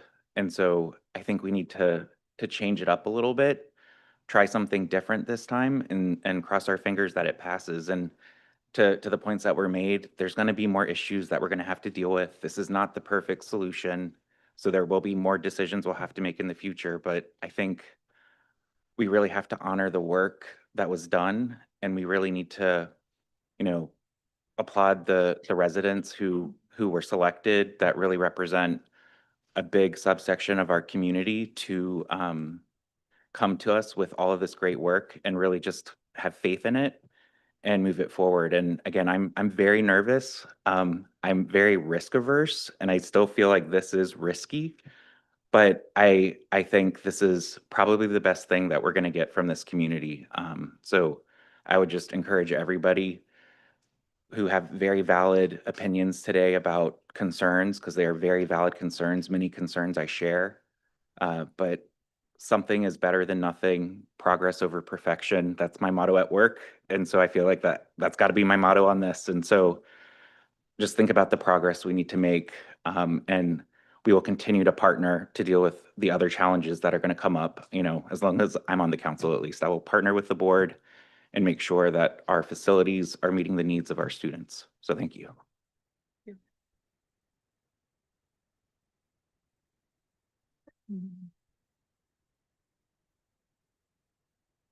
Well, this is not a sight you see every day. April Seither, 14 Huntley Drive. I don't like speaking from this side of the podium anymore. It's been a long time. The very first vote I took as a school board member was a big one, and it was to vote to consolidate, and I voted against it. And for a number of years, or months rather, after that vote, I had to explain my rationale and my evolution towards a consolidated school when I straight-faced, as a school board chair and then a town council member, asked our community to support a $160 million consolidated school. Fast forward, here I am still, 7 years into public service, having this conversation with our community about our school infrastructure needs. I made the best pitch that I could possibly have made to the SBAC committee last Monday night, advocating for what I feel is the best for our teachers and our students, which is a consolidated option. That vote did not go in my favor, and I have such respect for the committee and for the process that I am standing at the podium before you tonight saying, please accept the recommendation of the committee, which has my full support. It is now our duty to put something forward to the voters that has the committee's recommendation as its #1 endorsement. And with that, we are asking the community to support the work that they asked us to do. And so I'm asking you as the board to please accept the recommendation of the SBAC committee, and I will be asking the town council to do the same when it comes to us in a few weeks. Thank you.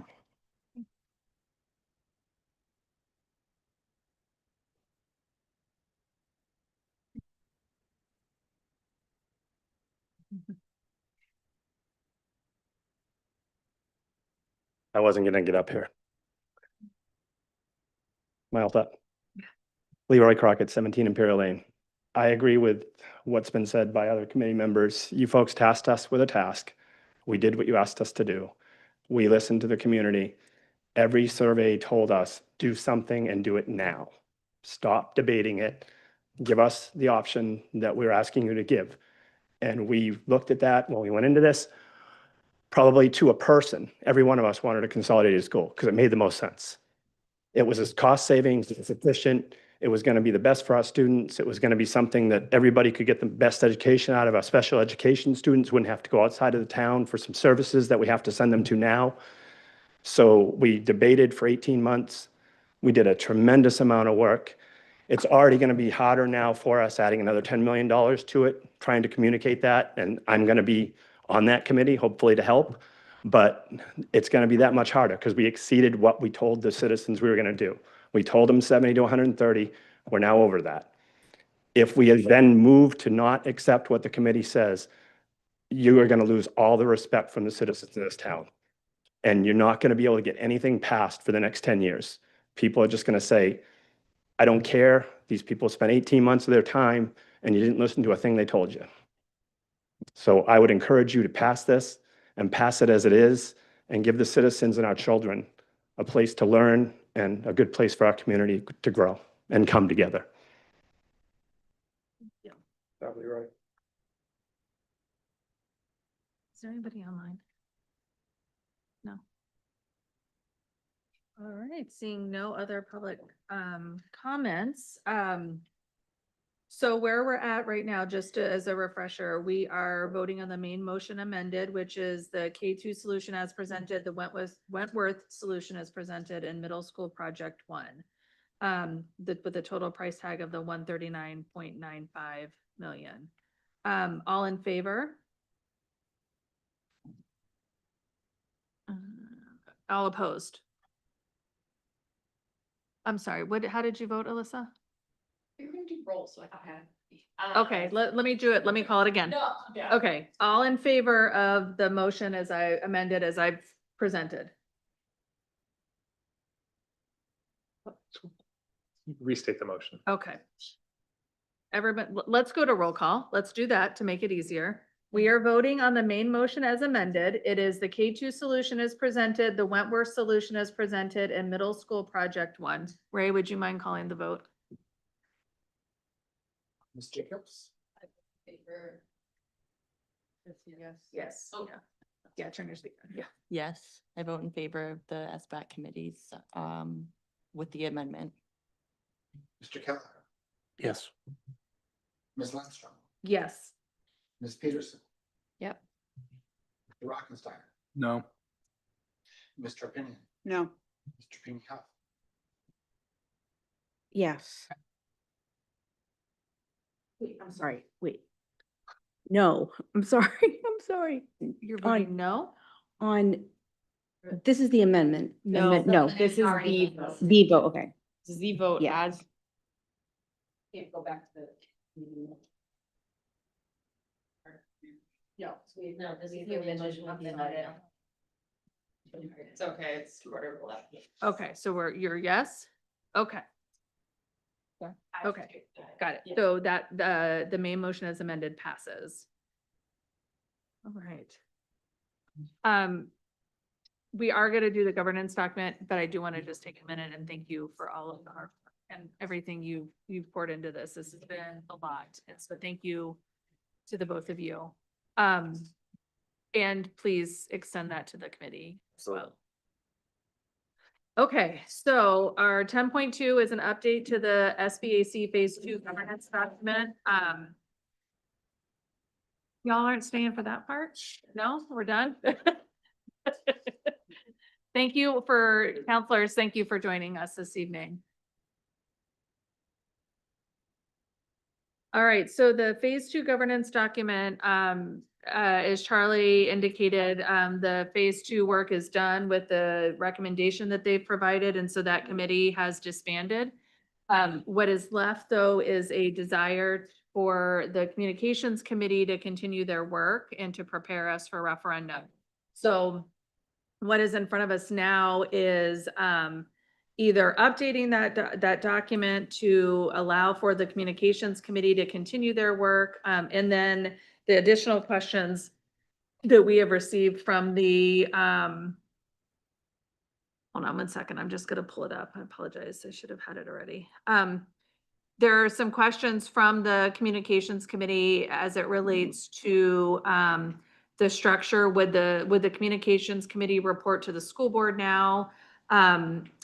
would the structure remain the same? They do currently have a chair and a co-chair or a vice chair that runs the committee, and then they have community members that participate are on the committee. So we want to know if that would stay the same. They do want to know about approvals for materials going forward, and then if there was any money in the budget to help them move forward. We did talk at the last meeting about communications, and so since the SBAC is now disbanded, April, Counselor Seither, myself, Diane, Alyssa, Jillian, and Charlie discussed it, that communications from the community would now turn over to us. So our normal way of answering communications is how we'll proceed forward with that, and that was something that Counselor Seither agreed to as well. So from both those that come into the school board, that is how we'll answer those.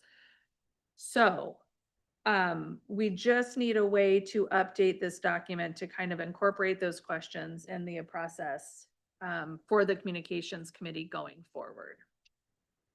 Can I open that up to discussion?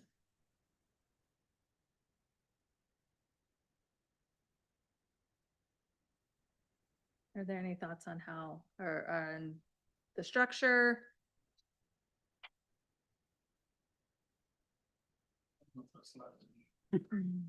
I know, I'm trying to look for the email from Charlie. I don't remember what the date was on it.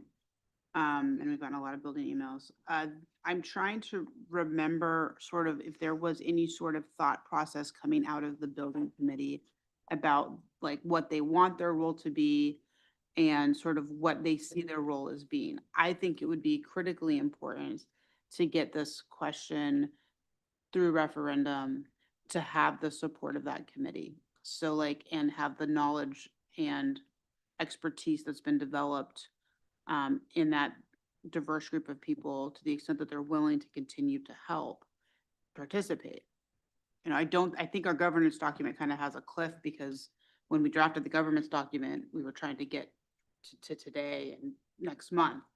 But we've always talked as if the communications from that committee are going to be ongoing. And so to the extent that we can support that, I think we should absolutely amend or do an addendum to this governance document that targets that, to give them the authority to do what they want to do. But I also respect all the work that they did and want to know what authority do they want to have? Like, and so I'm looking to Jillian, I'm looking to Alyssa, the people who were at the committee, to sort of fill in some of Charlie's questions, because I think Charlie's right. I mean, I think I brought forward that I had concerns the governance document ended. Yeah. And that some of their thoughts that they were like finally done were like accurate. We don't want them to be done. No. Our conversations with them have been, we don't want them to be done. I don't particularly want them to be done, but I also respect that committee's work and want to know kind of from them, like what authority do they want? Do they think they need to run with? Because I would like to support their efforts.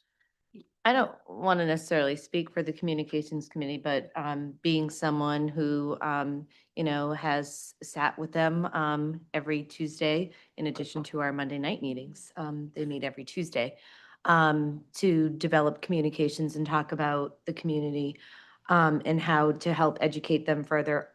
I think one of the challenges that the communications subgroup had is that I think, correct me if I'm wrong, Leroy, but I think you had 5 committee members on that. Some of us at this meeting tonight have gone through another iteration of a school referendum. And I can say with confidence that having 5 people to try to provide enough communications to run a project successfully isn't doable. And so I know, at our most recent building committee meetings, Leroy and others have tried to encourage other people to hop on and assist with being present at tables in the community and events in the community, because it is not going to be the work of 5 people that is going to convince 20,000 citizens to come out and vote. And so I don't know what that has, how that relates to a charge that you need to write per se. Like in my mind, it's more about how does this board and perhaps the council activate Yes. more bodies to help with this effort, right? I don't know that it has to necessarily be part of SBAC per se, but we need a much deeper grassroots support and volunteerism to educate the rest of the community than we did in the last referendum. We heard very clearly after the failed referendum that there weren't enough people who knew about what the project was. And that had nothing to do with the lack of efforts. But we were a committee that we could count on one hand. And it's just not possible for that few number of humans to make themselves available at all of the events. So I just don't know to your question if this is SBAC. I'm bringing this together. So I think it is. I think we can say that, I think we can authorize, and again, I need to think through exactly how to do it, and this is not the best time for thinking through things. But like, I think we need to do an addendum or an amendment to the charge. I think an addendum is more appropriate because it's not really changing the charge. The charge is completed. Yeah. An addendum is an additional piece which would continue the work of the subcommittee. I'm hearing that they need the authority to recruit other members and volunteers that may be not actual members, but who would be encouraged or able to support the work if they can so be persuaded, which, as you point out, we're going to need to have help. Yeah, but So- I don't know if it's their work to do that. Like, I guess what I'm suggesting is it is the work of this board to activate those people. I disagree. I think it is, no, I don't, I kind of disagree. I partially agree. 100% yes. Every member on this board, per our board protocols, is now responsible for getting this referendum passed. Mhm. 2, I think I do not want to lose the good work and the willingness to continue that work, which at least one member of the committee at 10:54 at night is exhibiting by his presence with us, to continue if they're willing to do that. We can't do it either. We need help as well. The board, the town council can't do it. They're gonna need help as well. We're all gonna need, it's like an all hands on deck kind of thing. But I think we can certainly, if there's a membership willing from SBAC to continue on a communications committee to be a point for us, we can use that help. If they're willing to do it, we should take that help. We need all the help we can get. We need everybody that's willing and available. Yeah, and there was discussion at Monday night's SBAC meeting, to really a plea, I'll say, to the larger committee that even though the work of the SBAC is done, now is the time to really help and dive in with communications. And so I think the expectation is that there will be more than the 5 bodies doing the work going forward. But I do agree with you. It's incumbent upon all of us to now get behind this, support this, help recruit volunteers, help to staff events and to volunteer to go door to door and to do all the things so that it's not left to 5 people and then we burn out our 5 volunteers that we have. So 5 might have been an over exaggeration. yeah, or 3. That's fine. Yeah. But if we continue the subcommittee that authorizes them to continue to meet as a subcommittee of this board, as opposed to a volunteer committee with no authority. We Right. give them the authority to recruit other members and volunteers. That's authority from this board that we can give them. Yeah. I don't know if we're gonna give them a budget. I don't know that we have a budget to give them, but we're gonna need to support them with at least photocopying costs and other things. There's basic necessities that we have to authorize them to do. So we have to make funds available for them we have to have a meeting space for them. We have to have infrastructure for them. Like, we have to provide that support. So we have to support them as we would any other committee that's doing the work of this body. You know, whether it was the DEI committee when we were doing those kind of community committees, because SBAC and DEI are the only committees we have that were community committees. Everything else is run by the board, and we don't have a lot of extra volunteers on our committees. But like everyone's pointed out, this is not something that we can do by ourselves. No. So I think we need recruitment, we need to have, an ability and a budget of some sort. Is obviously, we don't have large amounts of money, but we need some budget for their infrastructure to set them up. We need to allow them to meet, give them the authority to meet and to work to educate the community about this referendum and this project. Because the community did want us to go through this process, and now we're not gonna like hide all of our experts. Again, if they're willing, if they're people who are still willing. And I think we should reach out to the larger prior SBAC committee to see if they're able to re-engage. They put a lot of work into this too. And then anyone else who's willing. Well, and respectfully, the board has changed the proposal this evening. And so there may be people on the committee who feel differently about that. True. Yeah. All right, so I think what I'm hearing is we can work. Oh, I'm sorry. Yes, is there anybody wishing to make? Yes, Come public on. comment, Hold on up, please. Okay, what we're looking for is we're looking for help from the board to help us with holding events in homes or friends and family that you can get in touch with so that we can have some community get-togethers with folks in their homes, talk to them about this. Strictly educational. We're not going to tell people yes or no. It's strictly educational, just trying to give them as much information as we can so that no voter goes to the polls uneducated. This is my third event tonight, so sorry. I did Water District and the concerts then here. So I think we want to have that. We want to have, I know at least 2 other members are willing to continue on. So I think we've got at least 3. We picked up 1 more today. Matt, who had been, not that Matt, but the other Matt. He said he would join us as well, and he's willing to help us out and do community events and stuff. We're going to need people to go to schools. We'd like to be at the open houses at the schools with some paperwork and some information for folks to have so that folks can see what we're doing and we can get to the parents there. We're trying to set up events in communities, senior communities, civic groups, things like that. But even if we have the open houses at the school, I don't know if they all are succinct, coming together at the same time. So 3 of us can't do that.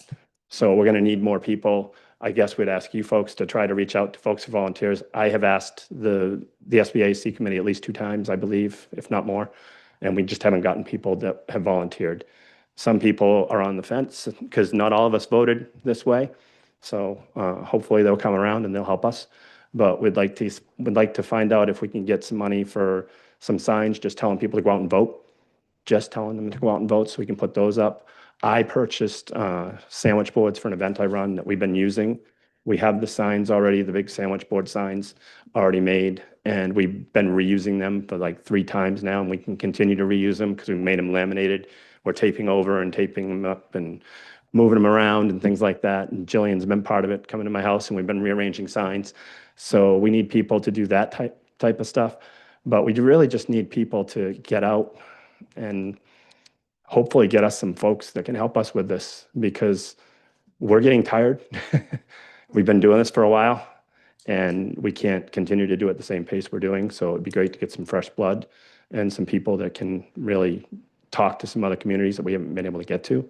So I think that's our biggest thing, and maybe getting something out to the public in print or something that once we've actually got the town council approval, if we do get that and we've got your approval tonight with the option, we can now go forward with it.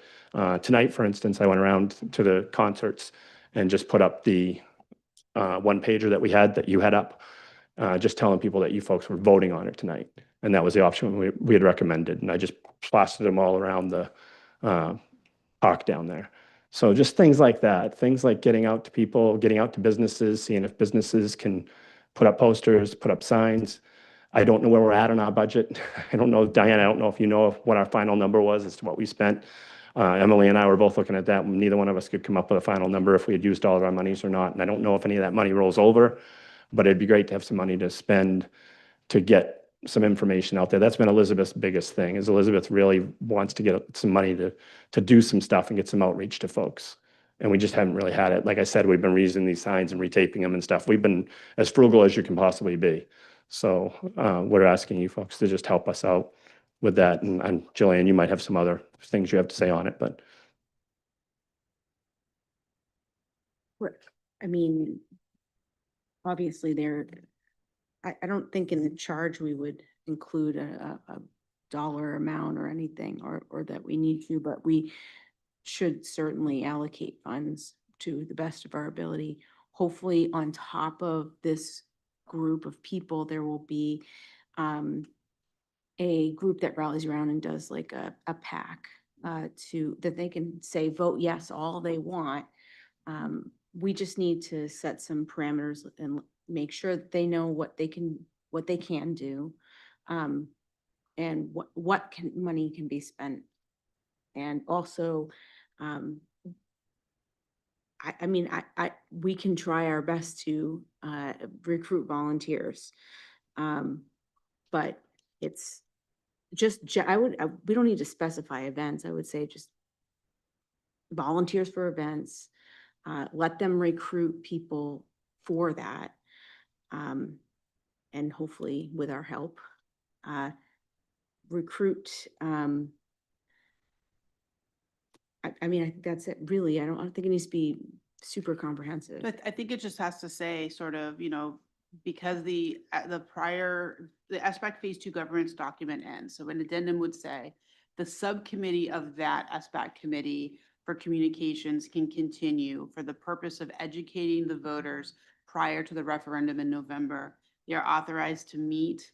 They're according to board protocols, they're authorized to recruit other members because a lot of membership groups are closed. We're expressly allowing them to increase their membership as they see fit. So if they want to bring in more members or they just want to have volunteers, so they're allowed to recruit additional support, either adding members or having volunteers to do events and others outreach to the community within the guidelines of the law, which means that they have to stick to education only. And the board will support them as they can with infrastructure, which would include a budget, would include basically that. That's all it has to say. Zoom, But right now they have no authority. They have no do authority anything. to do it. Yeah, so it just needs to be a brief. Yeah, it's very vague, but we have to. We have to infuse give them something. authority, Yeah. and then the charge is to the purpose of this Yeah. committee is to educate the voters Right. in order to support the referendum in November. Now, obviously, depending on what happens at town council, that might change next month, but we don't want them to stop or slow down or disassemble. We want them to build stronger momentum ideally. And moving towards that, there's another opportunity the referendum question was not set tonight. I want to be really clear that what the board recommended tonight is a recommendation that's non-binding on the town council. The town council can move forward however it sees fit.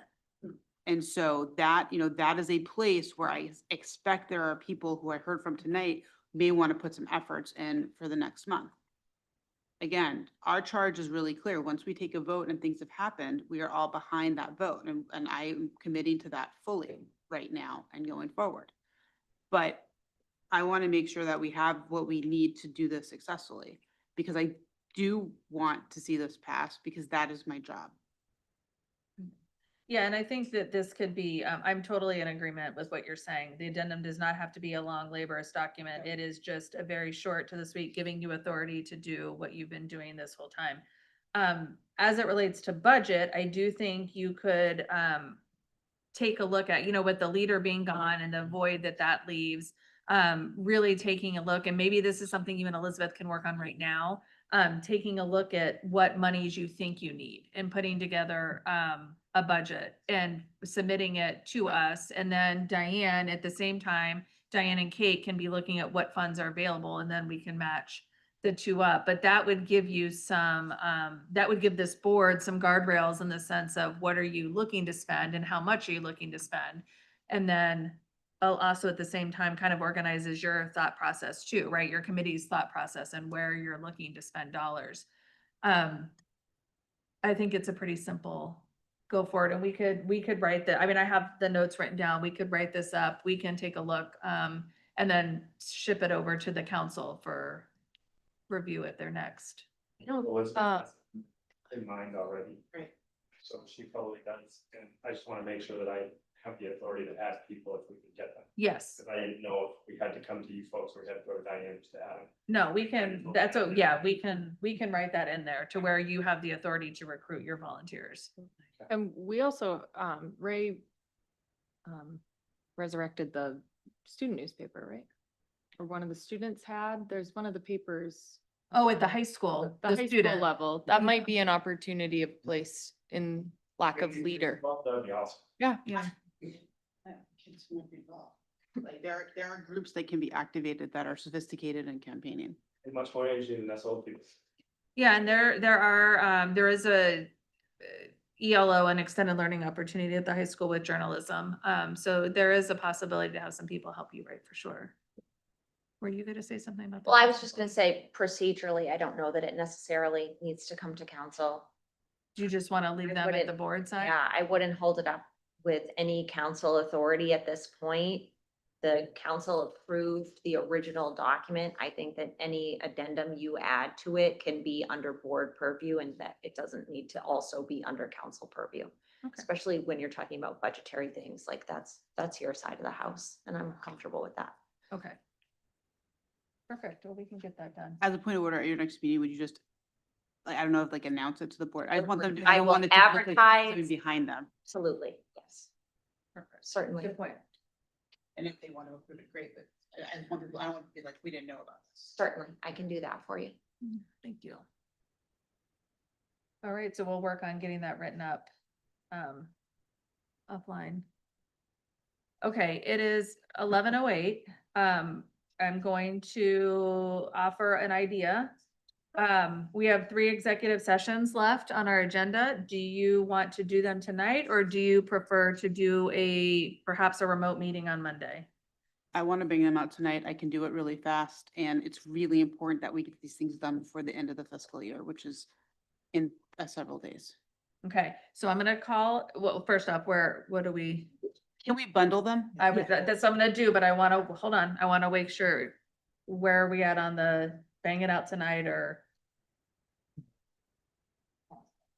Okay, so I'm gonna ask that we update the agenda.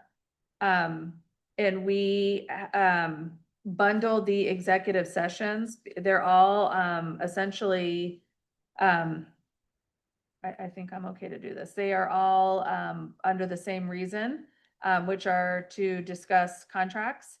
So what I'm going to propose we do is update the agenda to discuss all 3 in one executive session and then come back and ratify the 3. So we're not going back and forth. Does everybody understand that? Okay, so I'm making a motion to bundle the executive sessions into one. Do I have a second? Second. Any discussion? All in favor? Good, let's go get it done. We will, Going to executive session, we would Elizabeth send her numbers, you or Diane. she gets, well, either, yeah. Thank you. Perfect. You for hanging with us.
All right, thank you. Welcome back.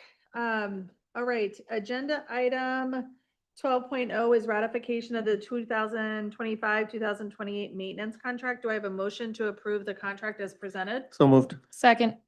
Any discussion? All in favor? That shows unanimous. Thank you. Agenda item, the new 13.0 is ratification of the 2025-2028 administrators contract. Do I have a motion to approve as presented? So moved. Second. Any discussion?